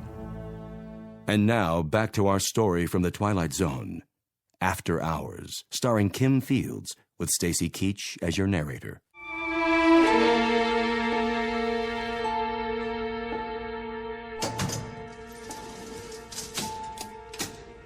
Wait, you can't leave me here. There's nothing on this floor, only empty counters, almost no lights at all. I want this button to work. Now I have to wait till he comes back. Rude, that's what I call it. Hello? Is anyone here? Anyone at all? May I help you? Oh. Is there anything the matter? Where did you come from? Come? From? I didn't see you behind the counter. Was someone helping you? No, how could they? I don't think I'm on the right floor. In fact, I'm sure I'm not. You see... Can I show you anything? Why, yes. If you are open, that is. And what would that be? Well, actually, I was looking for a gold thimble. Really? Mm-hmm. It's a gift from my mother. I see. Gold thimble. Gold thimble. Oh, yes. I think we have just the thing. You do? Something you'll like. In fact, I'm sure you will. But where? I don't even see any merchandise. Down here, at the end of this counter. This way, please. Oh, I see it now. There. How about this? It's all by itself in a glass case? Well, that does make it stand out very dramatic. And in its very own little velvet box. That's lovely. Don't you adore it? May I see? It's 14-karat gold. Really? Quite distinctive, don't you think? Do you have any others? Only this one. But why look any further if this is the one you like? You do like it, don't you? Yes, it's perfect. How did you know? Let me write it up for you. Charge? What? Will this be a charge? Oh, no, I'll be paying for it in cash. As you wish. It's easier that way, at least for me. Applying for credit, waiting to be approved. I never have enough time to go through all that. Do you know what I mean? I know exactly what you mean. Do you want it gift wrapped? Yes, please. If you have the time. On second thought, I'd better wrap it myself. Of course. It seems that there's never enough time, is there? Oh, I forgot to ask. How much is it? $22.80 plus tax. Is that all? Quite reasonable. It's our annual markdown sale for preferred customers. How nice. $25 even. Here you are. Perfect. You know, this is so... What? So odd. In what way, Marcia? Well, you don't have any merchandise here in any of the displays except for this thimble. Except for the very thing I needed. Is that so odd? We pride ourselves on catering to the discriminating shopper. I'm not sure. The whole floor looks so empty. And all the cases... You called me Marcia. Did I? I'm sorry. That was forward of me. I should apologize. How did you know my name? Aren't you a regular? I've probably seen you around the store. No, you haven't. I've never been to this department before, and I certainly have never seen you. Are you sure? Look, I don't want to make a big thing out of this, but Really, what kind of place is this? What do you mean? I mean, I go shopping and I want just one small item, a gold thimble, and I end up in this store on a floor where there isn't anything in evidence except the item I'm looking for. Now, you may be more sophisticated than I am. Not at all. But I'd call that odd. Here's your purchase. Well, don't you? Please come again. Anytime. The elevators... But of course, you remember where it is. Yes. Yes, I do, thank you.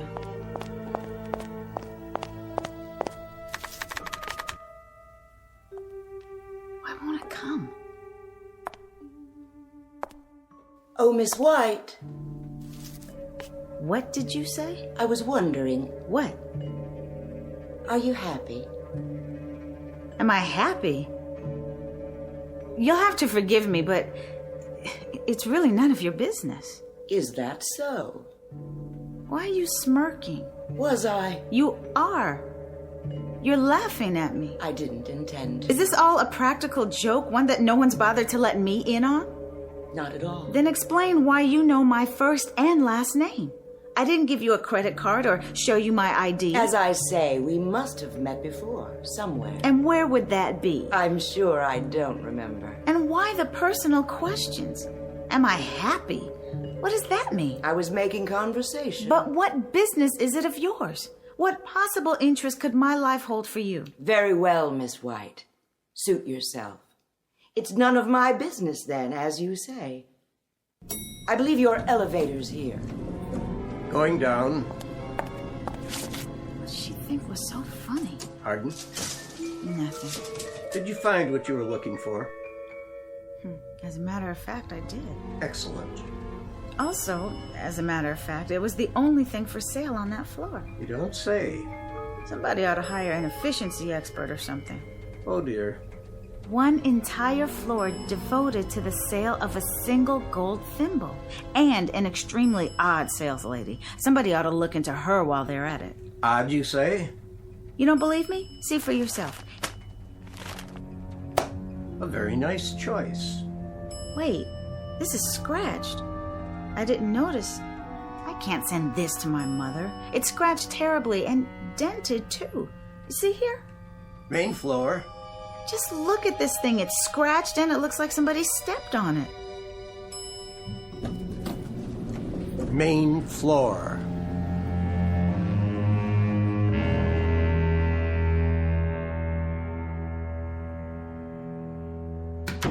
Sit down, Mr. Armbruster. You make me nervous. But I'm only trying to explain. Can't we cut through all this? You're in charge of the floor. You're supposed to handle any problems.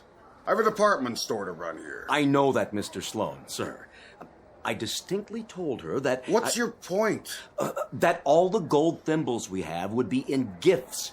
And that if the item is in its original packaging, we would make good on it, either by replacement or refund. I distinctly told her that, Mr. Sloan. Then what's the problem, Mr. Armbruster? The problem is that the customer claims she didn't get the item in gifts. She got it in another department. Then have her go to the department where she purchased the item. You know the policy. Oh, that's the point, Mr. Sloan.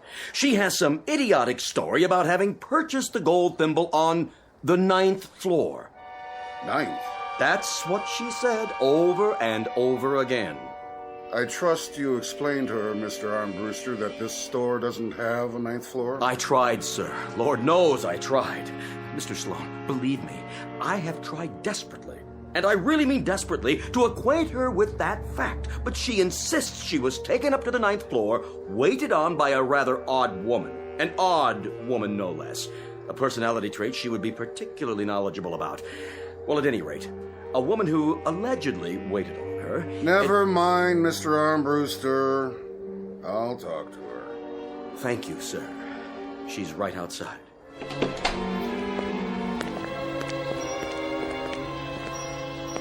Miss White? Oh, there you are. This is Mr. Sloan. How do you do? He is the manager of the entire store. Hello. Perhaps I can help you, Miss White. I hope so. I'll do my best. It's about this thimble. Let's have a look at it, shall we? It's dented. Oh, my. And scratched. See here? Well, now it most assuredly is. If you'll simply take it back to any register in the gift department, we'll be happy to replace it with merchandise of equal value or issue a credit. If that's all... Mr. Sloan, I've already explained to your Mr. Armbruster here. I didn't purchase this in the gift department. Where then? Now it begins. I was taken up to the 9th floor. Taken? If I may interrupt you right there. That's what's so difficult to understand, Miss White. What is? You see, we don't have a 9th floor. But that's ridiculous. As long as I've been with the store, which, by the way, is a considerable number of years... A considerable number. Well, I know what I know, Mr. Sloan. There's an old saying, those who were there know more than those who weren't. And I was taken up to the 9th floor, definitely. There's no question in my mind. I saw the numbers flash by, and then the elevator operator opened the door. Taken by whom? The express operator. And after that, he took me down again to this floor. Express, did you say? Yes, the express elevator. And I was waited on by a very odd woman. Is your receipt in your bag? My receipt? I didn't get a receipt. You see? I paid cash. I gave the woman a $20 bill and a $5 bill. Then I was given the thimble in this little velvet box here. It doesn't look like one of ours. Then I took the bag and... From the odd woman. She was odd. Anyone would say so. Can you be more specific? She had a very chic tailored suit with her hair tied back tightly in a sort of bun. She seemed to know exactly what she was doing, so I'm sure she's also been with your company for a considerable number of years. And her name was? I don't know. You see? I didn't ask. All our employees are required to wear name badges, like Mr. Armbruster here. So all you'd have to do is glance at the lapel. Voila. And there's the name. I honestly don't think she had one. No, I'm sure. Just the tailored suit with a plain neckline, no jewelry. If you could give me something more to go on. I'm trying. Otherwise, without a proper receipt, I'm afraid... Like that woman. Which? She looked exactly like that woman over there. Where? Standing by the designer collections. The same outfit, same color. That's one of our newest designer suits. It hasn't even been put in the window yet. How did she... Wait. Yes?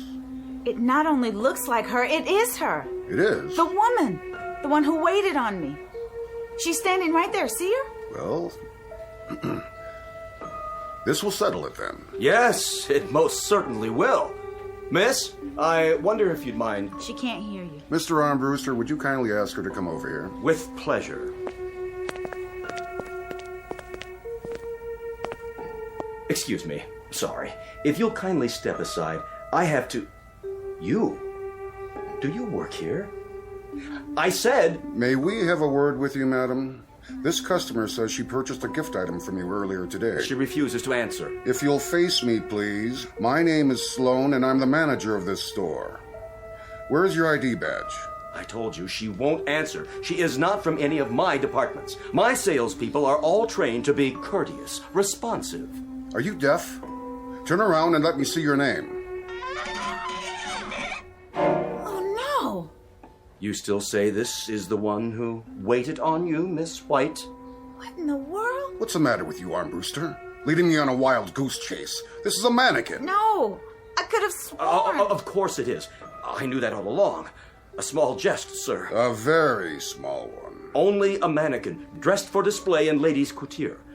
Why, what do you say now, Miss White? A dummy.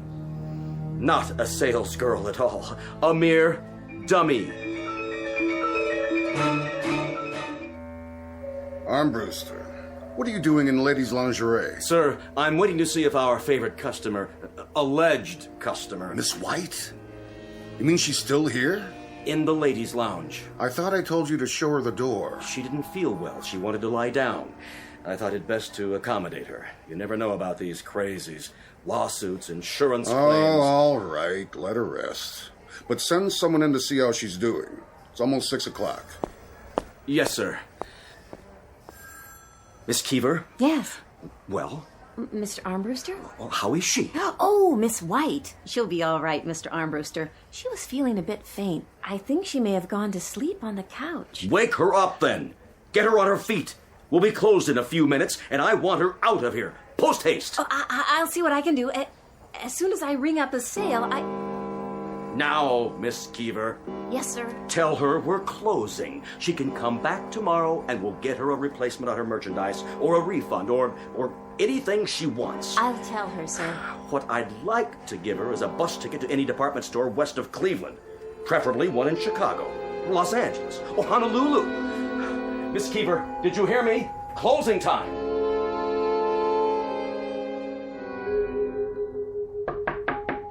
Yes. May I come in? Oh, yes, of course. How are you feeling? Better. I must have dozed off. Oh, that's all right. You looked like you needed it. Mr. Armbruster wants to know how you are. I feel like such a fool. He must think I'm insane. No, he doesn't. He and that manager and everyone else. Nobody thought anything. You just had a bad shopping day. I see it all the time. You know, it's strange.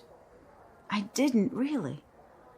You had what I came for, but everything went wrong when I got on that express elevator and the operator suggested... Well, which elevator is that? Next to the regular ones. You know, across the aisle along the wall. I have to tell you, I worked here all year, and we don't have an express elevator. If we did, everyone would try to use it. Then I am out of my mind. Oh, it could have been the freight elevator, I suppose, except... Except what? Well, there's no operator on the freight elevator. And you're going to tell me there's no specialty department? Where's that? You've never heard of the 9th floor either. I am sorry. They do have a floor just for storage, but I've never been there.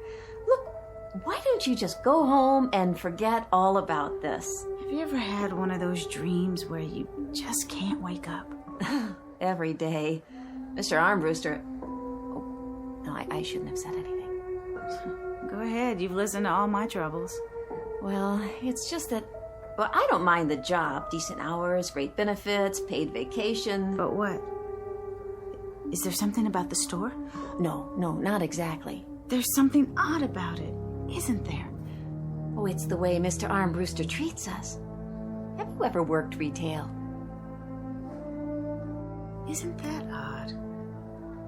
Really odd. Well, what is? Do you know, right here, right now, at this moment, I'm not sure. I have this feeling that there are things I can't remember, but I don't know what they are. But of course I couldn't then, could I? It's only logical. Does that sound crazy? That you can't remember? Well, did you fall and hit your head? No, nothing like that. You were telling me about Armbruster. Oh, well, I don't think he sees us as human. Oh, not just me. Any of us. The customers, too. We're objects. We stand at our stations or line up or whatever it is. But as far as he's concerned, we don't have feelings or lives. We're not real. Like the woman who sold me the thimble. No, which one? That's just it. She wasn't a woman. Oh, listen to me. I think you're right. I'd better go home and get some rest. Well, can I call for a cab? It's no trouble. Don't bother. I'll walk. Is it very far? I don't think so. Well, what's your address? My address? Okay, I am off in a few minutes, and I have got my car. Oh, that's not necessary, really. Just let me stay here for a minute more. I'll put on my shoes. Peggy? Yes? You've got a customer waiting. Okay, I'll be right there. Miss White, don't worry about Armbruster. Look at it this way. You're one of the lucky ones. I don't feel very lucky. Well, think about it. You can walk out of here anytime you want to. But why can't I remember my own address? Why am I so tired?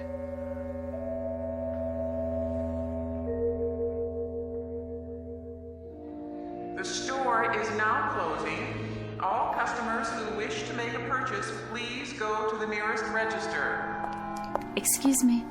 Yes. Oh, hi. You feel better? A lot. Thank you so much. And for the talk. Sure you can make it okay? Oh, I'm sure.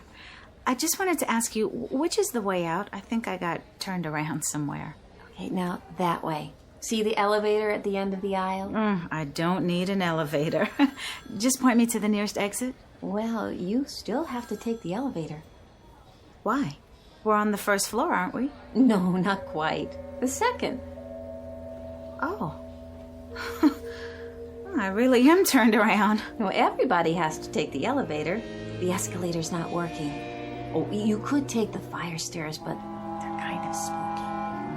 No, thank you. The elevator's fine. Okay, then. I will see you next time. I honestly don't think there'll be a next time. Not in this store. Good luck to you. Well, you too. This is the last call. The store is now closing. Mommy, come on. These elevators take so long. My feet hurt. It's these shoes. Got some slippers for my husband, a shirt for my nephew, and a new dress for myself. I splurged. Here comes the elevator. Watch your step. Please move all the way to the back of the elevator. Going down? Yes, I am. Have to wait for the next one. This one's full. Oh, all right. Hurry up, please.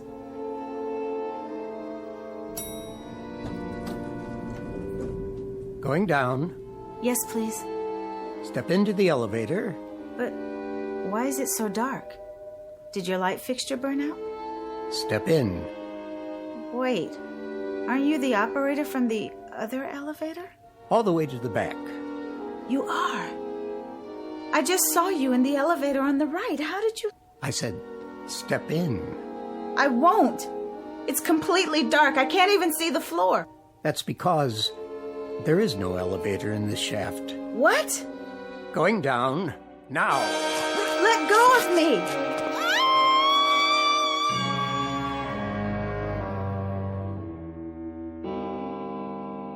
What?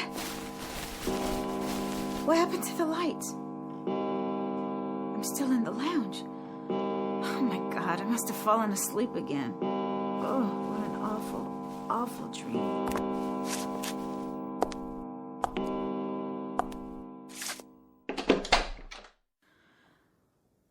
Hello? Hello, is anybody there? Empty. Then the store must be closed. That means...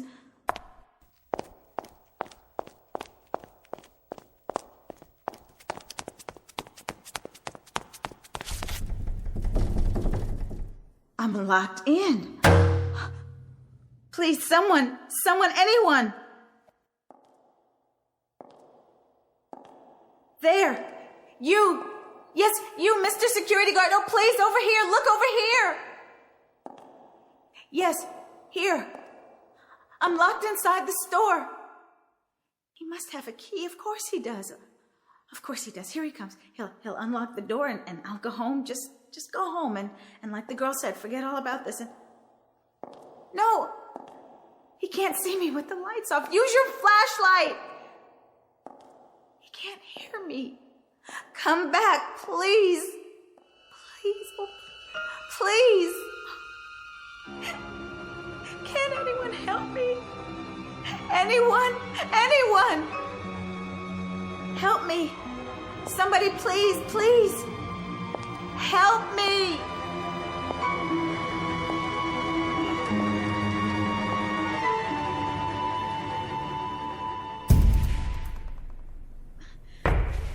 The window won't break.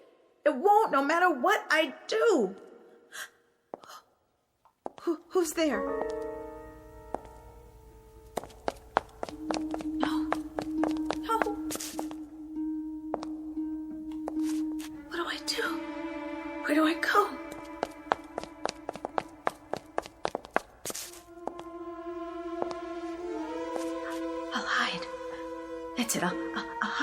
He won't find me.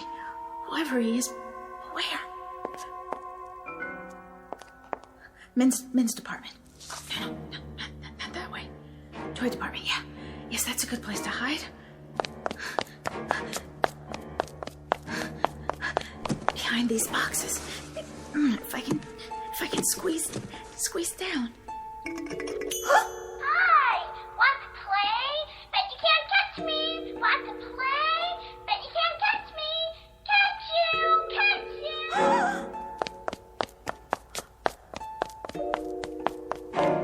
Oh, thank God. Hi. Oh, you don't know how glad I am to see you. You're the express operator, aren't you? Sure you are. Remember me? You took me up to the 9th floor today just a few hours ago. And now I'm locked in. I guess we both are. Do you know the way out of the... Hello? Can you hear me? I said You're not real either. You're a mannequin.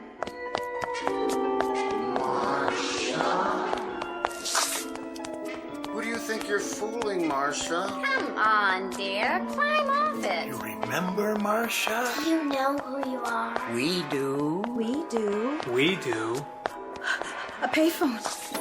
Yes. Where's my purse?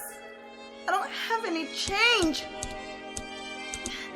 Help! Someone, please!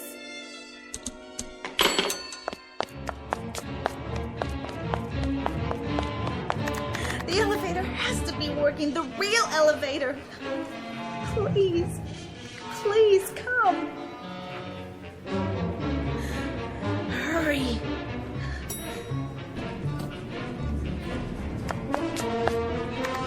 Any floor, I don't care. Move. 5, 6, 7, 8.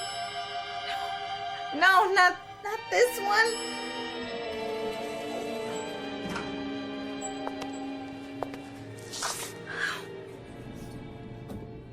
Wait, not the 9th floor. So, you finally come back. What do you want from me? Well, Marcia, dear, you'll forgive an observation, but you're acting like a silly child. Who are you? Can't you see? Come into the light. You're not real. You're not even the model for that mannequin in the women's department. You are the mannequin. That's all you ever were. Only? Are you sure? Take a good look. You know us. You're all dummies, dressed up in department store clothes.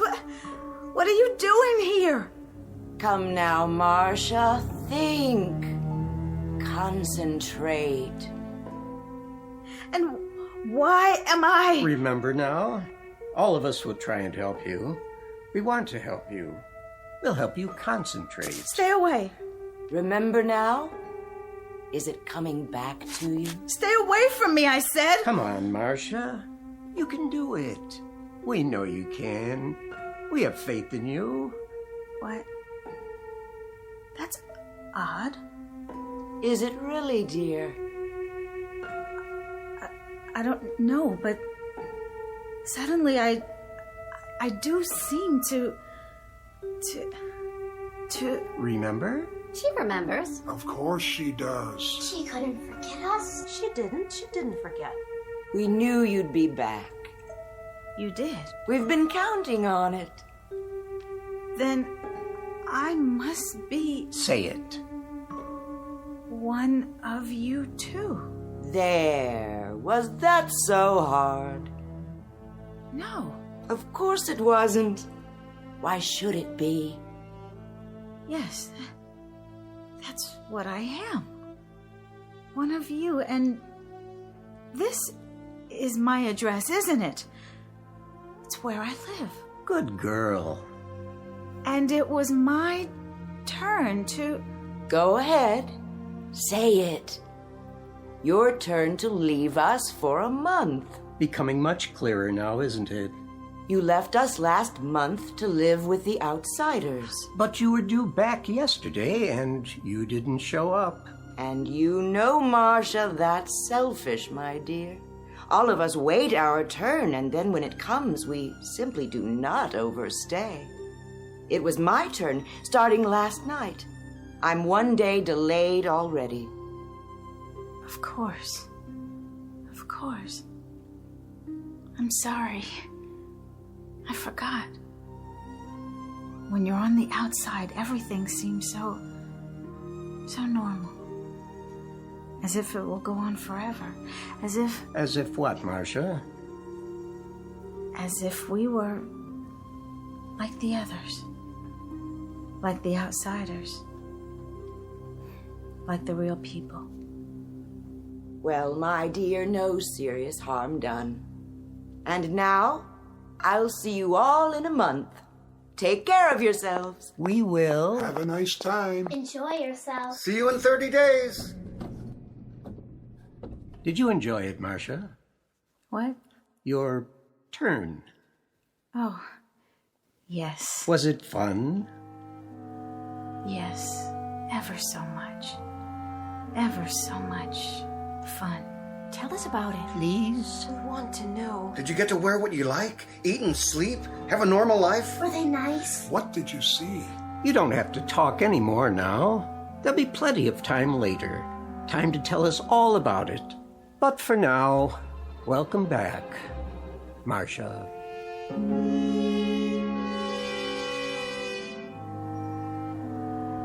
Good morning, Miss Keever. Morning, sir. Ready to set a new sales record? Oh, yes, sir. Splendid. I see the very irritating Miss White finally made it out of the store. Well, I guess so, sir. I didn't see her go. Well, good riddance to her and her little golden thimbles. Excuse me. Yes? Where can I find, well, Speak up. ladies' undergarments? Right here. Miss Keever will help you. You Armbruster? Mr. Armbruster. And you are? Maintenance department. I got another dummy for you. Where do you want it? On the pedestal in the window. As soon as it's properly dressed, of course. Right. Hold on. Yeah? Is that a new model? Don't ask me. For a moment there, that is, reminded me of someone. That right? Someone I believe I've seen in this store. I can almost place her. Oh, well, I'm sure it doesn't matter. I have much more important things on my mind. All right, setting her up over here, Mr. Armbruster. Marcia White, in her normal and natural state, a wooden lady with a painted face, who 1 month out of every year takes on the characteristics of someone as normal, as much flesh and blood as you and I. But it makes you wonder, doesn't it? Just how normal are we? And who are the people we nod our heads to as we pass on the street? A rather provocative question to ask, particularly in the Twilight Zone.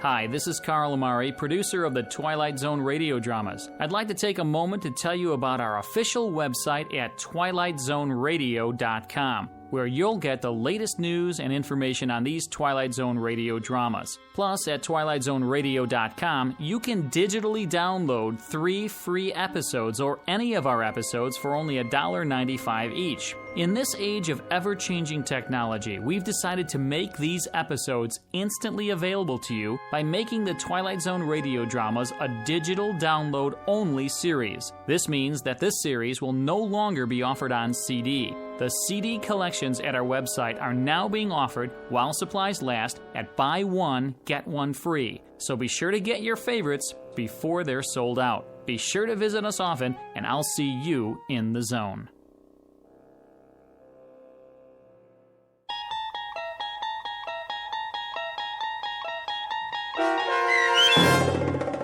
The After Hours, starring Kim Fields with Stacy Keach as your narrator, was written for The Twilight Zone by Rod Serling and adapted for radio by Dennis Etchison.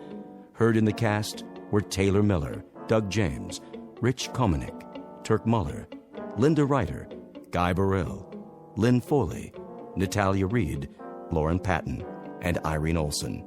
To learn more about the Twilight Zone radio dramas and to obtain audio cassettes and CDs of these programs, visit our website at twilightzoneradio.com. This copyrighted radio series is produced and directed by Carl Amari and Roger Wolski for Falcon Picture Group. Doug James speaking.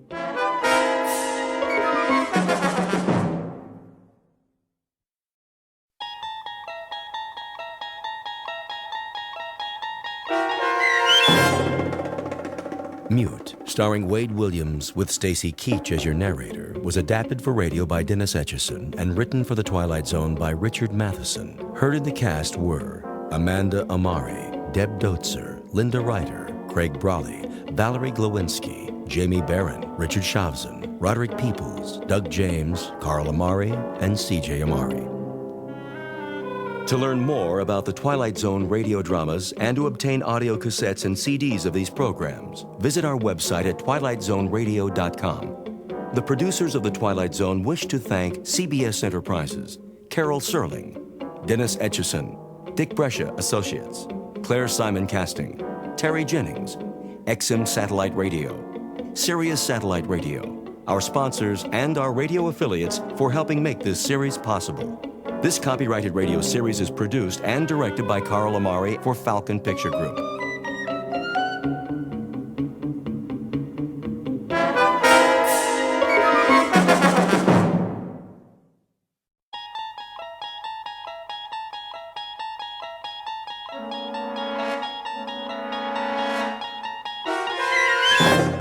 You unlock this door with the key of imagination. Beyond it is another dimension. A dimension of sound, a dimension of sight, a dimension of mind. You're moving into a land of both shadow and substance, of things and ideas. You've just crossed over into the Twilight Zone. So here is the agreement. You got it all down? Shh, of course he did, Hans. How are you feeling, Maria? I think my baby is not coming tonight. Would you like some more strudel, Frau Elkenberg? No, thank you, Mrs. Nielsen. It is late. If we are all ready to sign, read it aloud. We, the undersigned, having accepted the following propositions. A, that prior to the inception of language, man communicated by telepathic means. And B, that this ability still exists and can be developed to its former effectiveness, do hereby agree to the following. 1. To dedicate our lives to the study of mental telepathy and other extrasensory functions. 2. That the findings of this study will be applied not only to ourselves, but to our children, born and unborn. Good, good. 3. That each family unit shall strive to avoid the interference of society.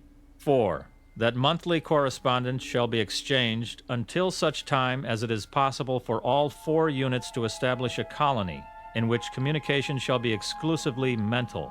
Comments? More than sufficient, I think. Most specific? Carl? It is what we agreed upon. That sounds very close to disapproval. No, I will sign. You're certain? This must be entered into with absolute assurance. He is assured, Holger. His uncertainty is only a sympathetic reflection of my own. You are still uncertain? Not of the general concept. Yet I wonder, have we the right to impose this study on our children? Even those unborn? Impose, Maria? You speak as though we harm our children. Is it not rather that we bestow upon them a great gift? Of course, that is our hope. But we offer them no choice in the matter. Is that just? I am also a mother, Maria, devoted to the welfare of my child. Yet I am convinced it is just. It is more than just. It is inevitable. Destiny demands it. That's why I will be the first to sign. And I, beneath my husband's signature. Herr Calder? I have no hesitation. Nor have I. Professor Werner? The pen, please. Have you and Holzer decided definitely not to remain in Heidelberg? There's a house in Pennsylvania which was left to him by an uncle. And what is the town? It is called German Corners. Ah. May I have the paper? As soon as you have signed. It's for the better, Maria. You'll see. Yes. Yes, all right. Thank you. And my signature? Thank you all. It is a nice town, is it? Oh, yes. Small, secluded. Ilse needs to be fed again. Surely not. She's asleep. You see? Excuse me, I must see to her. What you have just witnessed is the curtain raiser to a most extraordinary play. To wit, the signing of a pact. The play itself will be performed almost entirely off stage. The main character of these final scenes lies sleeping in her crib, unaware of the singular drama in which she is to be involved. Her name is Ilse, the daughter of Professor and Mrs. Nielsen. Her age, barely 1. But 10 years from this moment, Ilse Nielsen will know the terror of living simultaneously in this world and in the Twilight Zone. And now, The Twilight Zone, and our story, Mute, starring Wade Williams, with Stacy Keach as your narrator.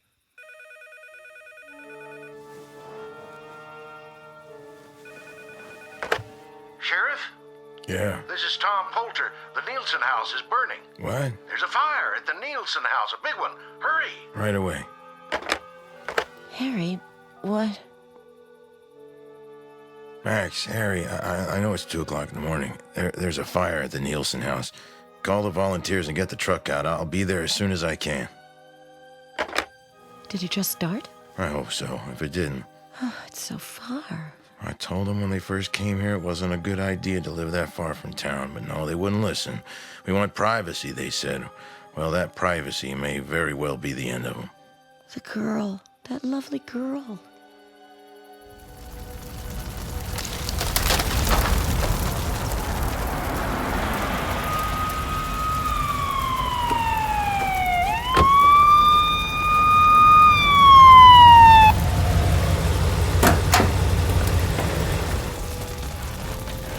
We'll never put that out. We can try.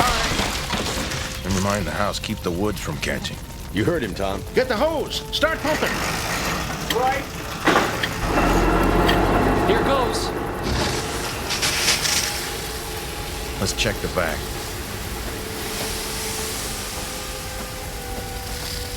There's no way in. They're done for. That poor kid. Harry, over here. Where'd you find her? In the clearing. The sparks we're about to catch. You think she's... Let me see. She burned? Oh, she's alive. You all right? She's in shock, Harry. I'll put her in the car.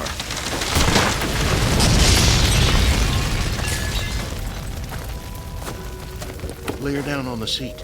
There's a blanket in the back. Here you go, little lady. Put this around you. It's gonna be all right now. Bad off. Can't talk, nor cry, nor nothing.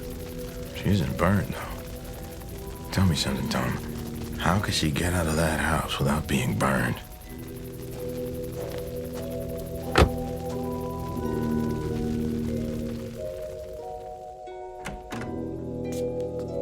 Harry? I brought the girl with me. Are you? I'm fine. Is she hurt? Not physically. I think she's in shock. We better put her to bed. Where are you going? We'll have to use Sally's... the other bedroom. Cora? All right, Harry.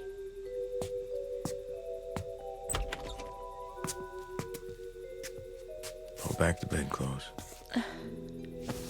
Of course. Cover her up. I'll be downstairs. Poor darling.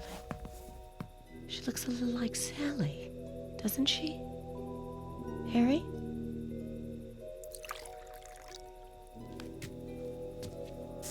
You want something to eat? No, I gotta get right back. Thought I'd take a thermos of coffee for the boys. Are her parents? No way of knowing. We haven't been able to get into the house yet. It's burning too hard. But she... Tom Poulter found her outside. Outside? We don't know how she got there. I expect her folks didn't get out, though. It's an awful fire. The poor child. Something's wrong with her. I know she isn't deaf or dumb or retarded or anything, but Before she fell asleep in the car, I tried to get her to talk. She never said a word. Not a word. Even in shock, the power of speech isn't completely gone. It's as if she doesn't know how to talk. Oh, Harry. You know something, Cora? I don't think her parents ever taught her.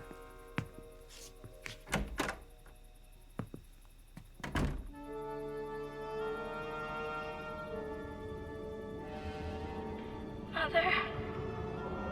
Mother. Mother. Where are you, Mother? Ilsa. Ilsa. Are you near me, Father? Ilsa, you must be brave now. Mother. Mother. Where are you?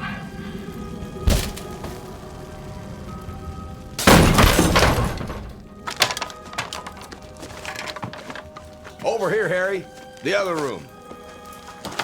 Oh my God. Both of them. What is it, Ilsa?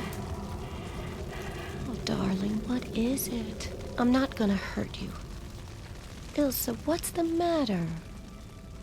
They're dead. They're dead. They're dead.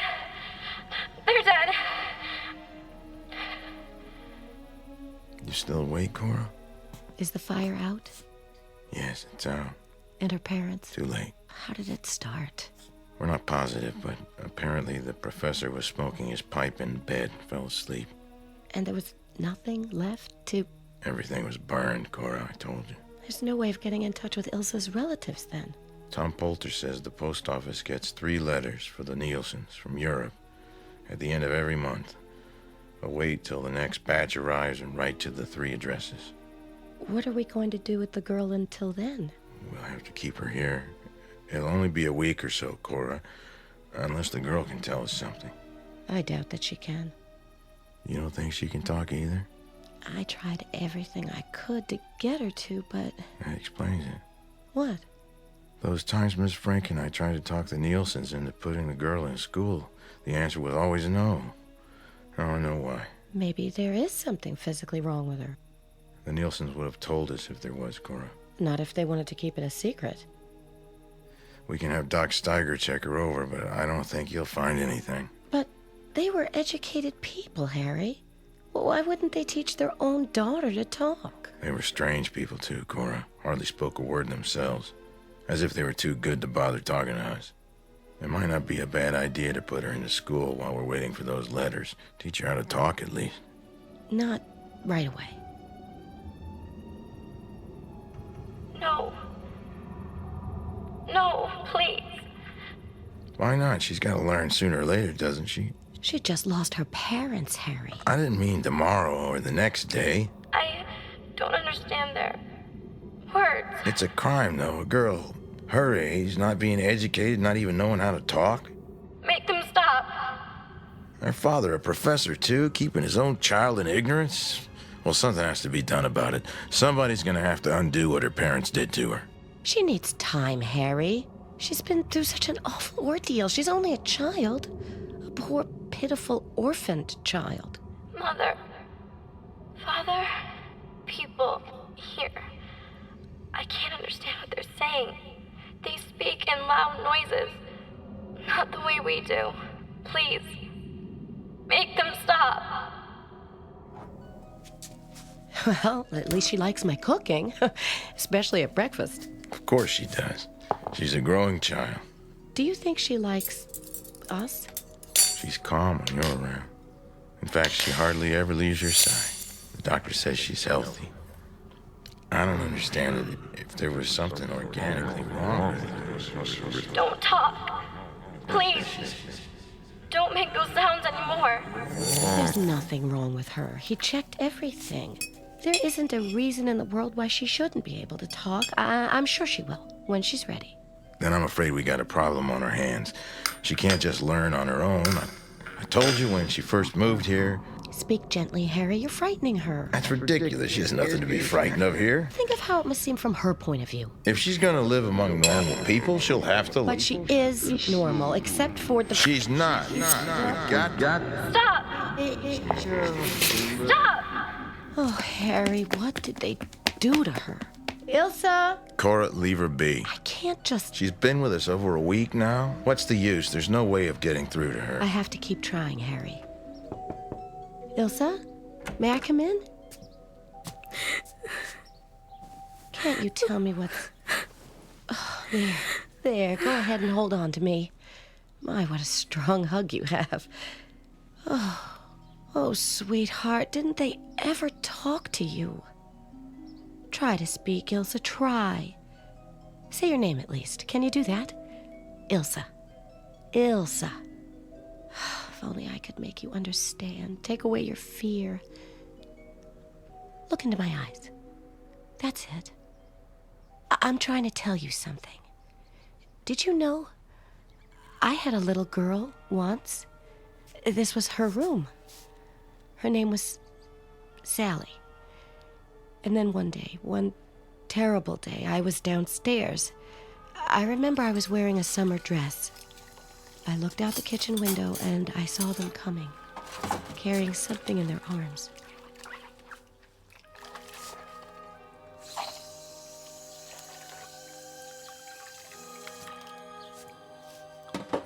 What? What? Is that you, Tom? And Max? What do you have there? I'm terribly sorry, Mrs. Wheeler. What is that in the blanket? Go on inside, Cora. Why are you bringing it in here? Where's Sally? She was swimming in the lake and... No, she wasn't. She's home, I tell you. Maybe you better sit down, ma'am. Sally? Sally? Sally? Oh! Sorry. I can't help but think of it sometimes. But now, you look so much like her. It's almost like you understand. Do you, Ilsa? Do you?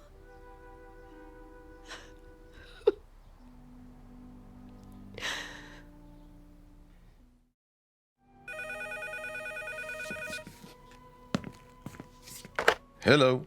Yeah. Okay, well, I'll be right over. Who was that? Tom at the post office.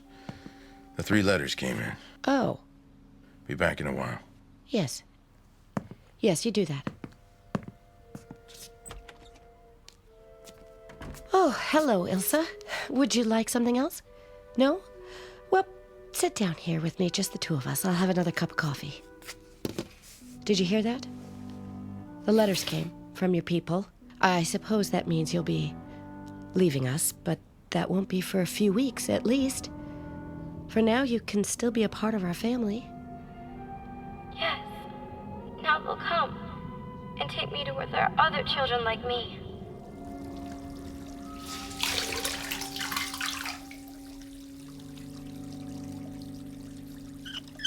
Perfect, Ilsa. You're just about the best helper a person could have.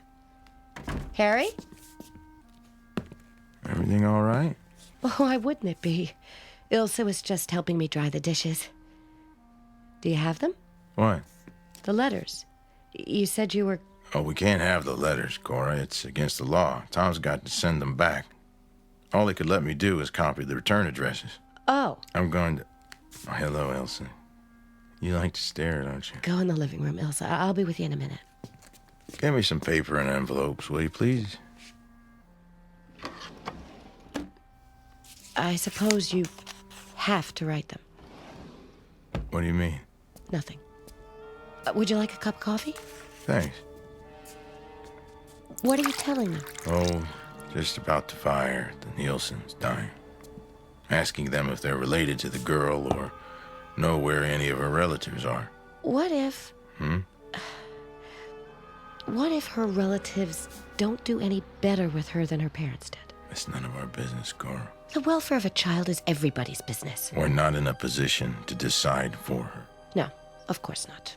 Our position is to send her away. Get rid of her. And maybe she'll never talk, Harry. Maybe she'll be terrified of shadows all her life. Cora, I know how you feel. Sally's gone. Another child in the house. But she's not our child, Cora. We have no rights where she's concerned. And there is something wrong with her. Is that why you want to get rid of her? I think you know better than that. I'll finish these letters and put them in the mailbox before I leave.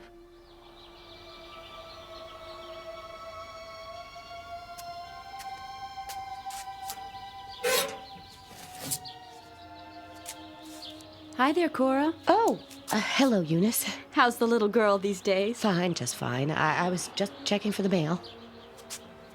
Has it come yet? I don't think so. Looks like you got something. Just some junk mail from yesterday. It was still in the box. Well, you take care, Cora. Don't be such a stranger. You too. Elkenberg, Calder, Werner, all from Germany. Strange. If I tear up the letters, he'll find the pieces. I must burn them. The furnace. That's it. In the basement. I must. Where is she going? What's downstairs? No. No! She's going to burn them. She can't. Fire! Fire!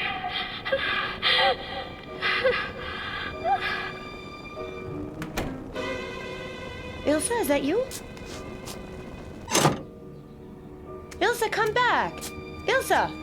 Ilsa! They'll never find me now. Never. Never. I'm here. My name is Ilsa Nielsen. Help me, please. Someone. I'm here. Here.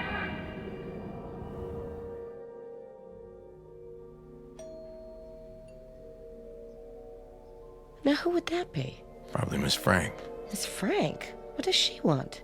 I asked her to stop by. Harry? Aren't you gonna let her in? Oh, Harry, what have you done? Mrs. Wheeler? Hello, Miss Frank. Is Ilsa here? Won't you come in? Thank you.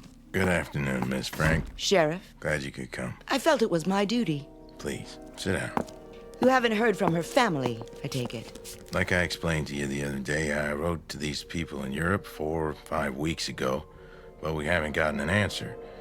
We don't know exactly what we're gonna do with the girl, but until we decide, I feel she ought to start getting some education. She most certainly should. It was positively criminal of her parents not to have started her education years ago. The smugness of them. The insufferable disdain. We do not wish our daughter in your school, just like that. In many ways, that fire may have been the blessing of her life. Miss Frank! I'm not just referring to her lack of education, Mrs. Wheeler. But to call the hideous death of Ilsa's parents a blessing. I'm sure I didn't mean it that way, Mrs. Wheeler. What do you mean? I'd rather not discuss it at this time, Sheriff, except to say that I believe I know why Ilsa doesn't speak. You know? And how very much she needs to be educated. Why doesn't she speak? I can't go into details right now. I shall at a later time, after I've had the opportunity to question her. Question? The first thing she must do, of course, is to learn to talk. If I may see her now. She's upstairs resting. I'll get her. Elsa? Elsa? Don't let them put me in school. Please. Elsa? Oh, please. They don't understand.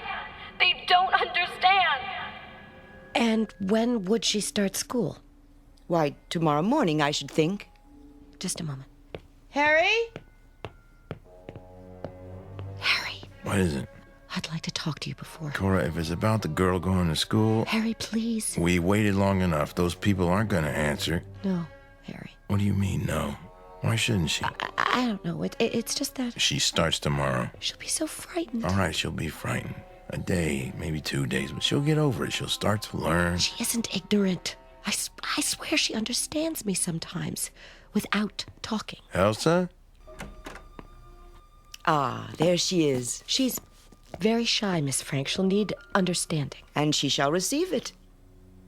Come here, Elsa. Go on. Shake her hand. Her name is Miss Frank. I won't. I know what she's thinking. I can hear her mind. I said, come here, child. Don't touch me. Go on. There. See? I don't bite. I think we're going to get along just fine, you and I. Not her.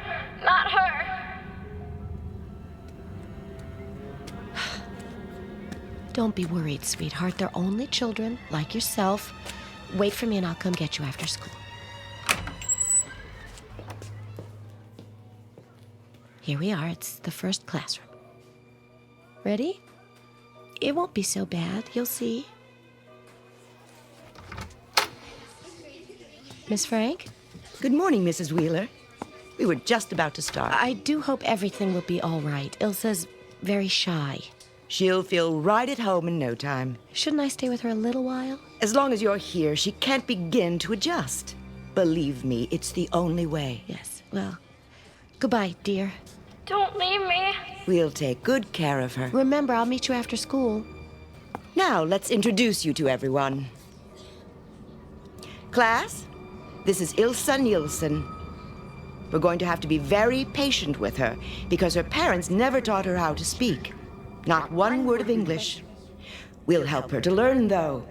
We'll work with her until she's just like everyone else.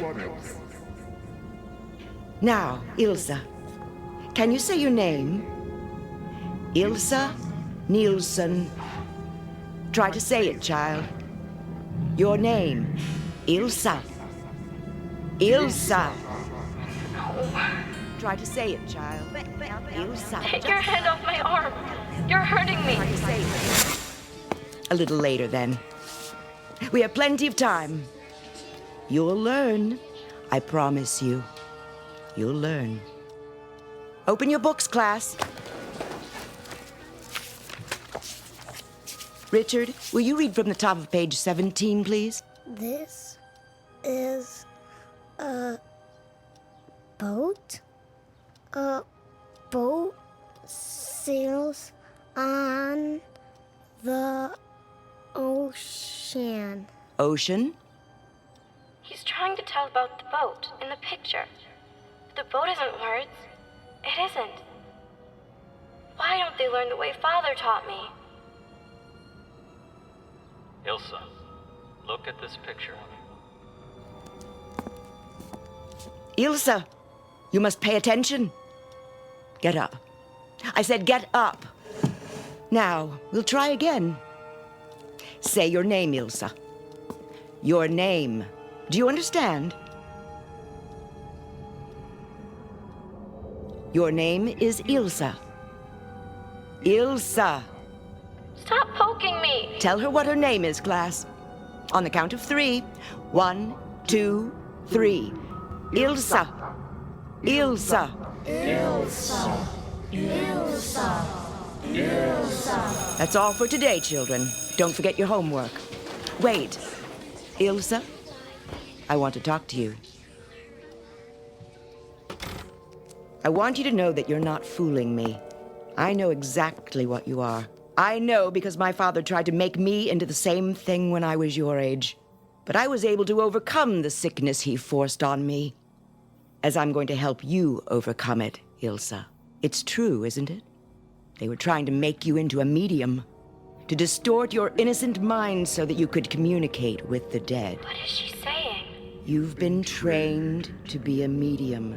No. Haven't you? It isn't true. It's not what they were training me for. Oh, you understand me. You know what I'm thinking. That proves it. Don't you see? You've just proven it to me. You are a medium. No, you're wrong.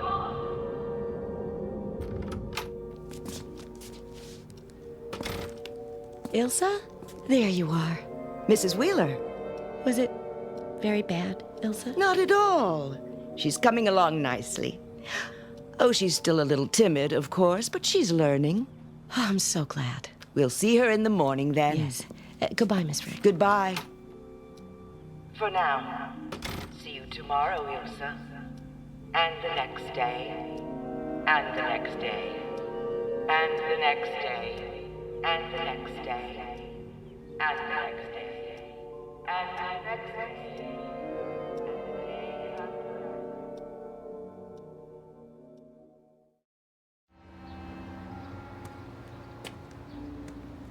Ask someone, Werner. Please, where might we find authority? authority? Constable? The... Sheriff? Yeah, the sheriff. Down one block on the other side. Can't miss it. Thank you. I feel so guilty, Carl. What could we do? We simply could not get away sooner. We have our own responsibility to the project. I know, but almost 6 months since we last heard from Holger and Fanny. If only they hadn't chosen such a far-removed location for their work. They are American, Carl. We could not have expected them to reside in Europe. Yeah. You still think something has happened? Why else would they fail to write? I hope you are wrong. That lovely child. Oh, such a talent. The progress with her has been phenomenal. It is as if she was born telepathic. I think that of all the children, she has the most potential. Perhaps they were forced to move like the Eltenbergs to avoid prying. Let us hope so.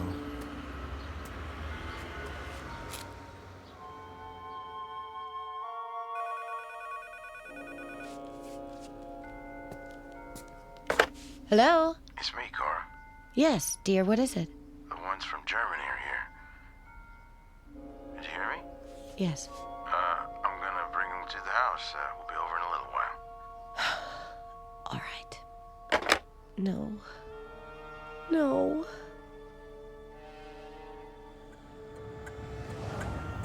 If only we'd heard from you, but there was never a word. Under the circumstances, you can understand why we felt at liberty to start adoption proceedings. We understand completely, Sheriff. As I said, we received no letters. I just don't understand it. Well, here we are.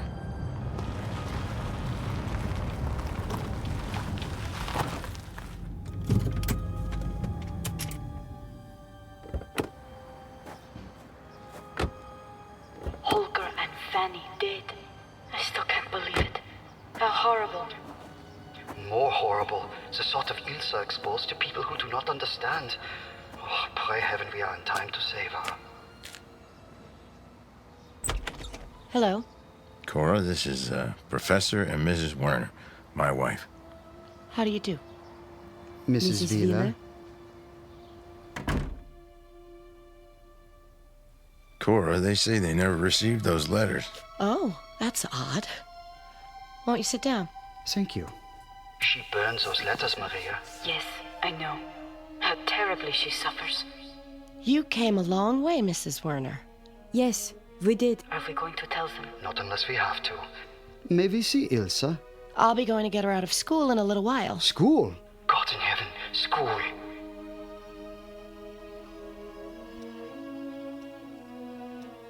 Ilsa Nielsen, stand. Come forward. Face the class. Shoulders back. What is your name? Your name. Class, we will do again what we've been doing for the past few weeks. On the count of 3, think of Ilsa's name. Don't say it aloud. Just think it. Ready now? 1, 2, 3. Ilsa, Ilsa, Ilsa, Ilsa, Ilsa, Ilsa, Ilsa, Ilsa. Here they are. Ilsa, this is Professor and Mrs. Werner. Ilsa, you remember us? Our children are the ones who are just like you in Germany. You remember the Elkenbergs, the Calders, us, your father and your mother? Heidelberg, 10 years ago. The telepathy project. The Werners are from Germany, Elsa. They were friends of your parents. Think. Where is your mind, Ilsa? Your mind. Hear me, Ilsa. My name is Ilsa. My name is Ilsa. My name is Ilsa. My name is Ilsa. My name is Ilsa. My name is Ilsa. My name is Ilsa. My name is Ilsa. My name is Ilsa. My name is Ilsa. Ilsa, don't. My name is Ilsa. My name is Ilsa. Shh, Ilsa. Don't cry. I'm with you. I'm with you. You can't take her from me. You can't. Cora. No. I won't let them. I love her, and she loves me. She needs me. You have no right. No right.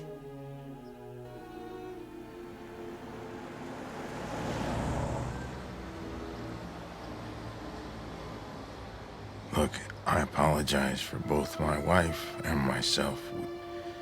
Well, we thought... We understand. Naturally, you would think that we had come to take Ilse back with us, but as I've said, we have no legal power to demand her, being no relation. Auf Wiedersehen, Sheriff. Goodbye. Your bus should be here in about 5-10 minutes. Good luck. And thanks again. I hope we did not make a mistake, letting them keep her here, even though we do have the legal right to take her. I don't think so, Carl. To take her to the other children now. The talent is gone. Even with work, it might not return. I suppose. All those years Holger and Fanny spent on her, wasted. Wasted, Carl? If they had not made her mind so receptive, how could they have directed her out of the burning house? Even though they themselves were trapped. Ah, but the loss, it isn't right. There is no right or wrong in it, Carl. They all meant well. No one wanted to do anything but help her. But to lose everything? She has not lost everything. Why do you think I asked for you to let her stay here? Because she has gained something. Gained? We always knew that Holger and Fanny did not really care for her. Maria! Oh, they were not unkind. They gave her what affection they had in them to give. But the project always came first. You know that, Carl.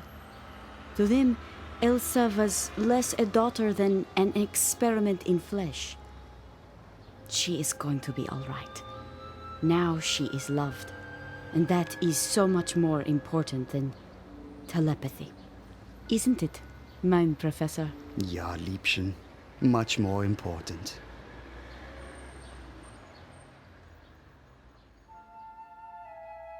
This has been the story of a girl named Ilse Nielsen, soon to be Ilse Wheeler, who lives in the town of German Corners, Pennsylvania. She discovered that in the world of nightmares, those which threaten physically are of little consequence when compared to those of the mind. And Ilse's mind is now possessed by the most valuable talent of all, the capacity to love. From now on, the consuming flames that haunted her dreams will be confined exclusively to the Twilight Zone. We'll return to the Twilight Zone in just a moment. You are about to enter another dimension, a dimension not only of sight and sound, but of mind, a journey into a wondrous land of imagination. Next stop, the Twilight Zone. Hi, this is Stacy Keach. I'd like to take a moment to tell you about our Twilight Zone website at twilightzoneradio.com. At twilightzoneradio.com, you'll find the latest information on these Twilight Zone radio dramas, including behind-the-scenes photographs, plus the newest product releases, trivia contests, ways to contact us, other Twilight Zone-related info and merchandise, plus links to other fascinating websites. So make your next stop twilightzoneradio.com. Visit twilightzoneradio.com to purchase these Twilight Zone radio dramas on cassette and CD, or call toll-free 1-866-989-ZONE. That's 1-866-989-9663.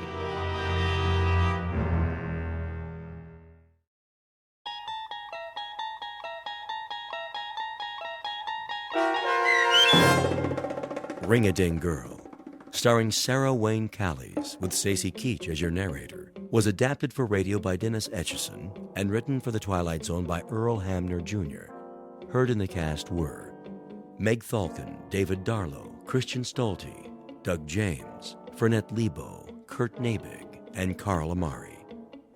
To learn more about the Twilight Zone radio dramas and to obtain audio cassettes and CDs of these programs, visit our website at twilightzoneradio.com. The producers of The Twilight Zone wish to thank CBS Enterprises, Carol Serling, Dennis Etchison, Dick Brescia Associates, Claire Simon Casting, Terry Jennings, XM Satellite Radio, the American Forces Radio and Television Service, Sirius Satellite Radio, our sponsors, and our radio affiliates for helping make this series possible. This copyrighted radio series is produced and directed by Carl Amari and Roger Wolski for Falcon Picture Group. Doug James speaking.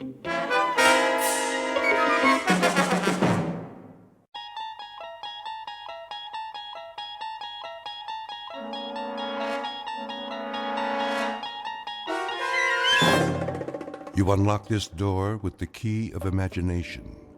Beyond it is another dimension, a dimension of sound, a dimension of sight, a dimension of mind.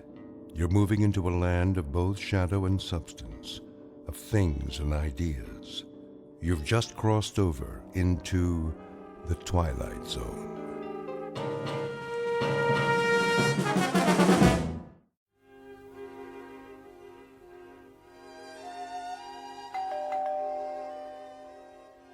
Cece? Yes?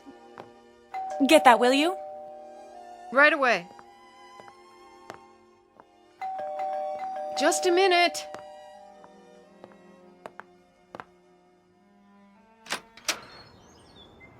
Yes, Patrick? Well, She'll be down in 5 minutes. she's not going to make it. Yes, she will. She always does. Here, What's that? a package. The mail truck just brought it. I'll take it up to her. You get the bags at the foot of the stairs. It's 30 minutes to the airport. Then you'll just have to drive faster. I can't work miracles. Yes, you can. That's why you're her favorite driver. Just tell her. She knows.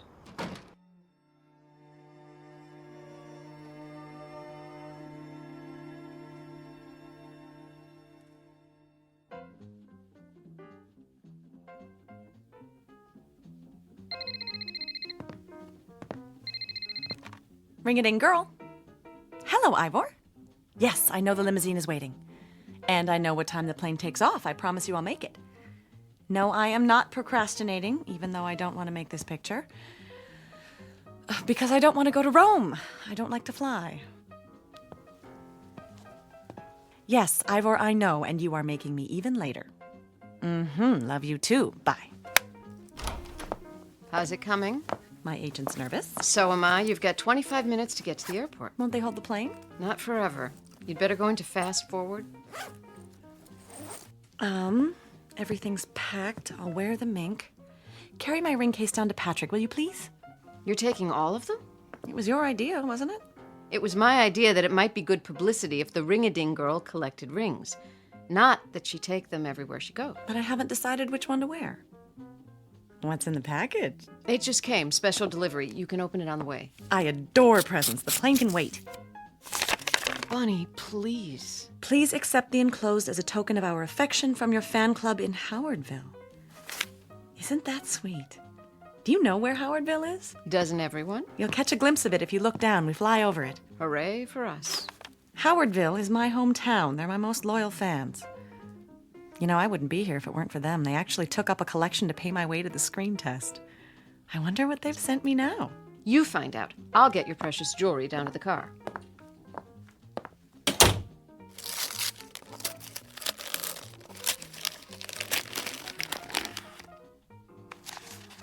Oh, look, such a big ring. I hope it didn't cost them a fortune. What's in the stone? A picture? How did they do that? Bunny, this is your sister. Come home, Bunny. Please, I need you. Come home right now.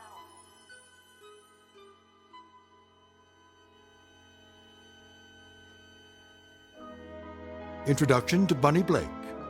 Occupation, film actress. Residence, Hollywood, California. Or anywhere in the world the cameras happen to be rolling. Miss Blake is a beautiful and extremely public figure. What she wears, eats, says, even thinks is news. But underneath the glamour, the makeup, the publicity, is a flesh and blood person. One who has just been handed the role of a lifetime. Because on the way to her next shoot, she will take an unscheduled side trip to a location in the Twilight Zone. And now, the Twilight Zone and our story, Ring-a-Ding Girl, starring Sarah Wayne Callies, with Stacy Keach as your narrator.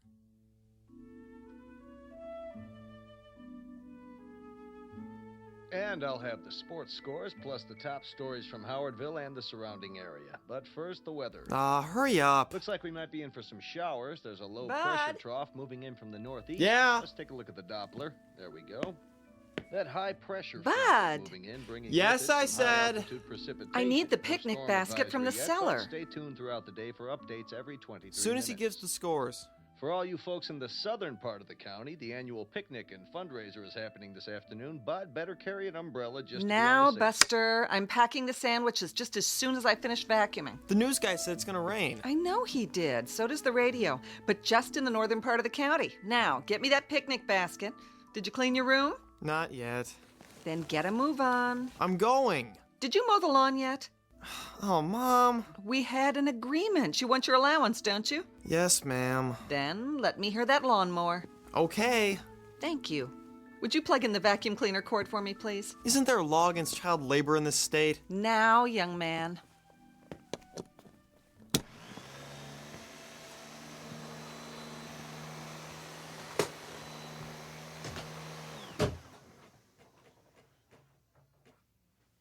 Bud, what happened to the electricity?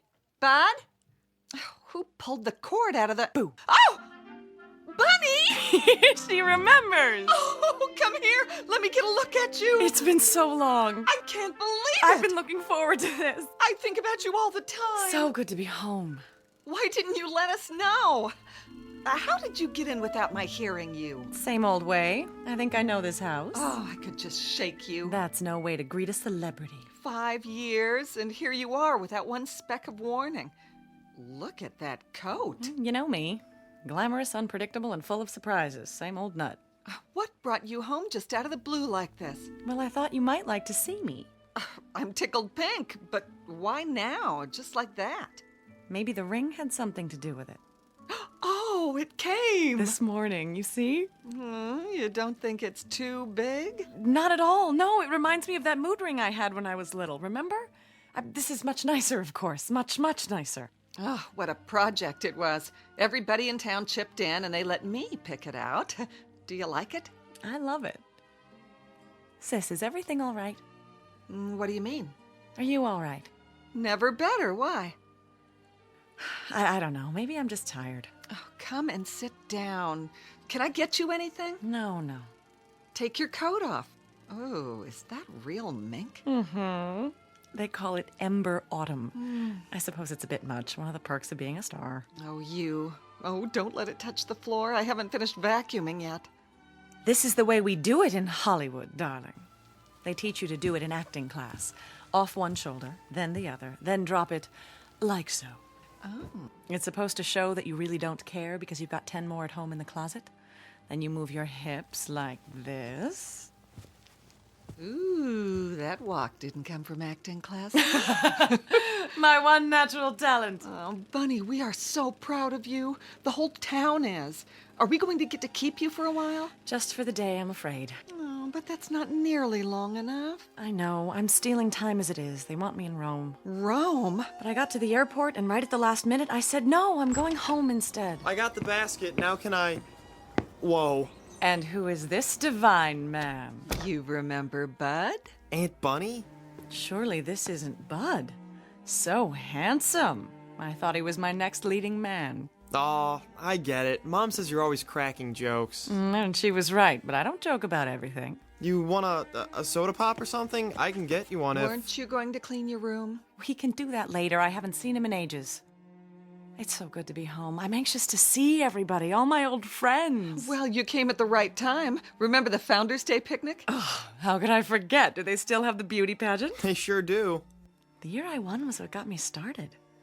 My picture in the paper, someone on the coast saw it. The picnic's this afternoon. Everyone in town will be there. Why don't you come with us? The picnic? Bud and I have to go. I'm on the food committee and Bud's a lifeguard. Picnic. We promised we'd be there. Bunny, what's the matter? Are you all right? Come over to the couch. I'm fine. Just let me sit down. I don't know what's wrong with me. I didn't get much sleep. Oh, take my arm. Bud, get on the other side. I'm fine, I'm telling you. Bunny? Bunny? Hello, ladies and gentlemen, boys and girls. What is that? Do you hear it? Hear what? Is the television on? No. Bunny? Bunny? And a special hello to you, Bunny Blake, wherever you are. Bunny, for the love of God, come home. We need you. We need you. Need you. Need you.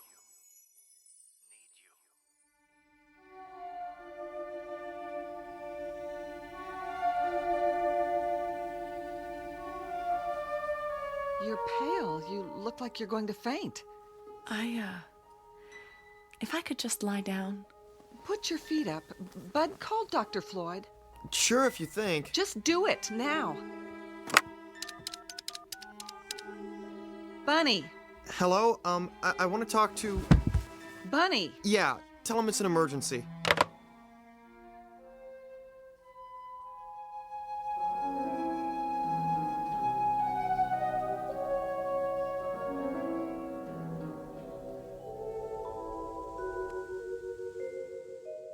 And open. There. Well, what's the verdict? Will I live or will I die? Temperature's normal. Pulse is strong enough. You do seem a little tired. I played a nurse once in a movie. Doctor reminded me of you. The gruff but kindly old family physician. I saw it. The medical profession should have sued. Stay off your feet a while longer. Oh, please, don't you get it? I was faking. About being sick, I mean. I just wanted to see you. I'm flattered. Do you have to smoke? It calms my nerves. Quite the contrary, actually. Still the same old Dr. Floyd. You haven't changed. That I don't believe. I delivered you, after all. Sorry, I don't remember. What's your diagnosis? In a nutshell, one exhausted young lady. What do you do out in Hollywood, anyway? I glow. Wind me up and I give off incandescent sparkles. Isn't that what stars do? I'd say you've been sparkling a little too much lately. What you need is sleep, rest, fresh air, and some of Hildy's good cooking. I want you to take it easy for a while. I'd love to oblige you, kind sir, but that's impossible. There's a producer waiting in Rome this very minute, pulling out what little hair he has left, just wondering where I am. Tell me his name. I'll send a cable and tell him you're sick. But I'm not. Just the same. I didn't like what Hildy told me. She said you had some kind of seizure. That's silly. She thought you were in shock. You seemed not to hear or see her. It was a performance. Evidently a very convincing one. I told you it was all an excuse to get you over here. Well, it worked. There's something I want to ask you. Yes? About Founders Day. What about it? You used to be a big man on the committee. Still am. I'm the chairman now. Then could you do something for me? Hmm? As one kindly gruff old family friend to another, would you do me one very large favor? I'll be happy to try. I want the picnic put off. Postponed until another day. Really? Is that all? It's important. You can't be serious, Bunny. Why? I've got one little day to spend at home. I want it to be a plain, ordinary apple pie day, just the way I remember. I want to drop in on my old friends, surprise them at home. You could see them at the picnic. No, it wouldn't be the same. There'll be crowds, people I don't know, crowds tugging at me for my autograph. I'd be miserable. Bunny, listen to me. You can't seriously expect the entire town to rearrange its plans just to suit your whims. Doc, I love this town and I love the people. Would I ask them to do this for me if it weren't more than a whim? I don't know what your life is like away from here. Perhaps in Hollywood you can make an unreasonable request and have it granted, but this isn't Hollywood. I'm going to give you a little something to help you rest. Oh, doctor, if I could only make you understand. Any pharmacy in town should be able to fill this. No, not the ring again. Ring-a-ding, girl. Oh, there's a laugh if I ever heard one. You don't fool Cyrus Gentry. Who do you think you are, Miss Snippet? All high and mighty, coming back here like you was somebody special. Go back to where you belong, Bunny Blake. Go back. Go back. Go back. Oh. Don't you want your prescription, Bunny? Excuse me, doctor, I don't belong here. Bunny? Bunny?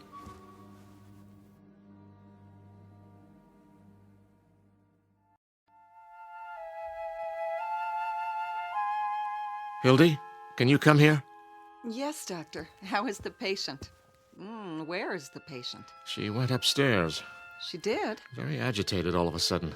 The look on her face. Hildy, what's upsetting your sister? I wish I knew. She seems to be under a severe strain and acting quite irrationally. I know. I'm delighted to see her, of course, but to fly here like this without so much as a call? There's something downright odd about it. I want you to get this filled. Some pills to relax her. Keep her as quiet as possible. And by no means let her go to Rome. At least not right away. I'll try, but she's always had her own mind. It may be just fatigue, but then again... Should I be worried? It's too soon to say. For now, let's keep an eye on her. Thank you, Doctor. I'll do my best. Call me if you need me. I will. Thank you so much for stopping by.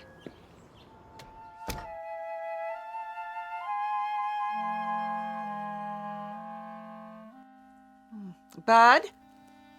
Yeah. Is your car running? Sure is. Why?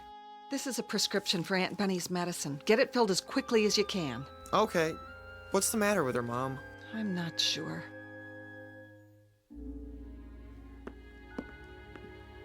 Not one single solitary thing is the matter, Hildy. I could have told you that. I'm really shocked at how old Dr. Floyd's getting. I think that sweet old man ought to put himself out to pasture, don't you? He thinks you ought to get some rest. Does he? Well, I'm not the least bit tired. He's the one that needs rest, poor dear. Did you see the way his hands tremble? Nevertheless, he left a prescription for you. Something to help you relax. Bud's going to go get it. Meanwhile, why don't you just lie down and take it easy? I can make us something while we wait. You mean stay here? I can just hear what people will say. Bunny didn't bother to see any of her old friends. She's so stuck up now that she's a movie star. No one will say that. I'll explain that you didn't feel well. Bobby Woodson used to be my best friend. I've just got to see her. There'll be time. And Ben Braden? You remember that excruciating crush he had on me? What happened to Ben? Still here. He runs the television station. Oh. Does the news and all the local shows. And the sports, too. I could have married that old boy. Did you know that? I've got a good mind to walk in and surprise him. I really don't think you should leave the house today, honey. Oh, you don't? Well, I can't stand being cooped up. Sometimes I get that closed-in feeling at my house in California. I get that, too. You know what I do? I take off every stitch of clothes and I jump into the pool and swim like a fish. You do? Bud, why don't you go get that prescription now? Remember when we used to skinny dip at the old swimming hole? It must be very interesting for your neighbors. Nobody's complained yet. I'll bet. But I have an idea. You want to go for a walk and say hello to some people? The doctor said you need to rest. He also said I need fresh air. Oh, at least wait till Bud gets back from the drugstore with your medicine. Got a better idea. I'll ride to the drugstore with him. What do you say, Bud? Well, sure, I guess. I don't think... What could be more restful than a little ride? Unless you're one of those drag racers, are you? Not me. I am. You ought to see me on the Hollywood freeway. Once, I got up to 105, and this divine cop flagged me down and said, "Where's the fire, lady?" I mean, he actually said that. Well, I said, "Sugar, I'm late for work, and the studio's going to suspend me if I'm late one more time." Bunny. It ended up with Dollface giving me a police escort right to the studio gate. I even had dinner with him a couple of times. Till I found out he was married. You did? Well, you going with me, or are we going to stand here talking all day? Heck no. I mean, yes. I mean... But the picnic! You worry too much, Hildy. We'll be back in plenty of time, I promise. Want your coat? Why, thank you, kind sir. Let me get the door. Well, what do you know? That's a real ring-a-ding sky.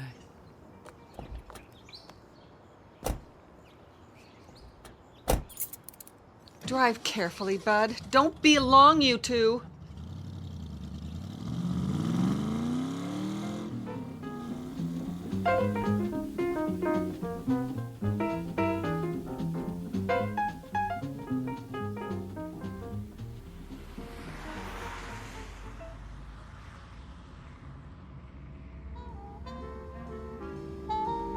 Well, what do you think, Aunt Bunny? Pretty cool wheels, huh? Very cool, but please don't call me Aunt Bunny. I sound like a house mother at the Playboy Club. Okay, Bunny. There, that's better. Isn't that better? Must be pretty boring for you. I wouldn't say that. Compared to Hollywood and everything, you know a lot of movie stars. A few. What are they like? Which ones? Oh, I don't know. You go to parties and all that stuff. Not very often. Mostly I stay home, study my lines, and go to bed. You do? I have to get up early when I'm on a picture. Do you have one of those... Aw, never mind. Go ahead, say it. Well, I hear everybody has a water bed out there. I used to, but I got rid of it. How come? Too noisy. Sloshing around every time you turn over. Sometimes I'd wake up in the night and I think I was on a raft in the middle of the ocean. Gosh. They're cold, too. Especially because I don't wear anything when I sleep. You don't? Better not mention that part to your mother. But you understand. We're just talking, aren't we? Couple of old friends tooling around on the best set of wheels in town. Isn't that right? Sure, Bunny. So, where do you want to go? Is Mr. Gentry still the caretaker at the high school? Old Methuselah? Oh yeah, they'll have to blow up the place to get rid of him. Be an angel. Stop by just long enough for me to run in and say hi. School's closed today. I know, but Mr. Gentry's always around, isn't he? I used to think he lived there. Well, the gate's open. I could show you how to get in the building. Would you? I'd appreciate that. Maybe we should get your medicine first. Bud, this is important, or I wouldn't ask you. Okay, do you think it's all right? Oh, it'll be fine, trust me. I just have to deliver a message.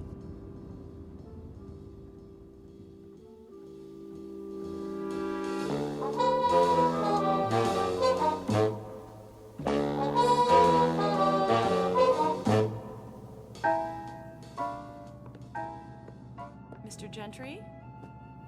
Are you in here, Mr. Who's there? Dang kids. Mr. Gentry, remember me? Barbara Blake. That you? It's me. How are you? I'm kicking pretty high for an old man. So you finally came back. Get your fill of Hollywood, did you? No, I like it there. It's not what you think. Isn't it? We read all about the hijinks you get into. Can't say I'd be proud of it. I don't know what you mean, Mr. Gentry. It's just a town like any other. What brings you back here, Barbara? I'm not sure. It was an impulse. Well, you picked a time. The Founders' Day celebration. Not that you'd be interested. But I am interested. That's why I need your help. My help? I want you to do something for me. Unlock the doors to the school auditorium. What for? Some people might show up, and if they do, I want you to let them in. Oh, not me. Nope, I'm going to the picnic. Please, Mr. Gentry, I know you don't like me, but this is important. It's terribly important.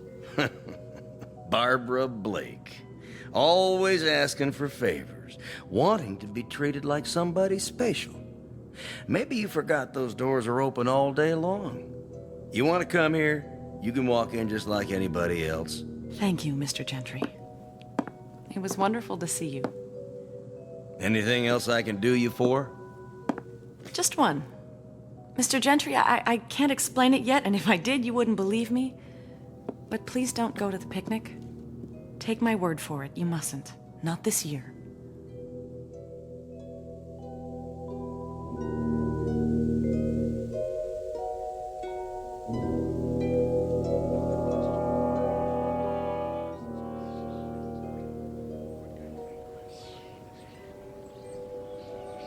Well, how does the old town look?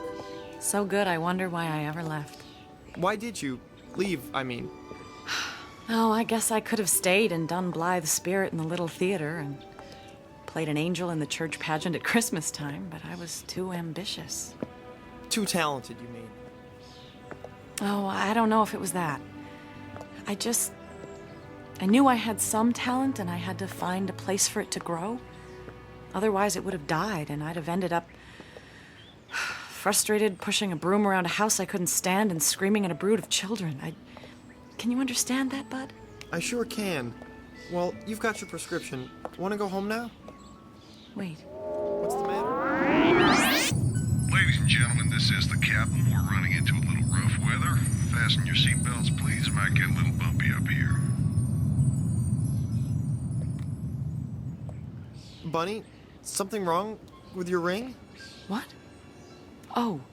Oh, no, nothing at all. It's just the way it catches the light. Sometimes I think I see a picture in it. Yeah. Do you want to go home? Is the television station still on this street? Uh-huh. Right over there. Wait for me, will you, Bud? I'll be right back.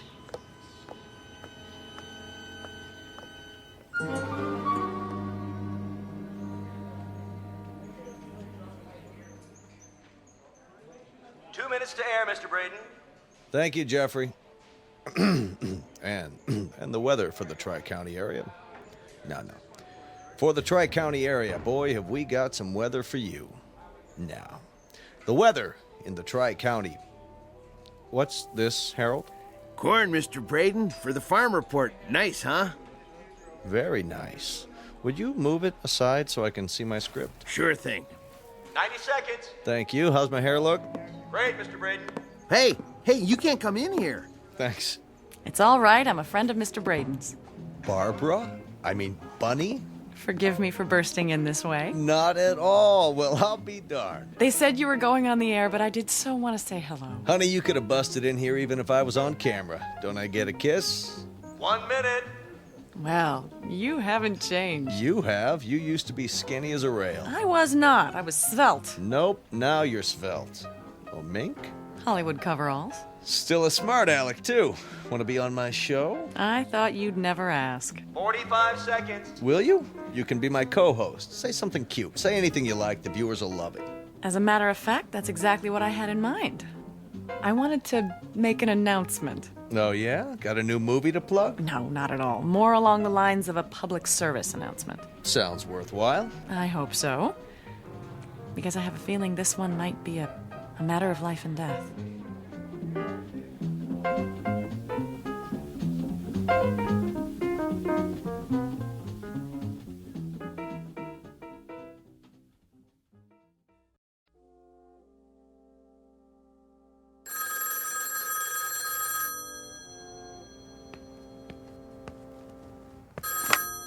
Hello? No, I haven't got it turned on.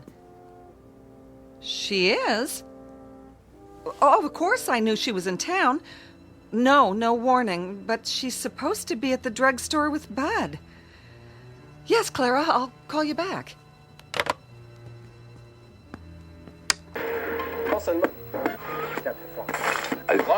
Yes, Ben, you can't imagine how happy I am to be back in Howardville.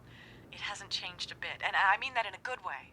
What in the world? Will you be with us for a nice long visit this time, buddy? Unfortunately, I have to leave tonight. Work calls. Oh, a new picture? I'm starting one in Rome. That sounds exciting. Yes, it's a wonderful script. I'm looking forward to it. Everyone in town has been following your career. I'm sure a lot of your old friends would like to see you. Well, but they can if they really want to. Are you kidding? You know that one-woman show I did in Las Vegas last winter? We read all about it. Well, I'm giving a special performance this afternoon in the high school auditorium. And I hope everyone in town will come. As my guest, of course. Wow, did you hear that, ladies and gentlemen? It's my way of giving back to the community. You know, everyone here has always been so supportive of me. This is just a little token of my appreciation. Oops, I think we've got a conflict here. The Founders Day picnic starts at 3 o'clock. You remember what a big event that always is. I know, but I'm afraid it just has to be today. All I can say is that you'll have a choice of coming to see me at 3 o'clock, or going over to Riverside Park and getting hit by... Bye. a bunch of ants. You heard it here, folks. Well, Bunny, thank you so much for stopping by.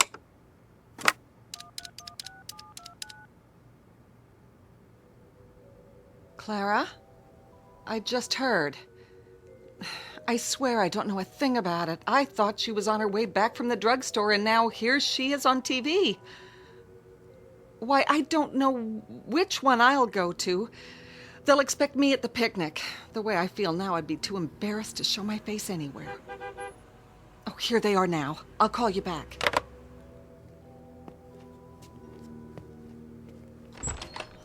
Hi, Mom. Sorry we took so long. Go to your room. Bunny, I'm trying not to be angry with you because you must have lost your mind. I told you there was going to be an explosion, buddy boy. I can explain. I said you're excused. Yes, ma'am. It wasn't his fault. This is nothing to joke about. People are calling here. And what do they say? They're confused. They don't know whether to go to the picnic or this, whatever it is you're putting on at the school. I can understand that, but... What are you trying to do? I owe this town, Hildy. It's just my way of paying back a debt. It doesn't look that way. It looks like you're a show-off, a big celebrity who's trying to impress a lot of small-town hicks. That's not it at all. Then what is it? Sis, let's not fight. I can't condone what you're doing, Bunny, and I won't be a part of it. Bud and I will be at the picnic. Oh, Hilda, you don't understand. No. Not the ring. Is that Howardville down there? That's it. That fly speck next to the river. That's what you wanted to go home to? Forget it, Bunny. We don't have time.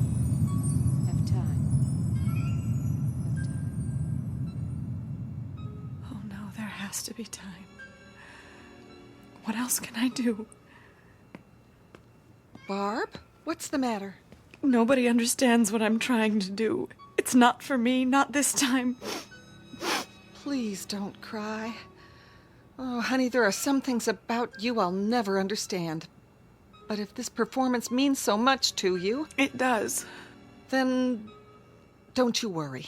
We'll be there, I promise.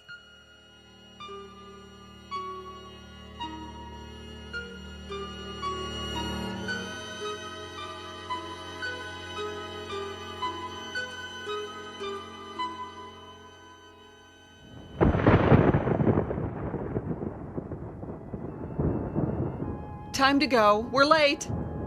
Don't worry. One thing's for sure. They can't start the show till I get there. Ooh, better take an umbrella. Thanks. Bud, we're waiting. I can't find my blue tie. Then wear another one. We're late as it is. You'd better fire your weatherman. Now, Bud. Coming. The streets will be a fright. Remember how we used to lie in our beds on rainy nights and talk to each other when we were kids? Oh, it was fun, wasn't it? Being kids. It was special. I'll never forget it. It's raining really heavy. Well, we'll just have to brave it. I have an audience waiting. Oh, we need raincoats. They're in the hall closet. You wear one. I'm going in style. That fur will get all ruined. Don't worry about me. Help me on with it, will you? Your ring looks really pretty. Thank you, Bud.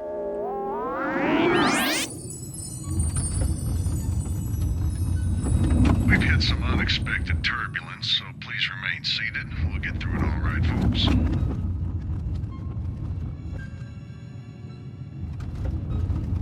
Getting kind of rough. Don't worry, Cece. It was meant to be. You aren't scared at all, are you? Why should I be? Can't live forever, you know. It's like when I'm in my dressing room and there's a call to come to the set. I know what's waiting for me. I know there's nothing I can do to put it off any longer. Sometimes I'm not even sure if I know my lines, but the show must go on.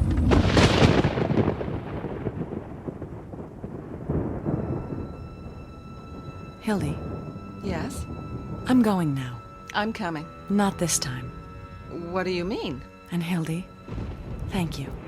For what? For being my sister. I always loved you, you know. Bunny? That one's a fire engine. Sounds like an awful lot of them. Turn on the news. Goodbye, Hildy.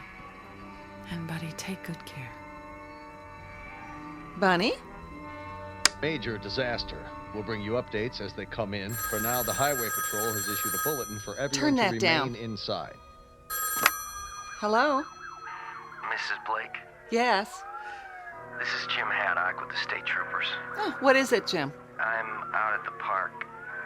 I thought you ought to know. Know what? Bud, where's Bunny? I don't know. It's terrible. I've never seen anything like it. Like what? Jim, will you please tell me what it is you're talking about? The crash. It happened minutes ago. What crash? Passenger jet. LA to New York. Got torn up in that storm. Crashed right in the middle of the picnic grounds. Hildy, your sister is dead. Bunny is dead. Dead? That's crazy. She was a passenger on that plane. She and another woman sitting right next to each other. Jim, my sister is here, now. I saw the body myself. Hildy, there's no mistake. It was Bunny Blake. I'm sorry to be the one to tell you, but... Bunny? Bunny, where are you? She's not here, Mom. Want to hear the news? Fortunately, only a Bunny? handful of people attended this year's Founders Day picnic, so a disaster of even greater proportions was averted. Bunny! Most of the population is safe at the high school auditorium, where they gathered for a special performance by our own local celebrity, Miss Bunny Blake.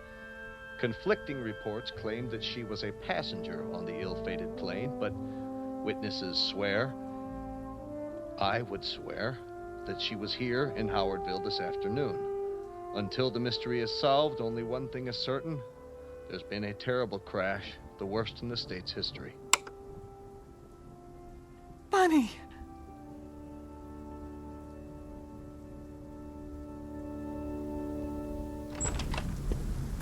Mom! That ring you gave her. I got it. She dropped it on the porch. Mom?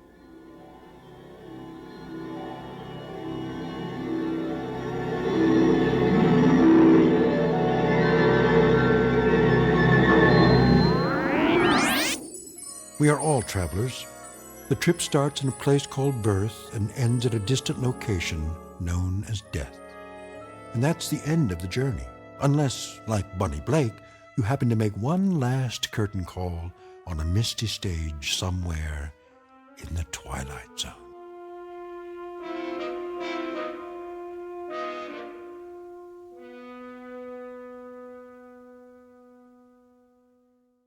We'll return to the Twilight Zone in just a moment.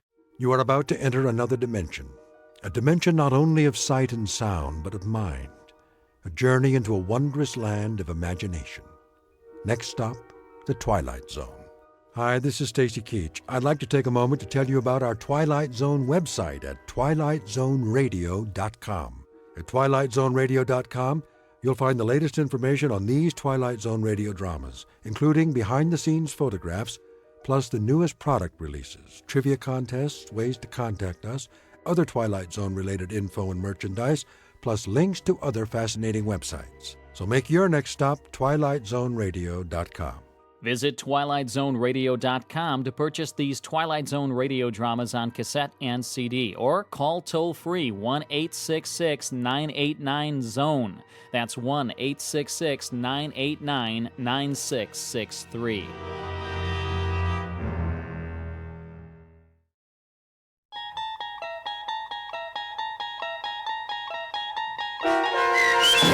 Nightmare at 20,000 Feet, starring John Schneider with Stacy Keach as your narrator, was adapted for radio by Dennis Etchison and written for The Twilight Zone by Richard Matheson. Heard in the cast were Frenette Lebo, Ann Whitney, Richard Hensel, Meg Falcon, Amber Lake, Roderick Peoples, Roger Mueller, Doug James, Tom McElroy, Jen Patterson, Kurt Nabig, and Carl Amari. To learn more about the Twilight Zone radio dramas and to obtain audio cassettes and CDs of these programs, visit our website at twilightzoneradio.com. The producers of The Twilight Zone wish to thank CBS Enterprises, Carol Serling, Dennis Etchison, Dick Brescia Associates, Claire Simon Casting, Terry Jennings, XM Satellite Radio, Sirius Satellite Radio, our sponsors, and our radio affiliates for helping make this series possible. This copyrighted radio series is produced and directed by Carl Amari for Falcon Picture Group.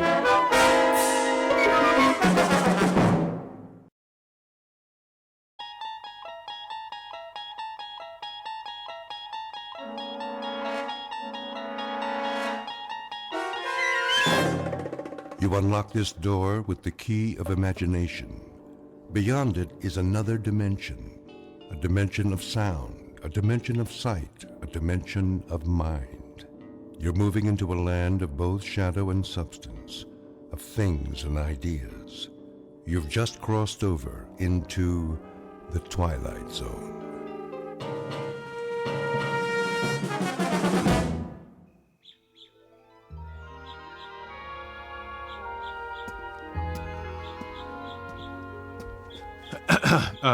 Nurse? There you are, Mr. Wilson.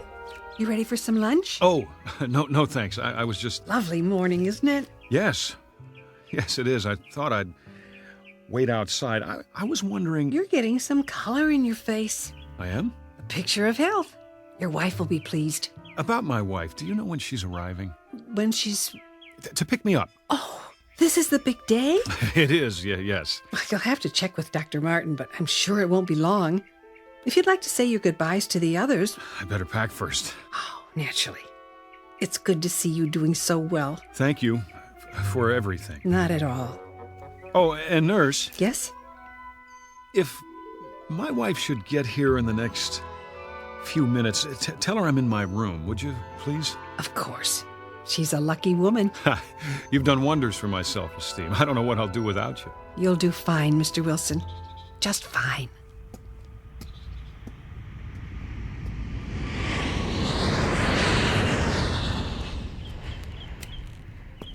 What in the... Ah, Wilson. I was looking for you. You were... Something wrong? No, Doctor. It's just that plane. What about it? Does it always fly directly over the grounds? Every day, on its way to the airport. Guess I never noticed. Perhaps you chose not to, until you were ready. Then I guess I must be cured. You've come a long way, my boy, or I wouldn't have signed the release. I wanted to ask you, what time will Ruth be here? I believe she said 12:30. Isn't that right? Yes, but I thought she might have been delayed if there was a last-minute change of plans. Relax. That's probably her plane now. Do you think so? Would you mind stopping by my office before you leave? I wanted to go over a few things with the both of you. Don't worry about me, Doctor. That's all behind me. Eager to get back home, I'm sure. To your job, your life. Just remember, there's no rush. One step at a time. You know, it's strange, but I actually feel better now than before it happened. Not strange in the least. I prefer to think of it as a kind of timeout. Something most people could use. Most people don't have nervous breakdowns. Only the best people. Oh, come on, Doctor. That's very nice of you, but... I'm serious. Like a piece of fine china.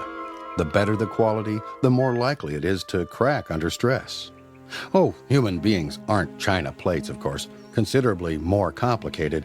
But when a bone fractures, it heals and grows back even stronger.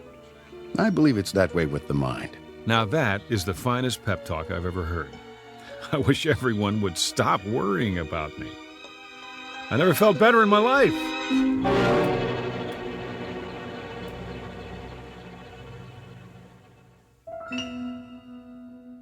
Portrait of a once frightened man.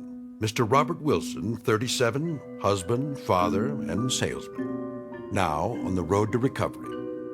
Mr. Wilson is ready for discharge from a sanitarium where he has spent the last 6 months of his life.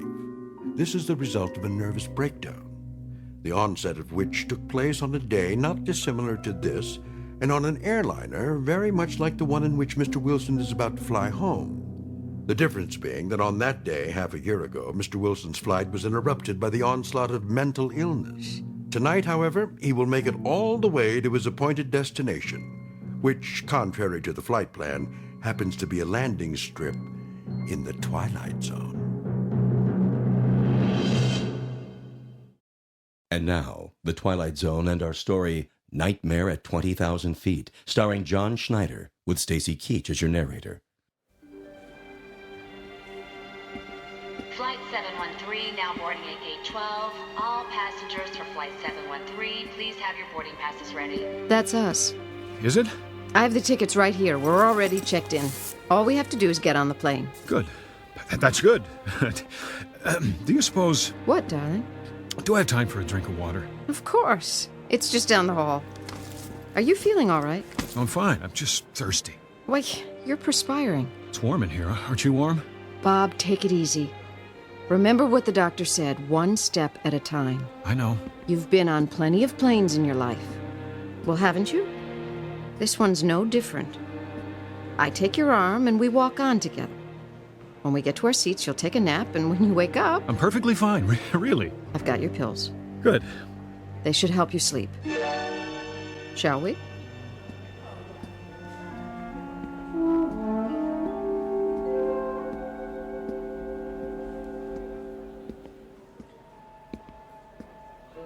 The line's getting pretty long.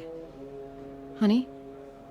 I said... Does this airport have a smoking area? Bob, you quit years ago. I know. I just thought one might help settle my stomach. It's something I ate. Try a few deep breaths. It isn't that. It isn't. haven't been anywhere but the sanitarium for so long. I'm not used to this. The noise, the crowds. It'll be much quieter on the plane. Come on. Hold my hand. Okay. Final boarding call for Flight 713. All passengers, please proceed to Gate 12.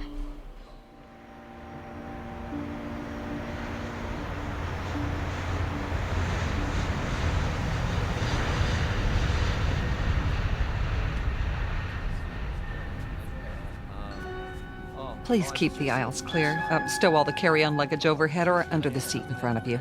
Here we are, honey. Great. Do you need any help, sir? What? If you'd like to take your coat off. I can do it myself. She's only trying to help, Bob. I thought you were warm. Right. I'll fold it and put it in the overhead for you. Ma'am? I'll keep mine for now.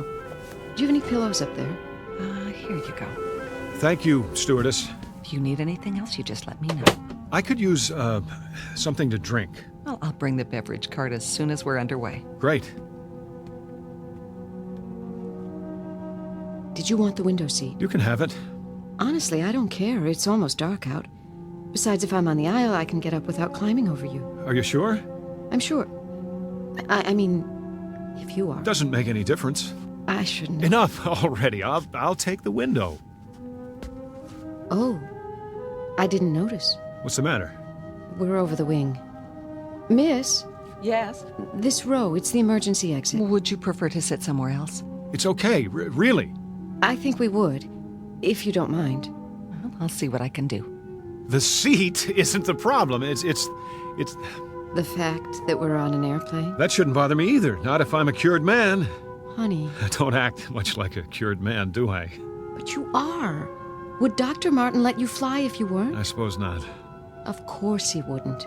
If you weren't well, he'd never let you go home. It's as simple as that. You make it sound simple, anyway. Is, Bob. Just that simple. Yeah, look at me, hogging all the attention. You're the one who must be exhausted. I'm doing great. No lies, remember. Come here. Oh, Bob. I missed you, baby.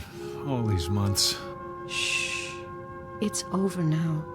I'm taking you back where you belong. Must have been awful for you, the kids, all the responsibility. None the worse for wear.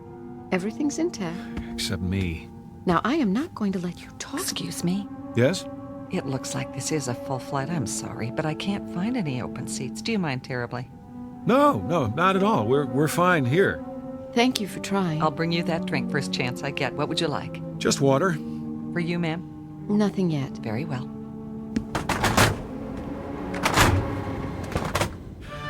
What was that? They're closing the door, that's all. Hatch, whatever they call it. Here, let's look at the in-flight magazine. Fasten your seatbelts, please. Be sure your seats are in the upright position. Bob? No smoking in the aircraft. Oh, right. Seat back in front of Here, you. There is a let me car get it showing for you. your I can do it. Would you relax? Please note the location of the emergency exits in the center and rear of the plane.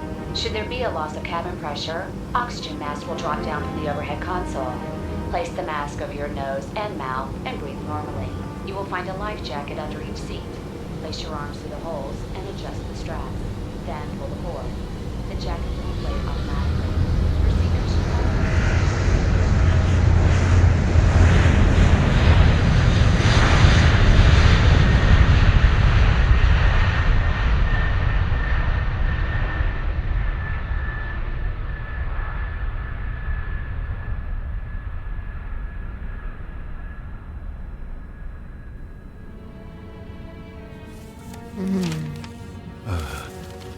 Go back to sleep. Bob, what are you doing? I'm sorry, honey. I found a newspaper under the seat. The light must be bothering you. Oh, I should stay awake. No, I don't want you to, sweetheart. Go to sleep now. Can't you sleep? I will. Promise. You worry too much. I can't help it. You shouldn't. Not anymore. Bob, do I what?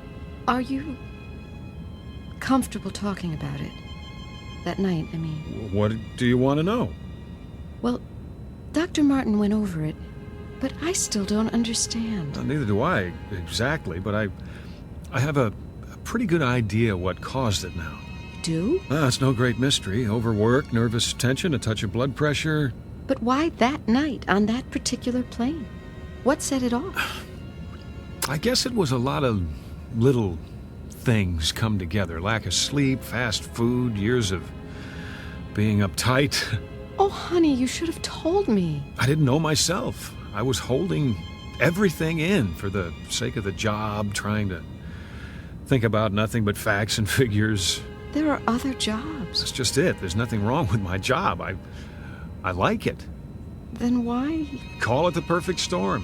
When I wasn't working or home with you and the kids, I didn't know how to take it easy, so my imagination went on overtime. I looked out the window and I thought I saw, I don't know what, clouds that looked like snowfields, then someone skiing on that snow. Can you believe it?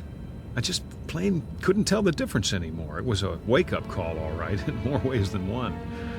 Thank God it's over, and we're going home. Oh, Bob. Bob. Could you move your legs to the side? What? Oh, just for a second. I have to get out. Let me call the stewardess. She'll bring whatever. I have to go to the restroom, Ruth. It's no big deal. Oh. I'll be right back. Promise.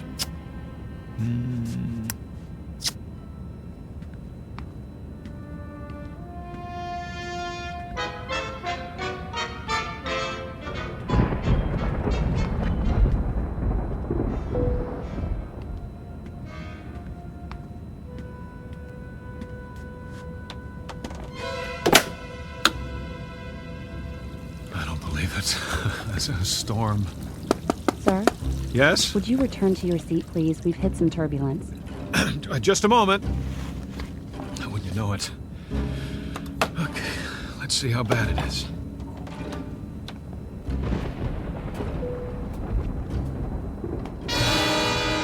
Lord. It's not possible. Sir, please. I have to ask you. Did you see that? You'll have to sit down and fasten your seatbelt. Don't alarm the others, but look outside. Return to your seat first and... Look out the window. Anyone here. Lean down and tell me what you see. That man, what's he saying? I can't hear. He looks crazy. Too much to drink. They shouldn't serve him. If you don't sit down, I'll have to call the captain. For the love of God, woman, look! I know it's impossible, but tell me you don't see a man, no, a creature of some kind out there on the wing of the plane.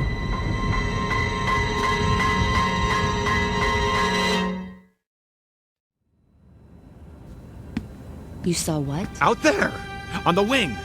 See for yourself. Sir, I assure you. Open the curtain! What is it I'm supposed to see? There, in the lightning, he... Where? But he was there. I tell you, he floated down and landed on the wing. That's enough. Then he started walking toward the engine. Shh. There are children on board. I'm simply telling you what I saw. Need some help, Nancy? Would you show Mr. Wilson back to his seat? Certainly. I don't mean to upset anyone, but... This way, sir. All right. I'm sorry. It must have been a reflection. Yes, it must have been. If you'll just come with me. I made a mistake. I'm going to my seat now. See? Now, sir.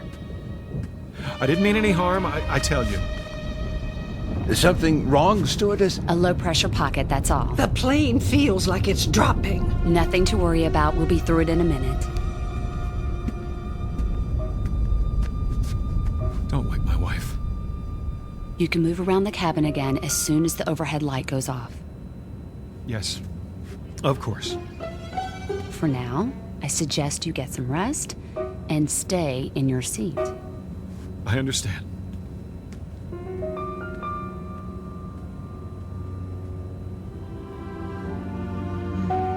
Bob? Hi. What is it? Would you like another pillow, Mrs. Wilson? No, I don't think so. A blanket? How about some of those peanuts and another glass of water? Surely, I'll be right back.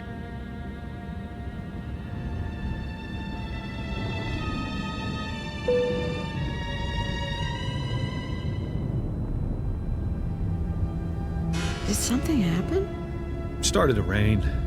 Is that what it was? I just saw something, that's all. Everybody has to stay in their seats for a while. What did you see? Nothing. You must have seen something. I happened to look outside just as the lightning flashed, and for a second I thought I saw something. Like what? Shadow. A shadow? In the shape of a man. Where? On the wing. Not a man exactly. What are you saying? A creature standing upright with long hair on its body and an animal face. Of course you know. That's all it was. A shadow. Of course. People don't walk around on the wings of airplanes. No, they don't. Not while they're moving hundreds of miles an hour. That would be impossible. Wouldn't it, Bob? It must have been a trick of the light. Like your imaginary skier. What? On the snow-capped clouds 6 months ago? The one you told me about? Yes, I suppose so. And you know that wasn't real. No, it was a hallucination of some sort. You must be more tired than you thought. But, I wasn't hallucinating just now. Then what would you call it? It was more the lines of an optical illusion, my eyes playing tricks on me. Then don't look outside. Leave the curtain closed. Believe me, I intend to. You ought to get some sleep, so you'll be rested when we land. I agree. Need another pill? Ruth, I'm all right, I tell you. Couldn't hurt. If you say so. Where's my purse? Your water and some extra peanuts. Thank you, stewardess. You're welcome. Bob, put the tray down for her. Sure. Are we moving into a storm? Not a big one. It's almost past. Oh, well, that's good. If I can get you anything else. We'll let you know. Here's your pill. Thanks. Sit. No, thank you. I'm not thirsty. I'm sorry I woke you. Don't be silly. You can go back to sleep now if you like. If you do. Give me a minute. You're not worried about anything, are you? Not in the least. Then put your seat back. In a sec. Just let me collect my thoughts. Well, don't overthink it. That never did any good. No, it didn't. You're here with me, and we're going home together. That's the most fantastic part of all. Well, you'd better get used to the idea. All better now? Yes. Nudge me if you need me. And whatever you do, don't open the curtain.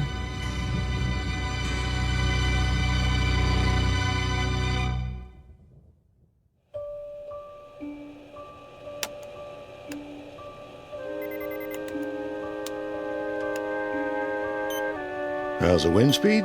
Easing off, Captain. Good. Fuel consumption right on target. Storm's moving starboard. We should miss the worst of it. Need a break? No. Yeah, but I could use some coffee. Ah, right on cue. Yes? I made some fresh coffee. You read my mind, Joni. 1 cream and sugar, 1 black. Put it next to the console, will you?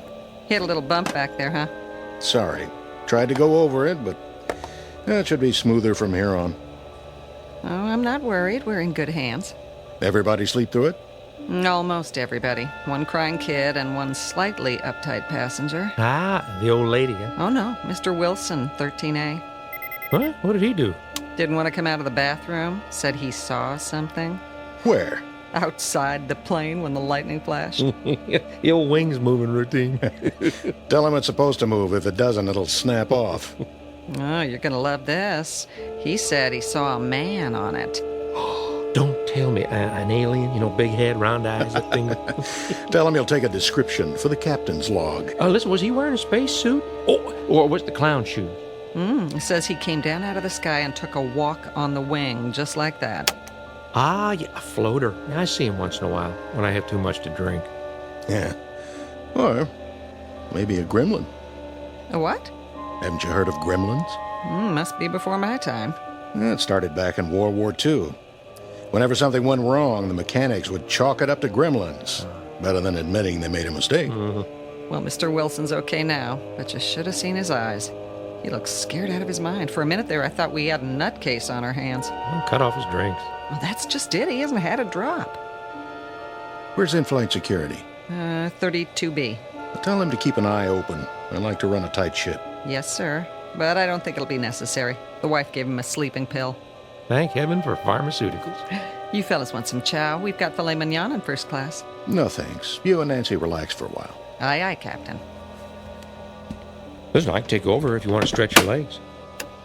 You sure? Yeah, storm's thinning out, just some more rain clouds. Well, maybe for a minute.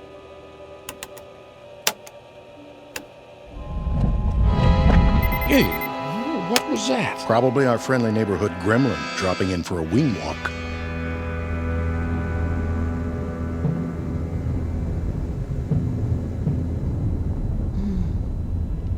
Bob? Well, there you are. Go to sleep, darling. Right. I want to sleep, but I can't. She doesn't believe me. None of them believe me. I'm not even sure I believe it myself. Why should I? It's impossible. Yet I'm not dreaming. I'm wide awake and I'm cured. The doctor said so. No more panic attacks.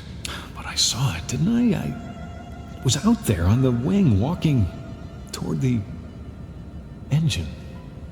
But why? There it is now. I can hear it.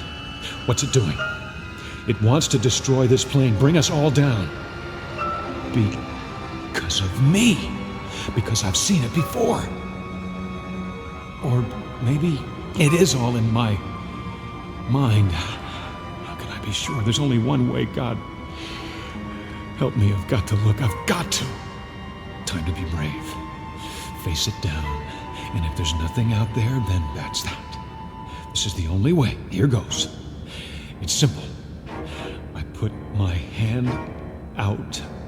I pull the curtain aside, and I'll know. He'll either be there on the other side of the window looking in, or there'll be nothing but the darkness. One way or the other, I'll know.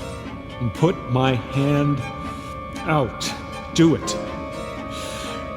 Do it. No!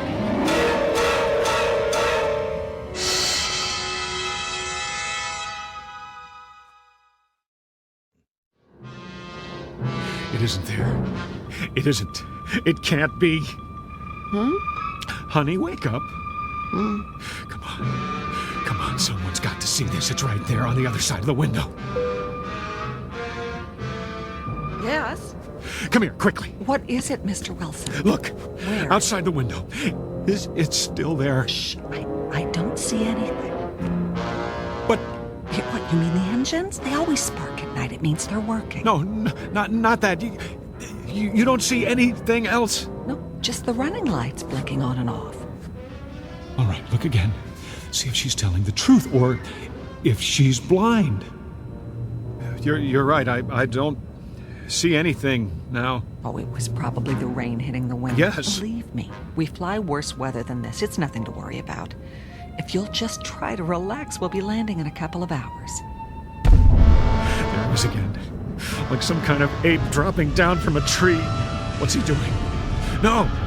He's peeling back the engine cover. What are you looking at? Ruth, thank God. Lean across me. Look out the window. Bob, does the storm bother? No. Just like that, it's gone.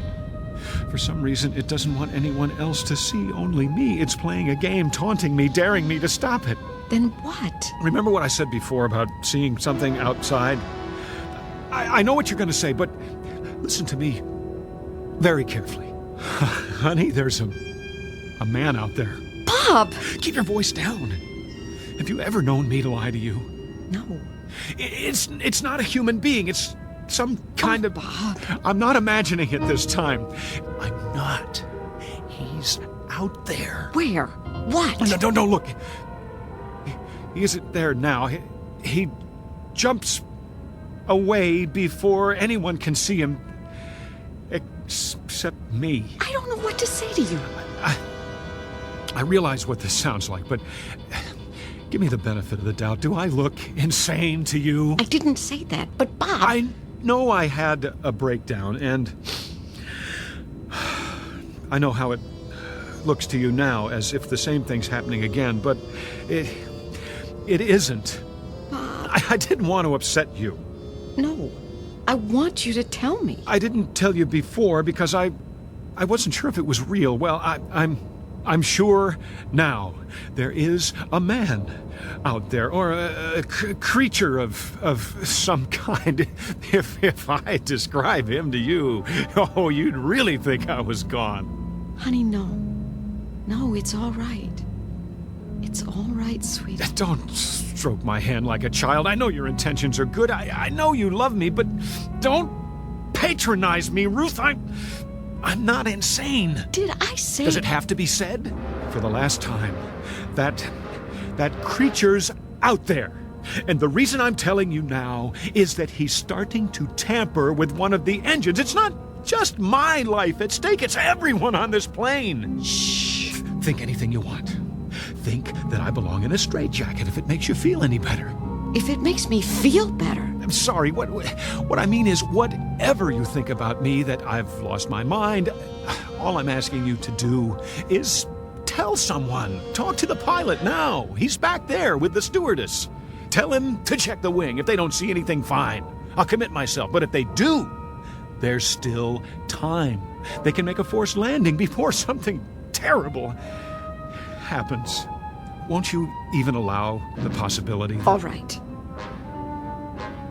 I'll tell them. I know it seems a lot to ask. It's as if you're announcing that you're married to a lunatic, but... I said I'll tell them. If that's what you want, stay here. She doesn't believe me. But that doesn't matter.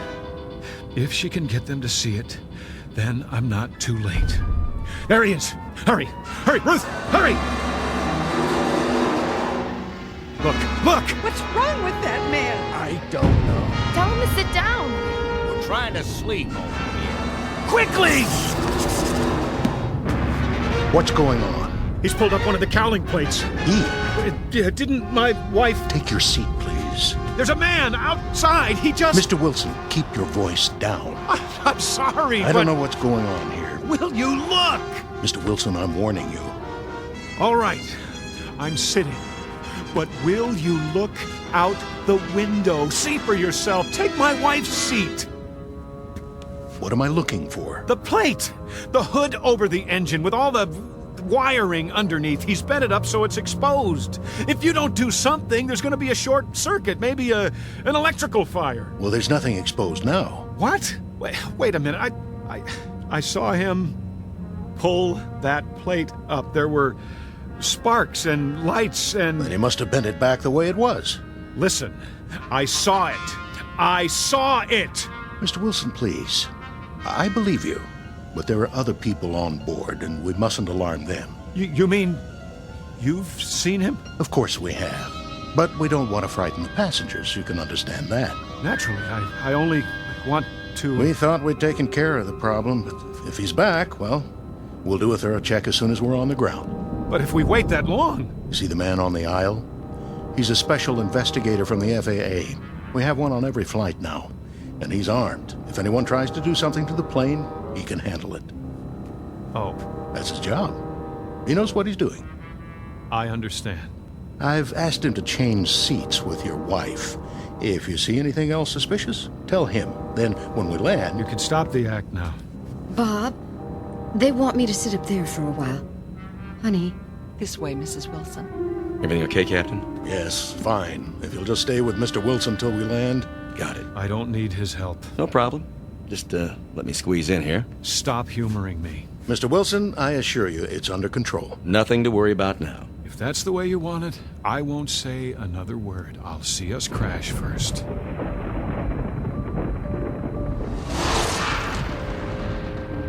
He's at it again. Peeling back the plate, putting his horrible, misshapen fingers into the wires. Did you feel that? Feel what? Nothing. No, go ahead. I'll put it in my report. I just thought we'd changed altitude for a moment. Pilot must have made an adjustment. To stay above the storm. Yes, that must be it. I wonder if I can get some information from you. About what? May I see your ID? You have your wallet, don't you? Of course I do. Why wouldn't I? Here. Robert Jeffrey Wilson. Ever been arrested? Never. Why do you ask? Oh, just for the record. I'm a law-abiding citizen. I'm sure you are. What kind of gun do you carry? Pardon? The pilot said you were armed. Oh, standard issue 38. Never had to use it, though. Strictly a last resort. I thought guns weren't allowed on board. Well, they're not for the passengers. But with security so tight now, well, we don't like to advertise it. Then you should keep your coat buttoned. I can see the holster. Bob, how are you feeling? Great. How about you?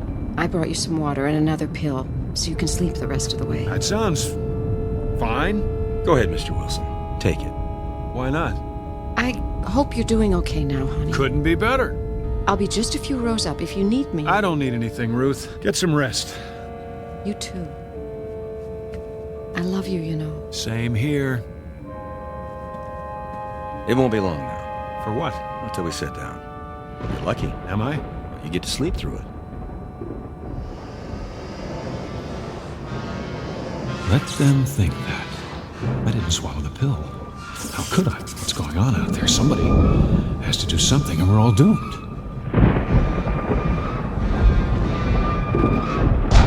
Another minute and he'll have the entire engine exposed. All I can see is the glow of the engine and that creature. I have to act now. Hey, what are you doing? Somebody's got to stop that thing. That's the emergency exit. Take your hand off. Leave me alone. You'll depressurize the whole cabin. Got to stop. Don't push the door open. Don't. I'm placing you under arrest.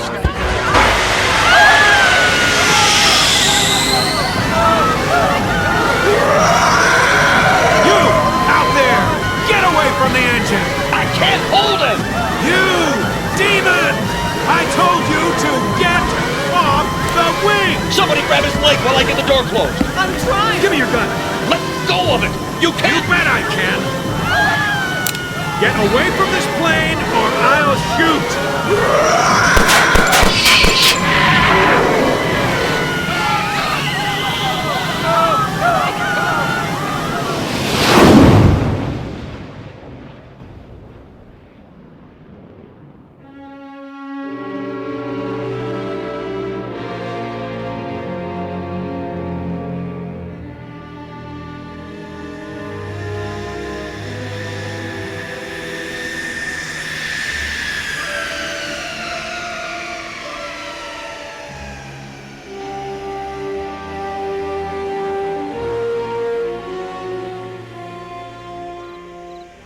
Easy. Lift the gurney down. Yeah, I got it.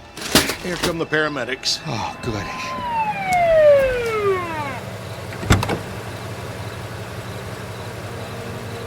What do we have here? A guy tried to open the safety hatch. Keep him strapped down. He's out of his tree. We'll take it from here. Turn him over to the feds. He's got a string of charges.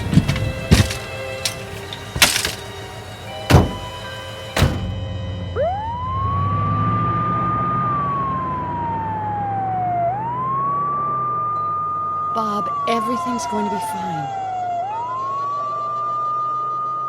Everything's gonna be fine. I know. But right now, I'm the only one who does.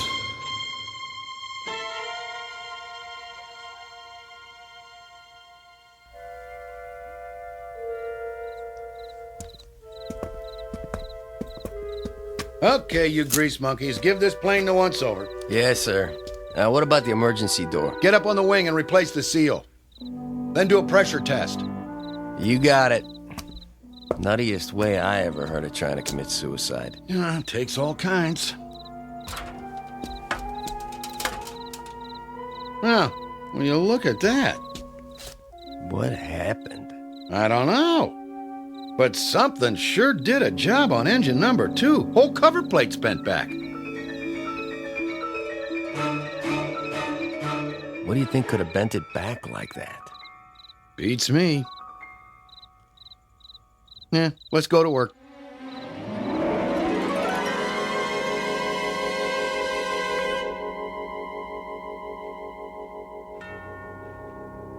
The flight of Mr. Robert Wilson is over now. A flight not only from point A to point B, but from the fear of madness to sanity. Mr. Wilson has that fear no longer, though for the moment he may be quite alone in his conviction. Happily, that conviction will not remain private much longer. For this time, tangible evidence has been left behind, even from so intangible a region as the Twilight Zone. The Twilight Zone continues in just a moment. You are about to enter another dimension, a dimension not only of sight and sound, but of mind, a journey into a wondrous land of imagination. Next stop, the Twilight Zone. Hi, this is Stacy Keach. I'd like to take a moment to tell you about our Twilight Zone website at twilightzoneradio.com. At twilightzoneradio.com, you'll find the latest information on these Twilight Zone radio dramas, including behind-the-scenes photographs, plus the newest product releases, trivia contests, ways to contact us, other Twilight Zone-related info and merchandise, plus links to other fascinating websites. So make your next stop twilightzoneradio.com. Visit twilightzoneradio.com to purchase these Twilight Zone radio dramas on cassette and CD, or call toll-free 1-866-989-ZONE. That's 1-866-989-9663.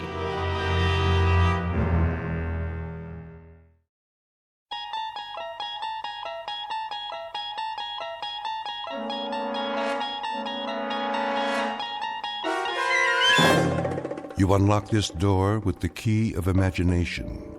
Beyond it is another dimension, a dimension of sound, a dimension of sight, a dimension of mind. You're moving into a land of both shadow and substance, of things and ideas.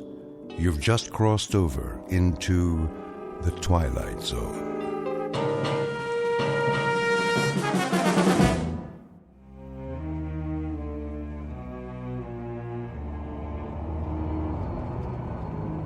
Why are you driving so slowly, Miller? Sorry, sir. The traffic is unusually heavy today. I can see that, but can't you speed it up a bit? I wish I could, Mr. Gordon. Ever since we crossed the bridge, it's been bumper to bumper. Well, then try an alternate route. This is the alternate route, sir, but it doesn't look very promising. Oh, I'm going to be late. She doesn't like it when I'm late. No, sir. I better call home. A capital idea.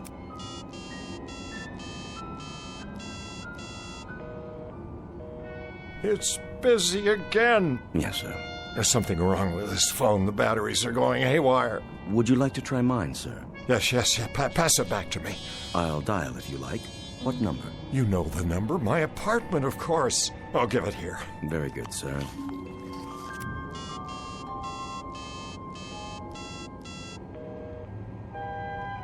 Who is she talking to? Perhaps she's calling your office. Or this phone isn't working either. What did you do, sir? Throw it out the window. Cheap plastic contraption. But it was an excellent phone, sir. You bought it for me last week. Then I'll buy you another one. Now get me home. Yes, sir. May I suggest... The ice bucket is full. There's a bottle of your favorite scotch. Not at this hour. It'd only slow me down. Have enough trouble keeping up with her as it is. Quite. Oh, Flora, please don't be cross with me tonight. I'll be home, dearest, I swear to you, just as soon as I can. Of course you will, sir. Such a lovely girl. I'm very fortunate, you know. Most certainly. A man of my years. If I may say so, Mrs. Gordon is very lucky, too. I'm sure she appreciates how lucky. Yes, I'm sure she must, but sometimes I wonder what it's like for her alone all day at her age. Poor thing.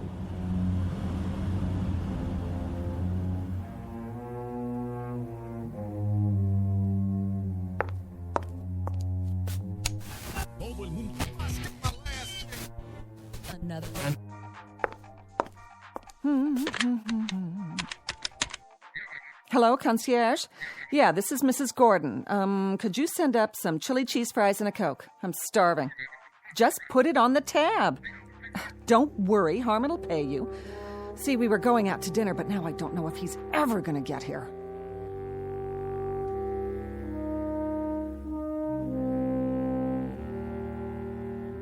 picture of an unlikely lady in waiting and her knight in not-so-shining armor. An aging man who leads his life, as Thoreau said, in quiet desperation. Because Harmon Gordon is a slave of love, and has been, most unfortunately for him, ever since his heart was captured by a woman some 40 years his junior. And because of this, he runs when he should walk. He surrenders when simple pride dictates he should take a stand.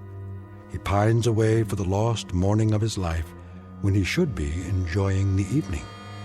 In short, Mr. Harmon Gordon may not know it yet, but what he seeks most desperately is a fountain of youth. And who's to say he won't find it? Because this just happens to be in the Twilight Zone. And now, The Twilight Zone, and our story, A Short Drink from a Certain Fountain, starring Adam West with Stacy Keach as your narrator.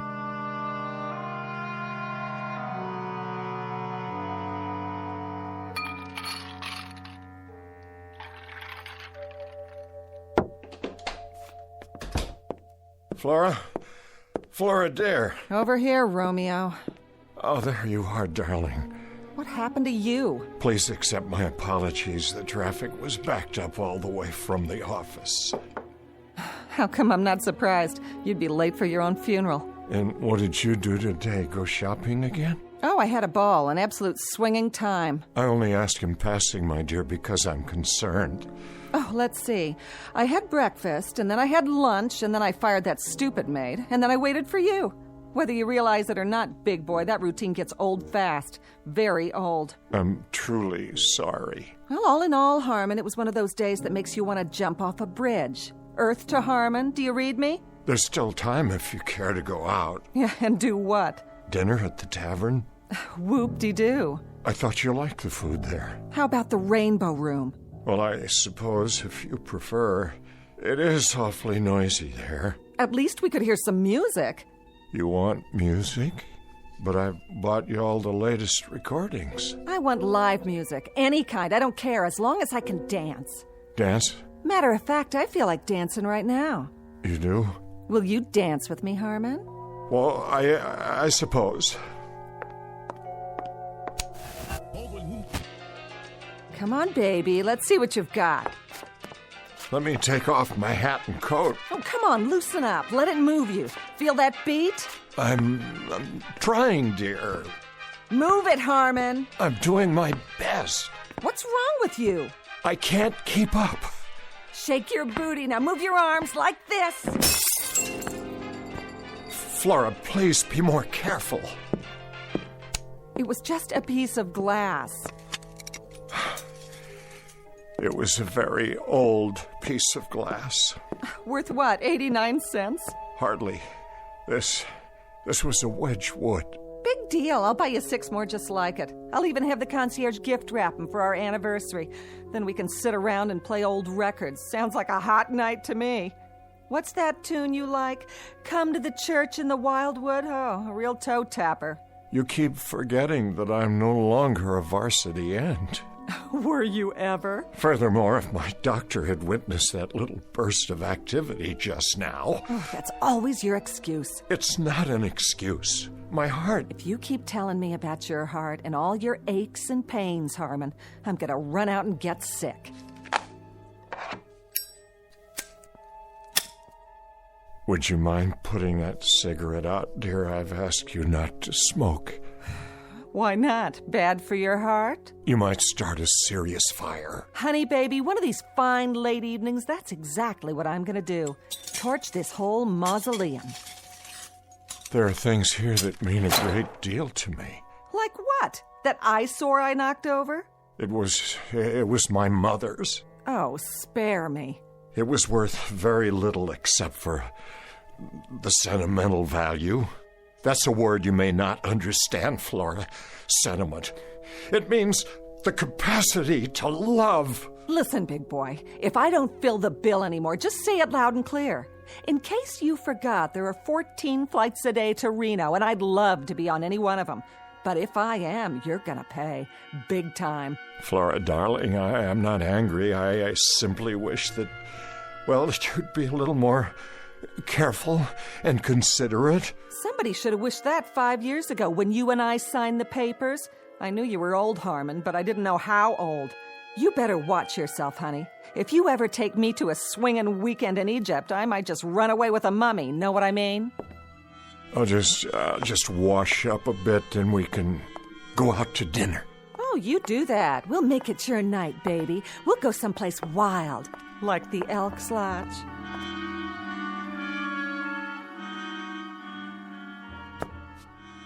Flora, darling, what's happened to us?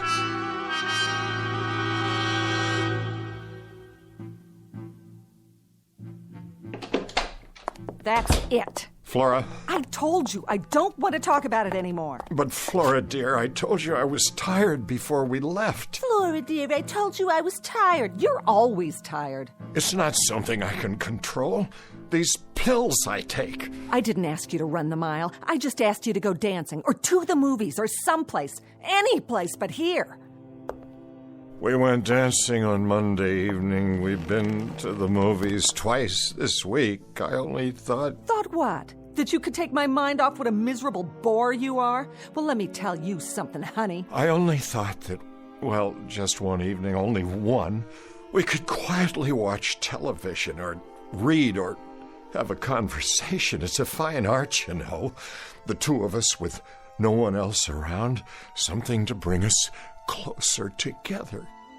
And you think that's all it takes? This is so like you. The Late Late Show after we have a game of chess. That's not what I mean. Sounds really great for senior citizens at the old folks' home. But for your information, sweetie pie, I don't have my reservation there yet. They won't let me in. I still have my own teeth. Flora, try to be reasonable. And don't tell me how you picked me out of a chorus line and introduced me to the finer things in life. Your idea of the finer things is to hold hands in church and listen to the organ music. Flora, you know that isn't true. Take my advice. Get yourself a nice glass of warm milk and curl up with an almanac. Whatever it takes to get you through the night. Because this time, it ain't me, babe.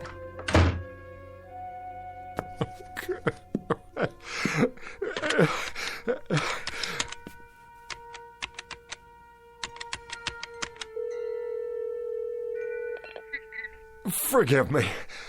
I know it's late, but is Dr. Gordon still in the lab?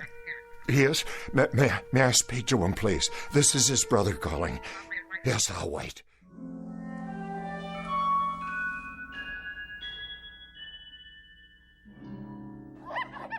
Now then, Leonard.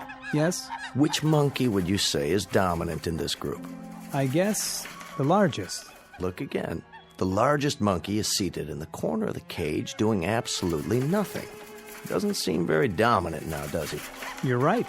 Now, notice the small one in the center of the group. The young one?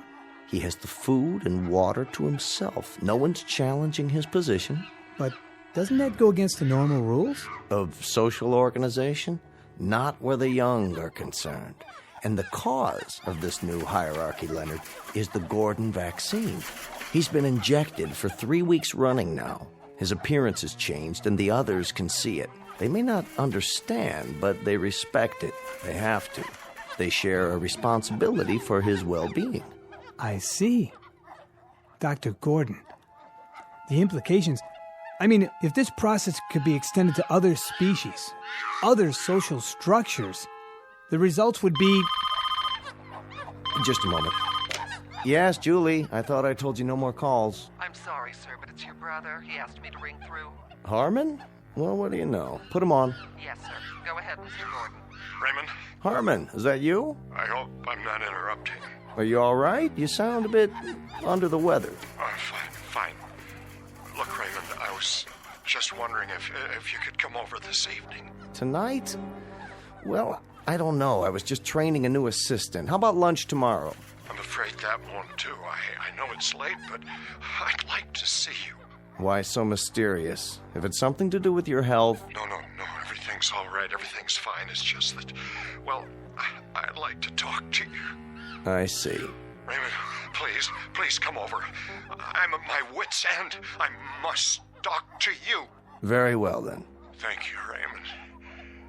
You don't know how much this means to me. Relax, old boy. I'll be there as soon as I lock up. What is it, Doctor? Nothing serious, I hope. No, nothing serious. But if I'm not mistaken, there may be a slight problem of social organization in my own family.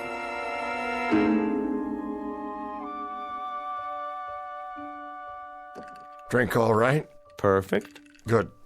That's good. You look tired, Harmon. Do I? Yes, Harmon, tired and depressed. Now, do you want to tell me about it, or shall we sit here and play 20 questions for the rest of the evening? Been pretty rushed the last week or so. Flora asleep? Yes, she went to bed about an hour ago. She asked to be remembered. Oh, she'll be remembered.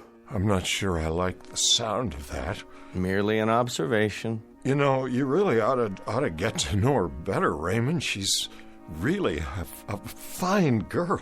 Did I say otherwise, Harmon? No, but I know you two haven't been exactly close, as a brother and sister-in-law should be. Harmon, would you do me a favor? Anything. 2 favors, actually. First of all, don't sell me on Flora. Don't even try. You know what I think of her. And this isn't backbiting now. This is what I've told her to her face, so I have no compunctions about saying it aloud. Saying what? Let me finish. I could forgive her appetites, Harmon. I could forgive the fact that she's made out of asbestos and doesn't have a heart in her body. You're being unfair. But I cannot forgive her for what she's done to you. She's turned you into a frightened, quaking, damned fool who dotes on her, gives into her whims, and runs after her like a poodle. That's item 1. Raymond, please. My second favor is simply that from now on, after you've had your battles, you not call me at odd hours of the night. I don't do this often. Once is often. Twice is endless. Harmon, we're very close as brothers go, don't you think so? Yes, despite the difference in our ages. Maybe that's why. You've always been my big brother, and you know there isn't anything in this world that I wouldn't do for you if it's in my power. But you can't expect me to run over here like a St. Bernard every time you get frozen halfway up the mountain.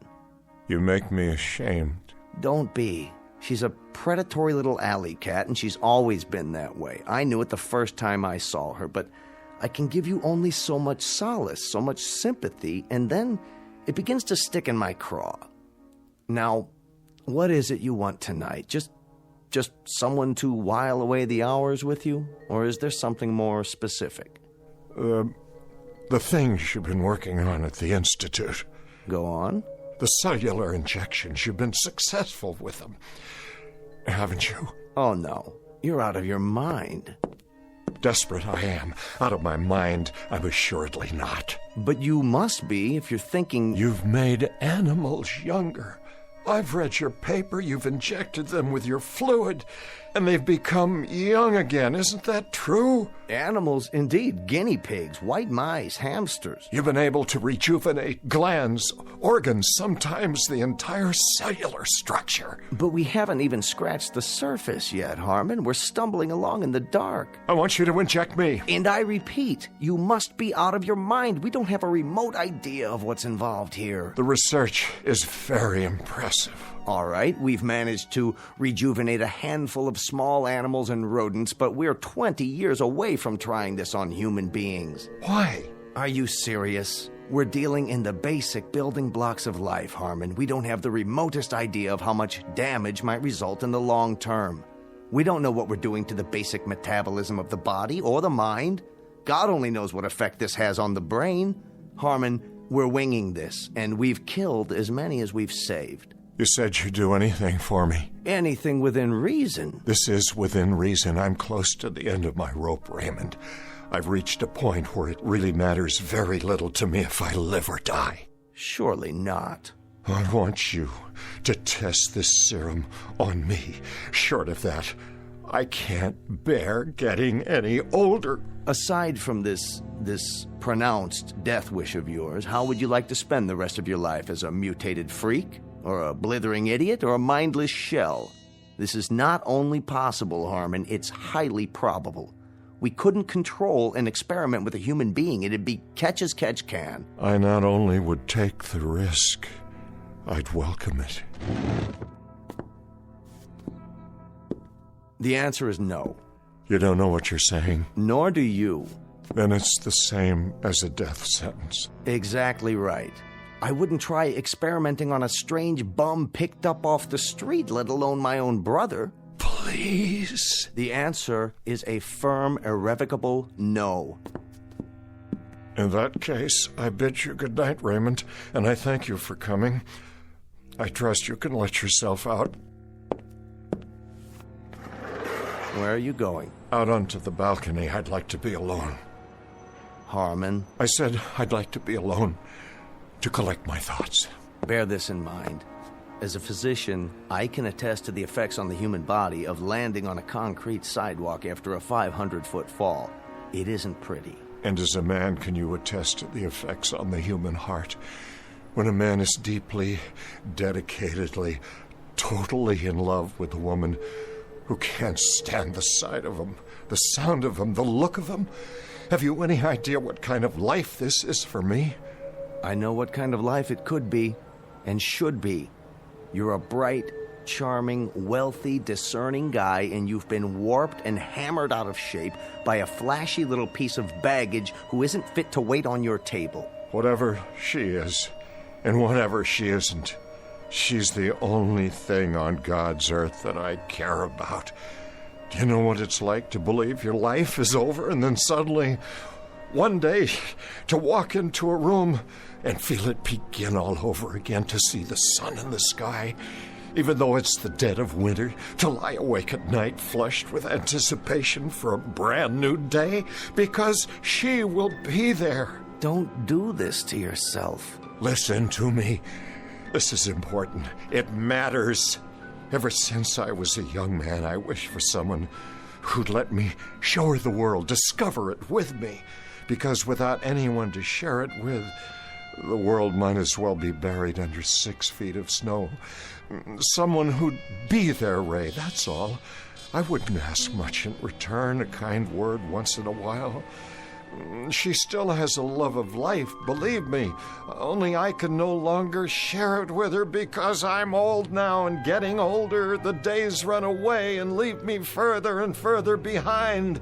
And now it's too late.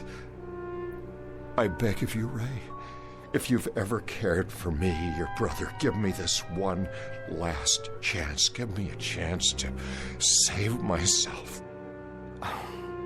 And if I don't? Then you can conduct one final experiment. We'll find out who can reach the sidewalk first, a man in an elevator or a free-falling body. Oh, my dear God. You're serious. Good night, Raymond. I'm getting tired now. Let me think about this. Give me an hour or two. Will you be up? Are you coming back? I have to think first. Tell me you'll wait to hear from me. Give me your word. All right. But don't be long. Soon now, I'll need to rest.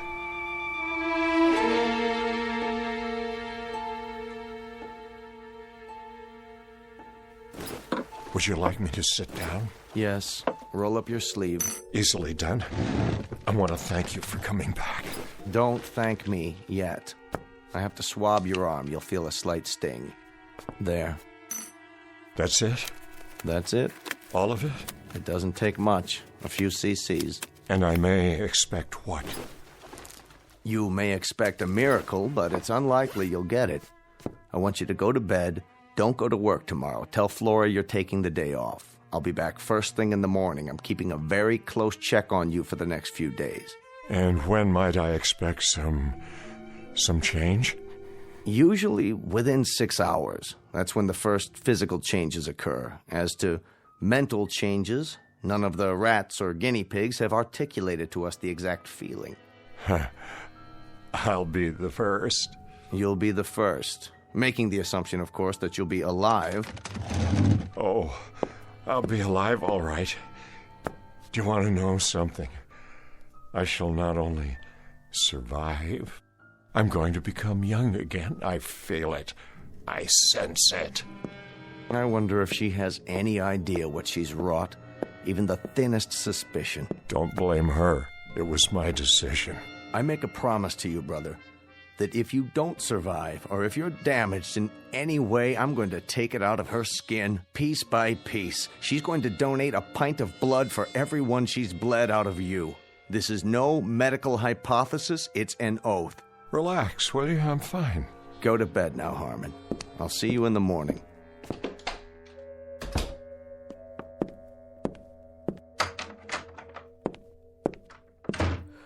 Oh, that you, Harmon?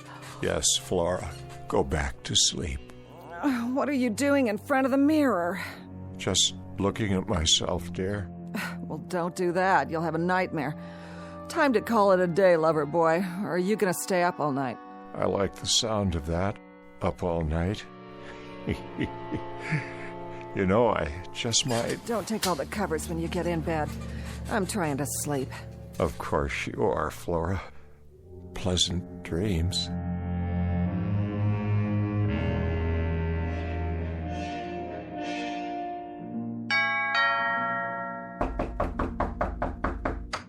I'm coming. Morning, Flora. Why, if it isn't the quack himself? What do you want? Where's Harmon? He was last seen pounding a pillow. Some fun if you ask me. Is he all right? What is this, ESP or something? I asked you a question. How is he? He's okay. Boring, but okay. I want to see him. Then walk right in that room over there and blow a bugle. Maybe that'll get him going. He needs his sleep. I'll wait for him to get up. You do that. Take off your stethoscope and make yourself at home. You haven't talked to him this morning? I haven't talked to anyone. Not until you started pounding on the door. Do you know what time it is? What about last night? Did you talk to him last night? What difference does it make? He never has more than 2 words to say. But he sounded lucid to you? Look, Pally, I'm not the night nurse. I think you're in the wrong ward. Besides that, you bore me almost as much as Harmon. Now listen to me, you little... Get your hands off of me, Frankenstein. Harmon, how do you feel? I'm not sure. Harmon, how do you feel? Poor little... Harmon? Is that you? Harmon, take your hands away from your face. Let's open the curtains and throw some light on the subject. Your face? What's wrong with it? Look at your reflection in the window glass. Oh, well, what do you know? Incredible what a good night's sleep will do for a man, isn't it? Absolutely incredible. Harmon, what's happened to you? To the bags under your eyes, the lines. Are you wearing makeup or something? Makeup? No makeup, my dear. Just a few hours of sound, refreshing sleep. You look different. Do I? You look wonderful. You look so young. What have you done to yourself? Ask my brother over there. Don't ask his brother. His brother doesn't know.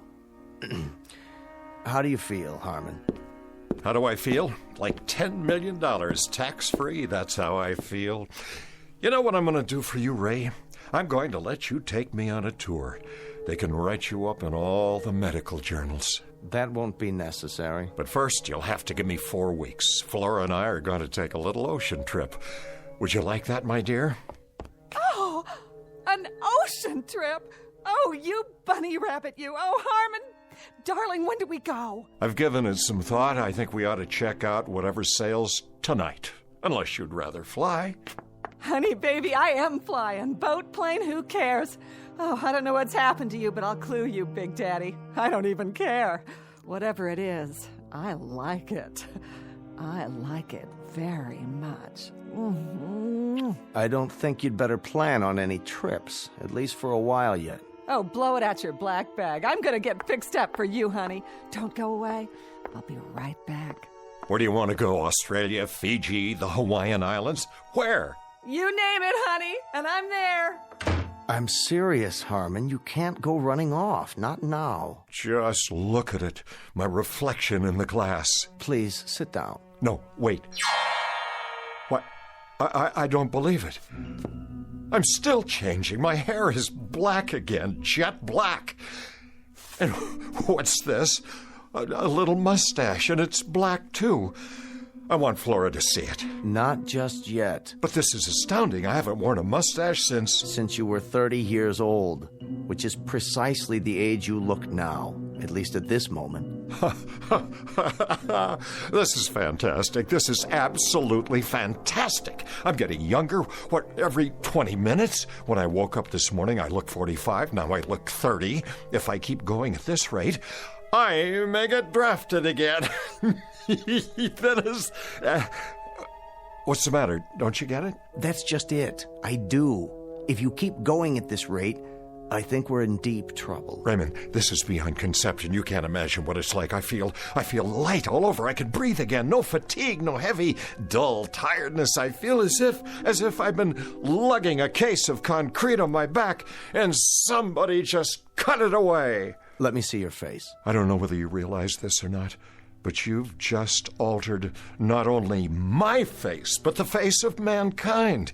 You've written a whole new chapter in medical history. I said, show me your face. Where's my mustache? What's going on? I wish I knew. But more than that, I wish I knew when it would stop. Or if it will. Why don't I make us some coffee now and we can... Harmon, you've changed again. I know. I'm even younger. Oh, what's going on? What is going on here? Raymond, it's starting again. I feel it. I feel it happening inside. I still feel it. You'd better get back to bed. Yes, I think I will. I think I'll go back to bed now. Harmon, I want you to tell me what's going on. I don't like it. I don't like it one bit. Let me go, please. What's happening to you? Your robe, it's too big. Why, Harmon? Take your hands away from your face. You've got to tell me what... No, Flora. Oh, no! Let him alone, Flora. Let him have some privacy.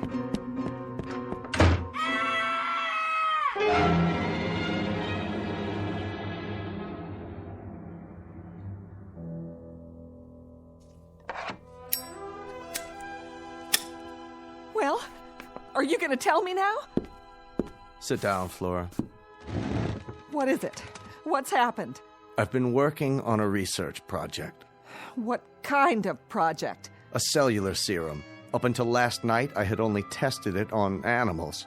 Harmon insisted I try it on him. What does it do? As far as I can tell, it stops the body's aging process. Beyond that, it will, in some cases, rejuvenate cells and tissues. In layman's terms, it might make a person younger. Younger? Let me have one of those cigarettes, will you? How much younger?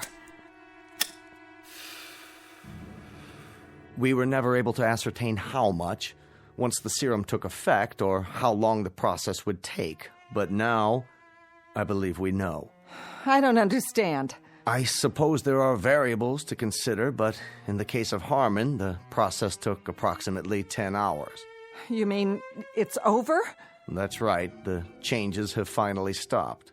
I want to see him. You shall, but you're not to wake him. He's in shock, and this sleep is precisely what he needs. I want to see him right now. Do you? Suddenly so solicitous. Very touching. Don't you try to stop me. Flora, as of right now, as of this very moment, you'll have some adjustments to make. What are you talking about? I want to see Harmon. From this point onward, you'll have to readjust your entire life. This is some kind of trick. I want to see my husband. Look at me and listen. Let me go. Harmon is sleeping, but when he wakes up, he's going to need your help. Help? What kind of help? Let me see him. I'll let you see him, but I think you'd best get oriented first. I don't need anything from you.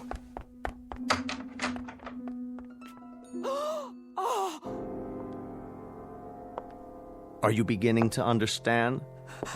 What is that in there? The ground rules have changed. The world no longer begins and ends with Flora. It isn't just Flora's wishes, Flora's temperament, Flora's capacity for anger, Flora's needs. Now it's something else. Something very different. Take a good, long look. I don't want to. That's very nice, but you have no choice. You've got a responsibility, and you're going to honor it. You're going to take care of Harmon now. He's going to need you rather desperately. Now look at what's sleeping in your bed.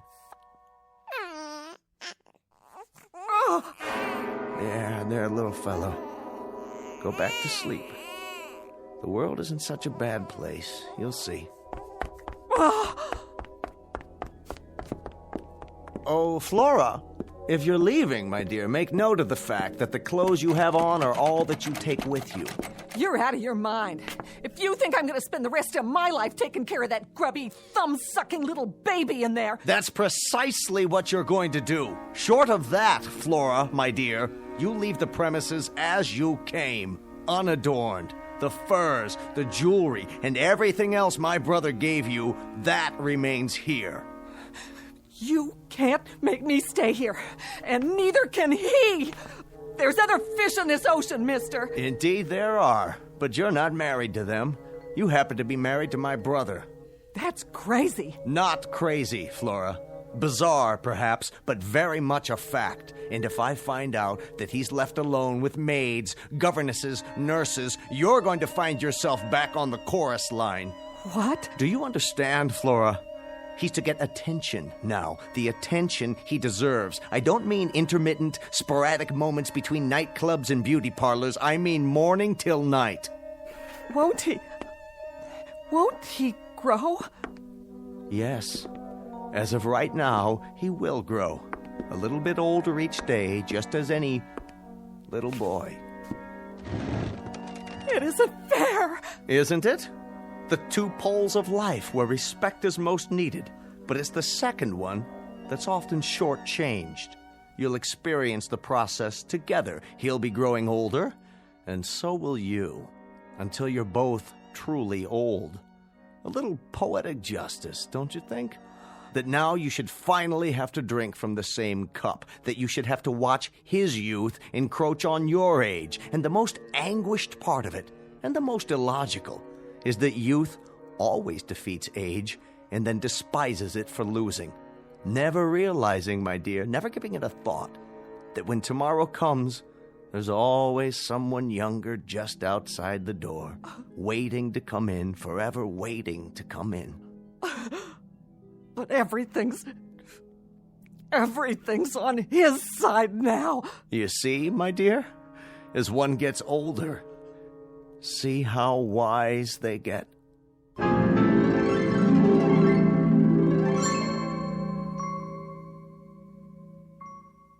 Shh. Harmon Gordon is sleeping.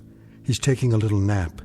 He'll wake up soon and impatiently demand a lollipop or a stuffed toy or some other form of attention. Youth is like that. It demands. If you don't believe it, ask Flora. Ask her any day of the ensuing weeks of her life as she takes notes during the coming years and realizes that the worm has turned.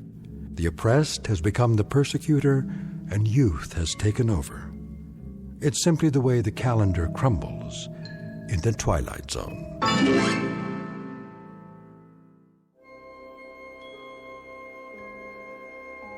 Hi, this is Carl Amari, producer of the Twilight Zone radio dramas. I'd like to take a moment to tell you about our official website at twilightzoneradio.com, where you'll get the latest news and information on these Twilight Zone radio dramas. Plus, at twilightzoneradio.com, you can digitally download 3 free episodes or any of our episodes for only $1.95 each. In this age of ever-changing technology, we've decided to make these episodes instantly available to you by making the Twilight Zone radio dramas a digital download-only series. This means that this series will no longer be offered on CD. The CD collections at our website are now being offered while supplies last at buy one, get one free. So be sure to get your favorites before they're sold out. Be sure to visit us often, and I'll see you in the zone.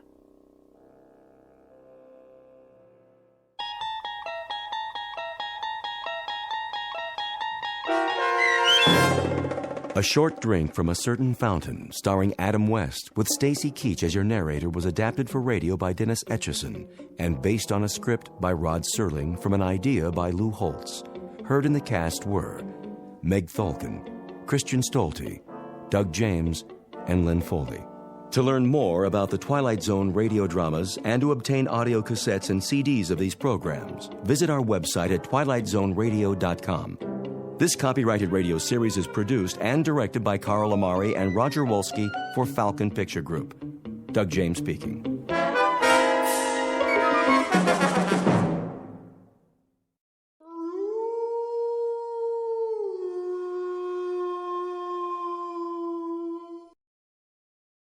Tune in to nostalgia. Tune in to now. Golden Radio Hour.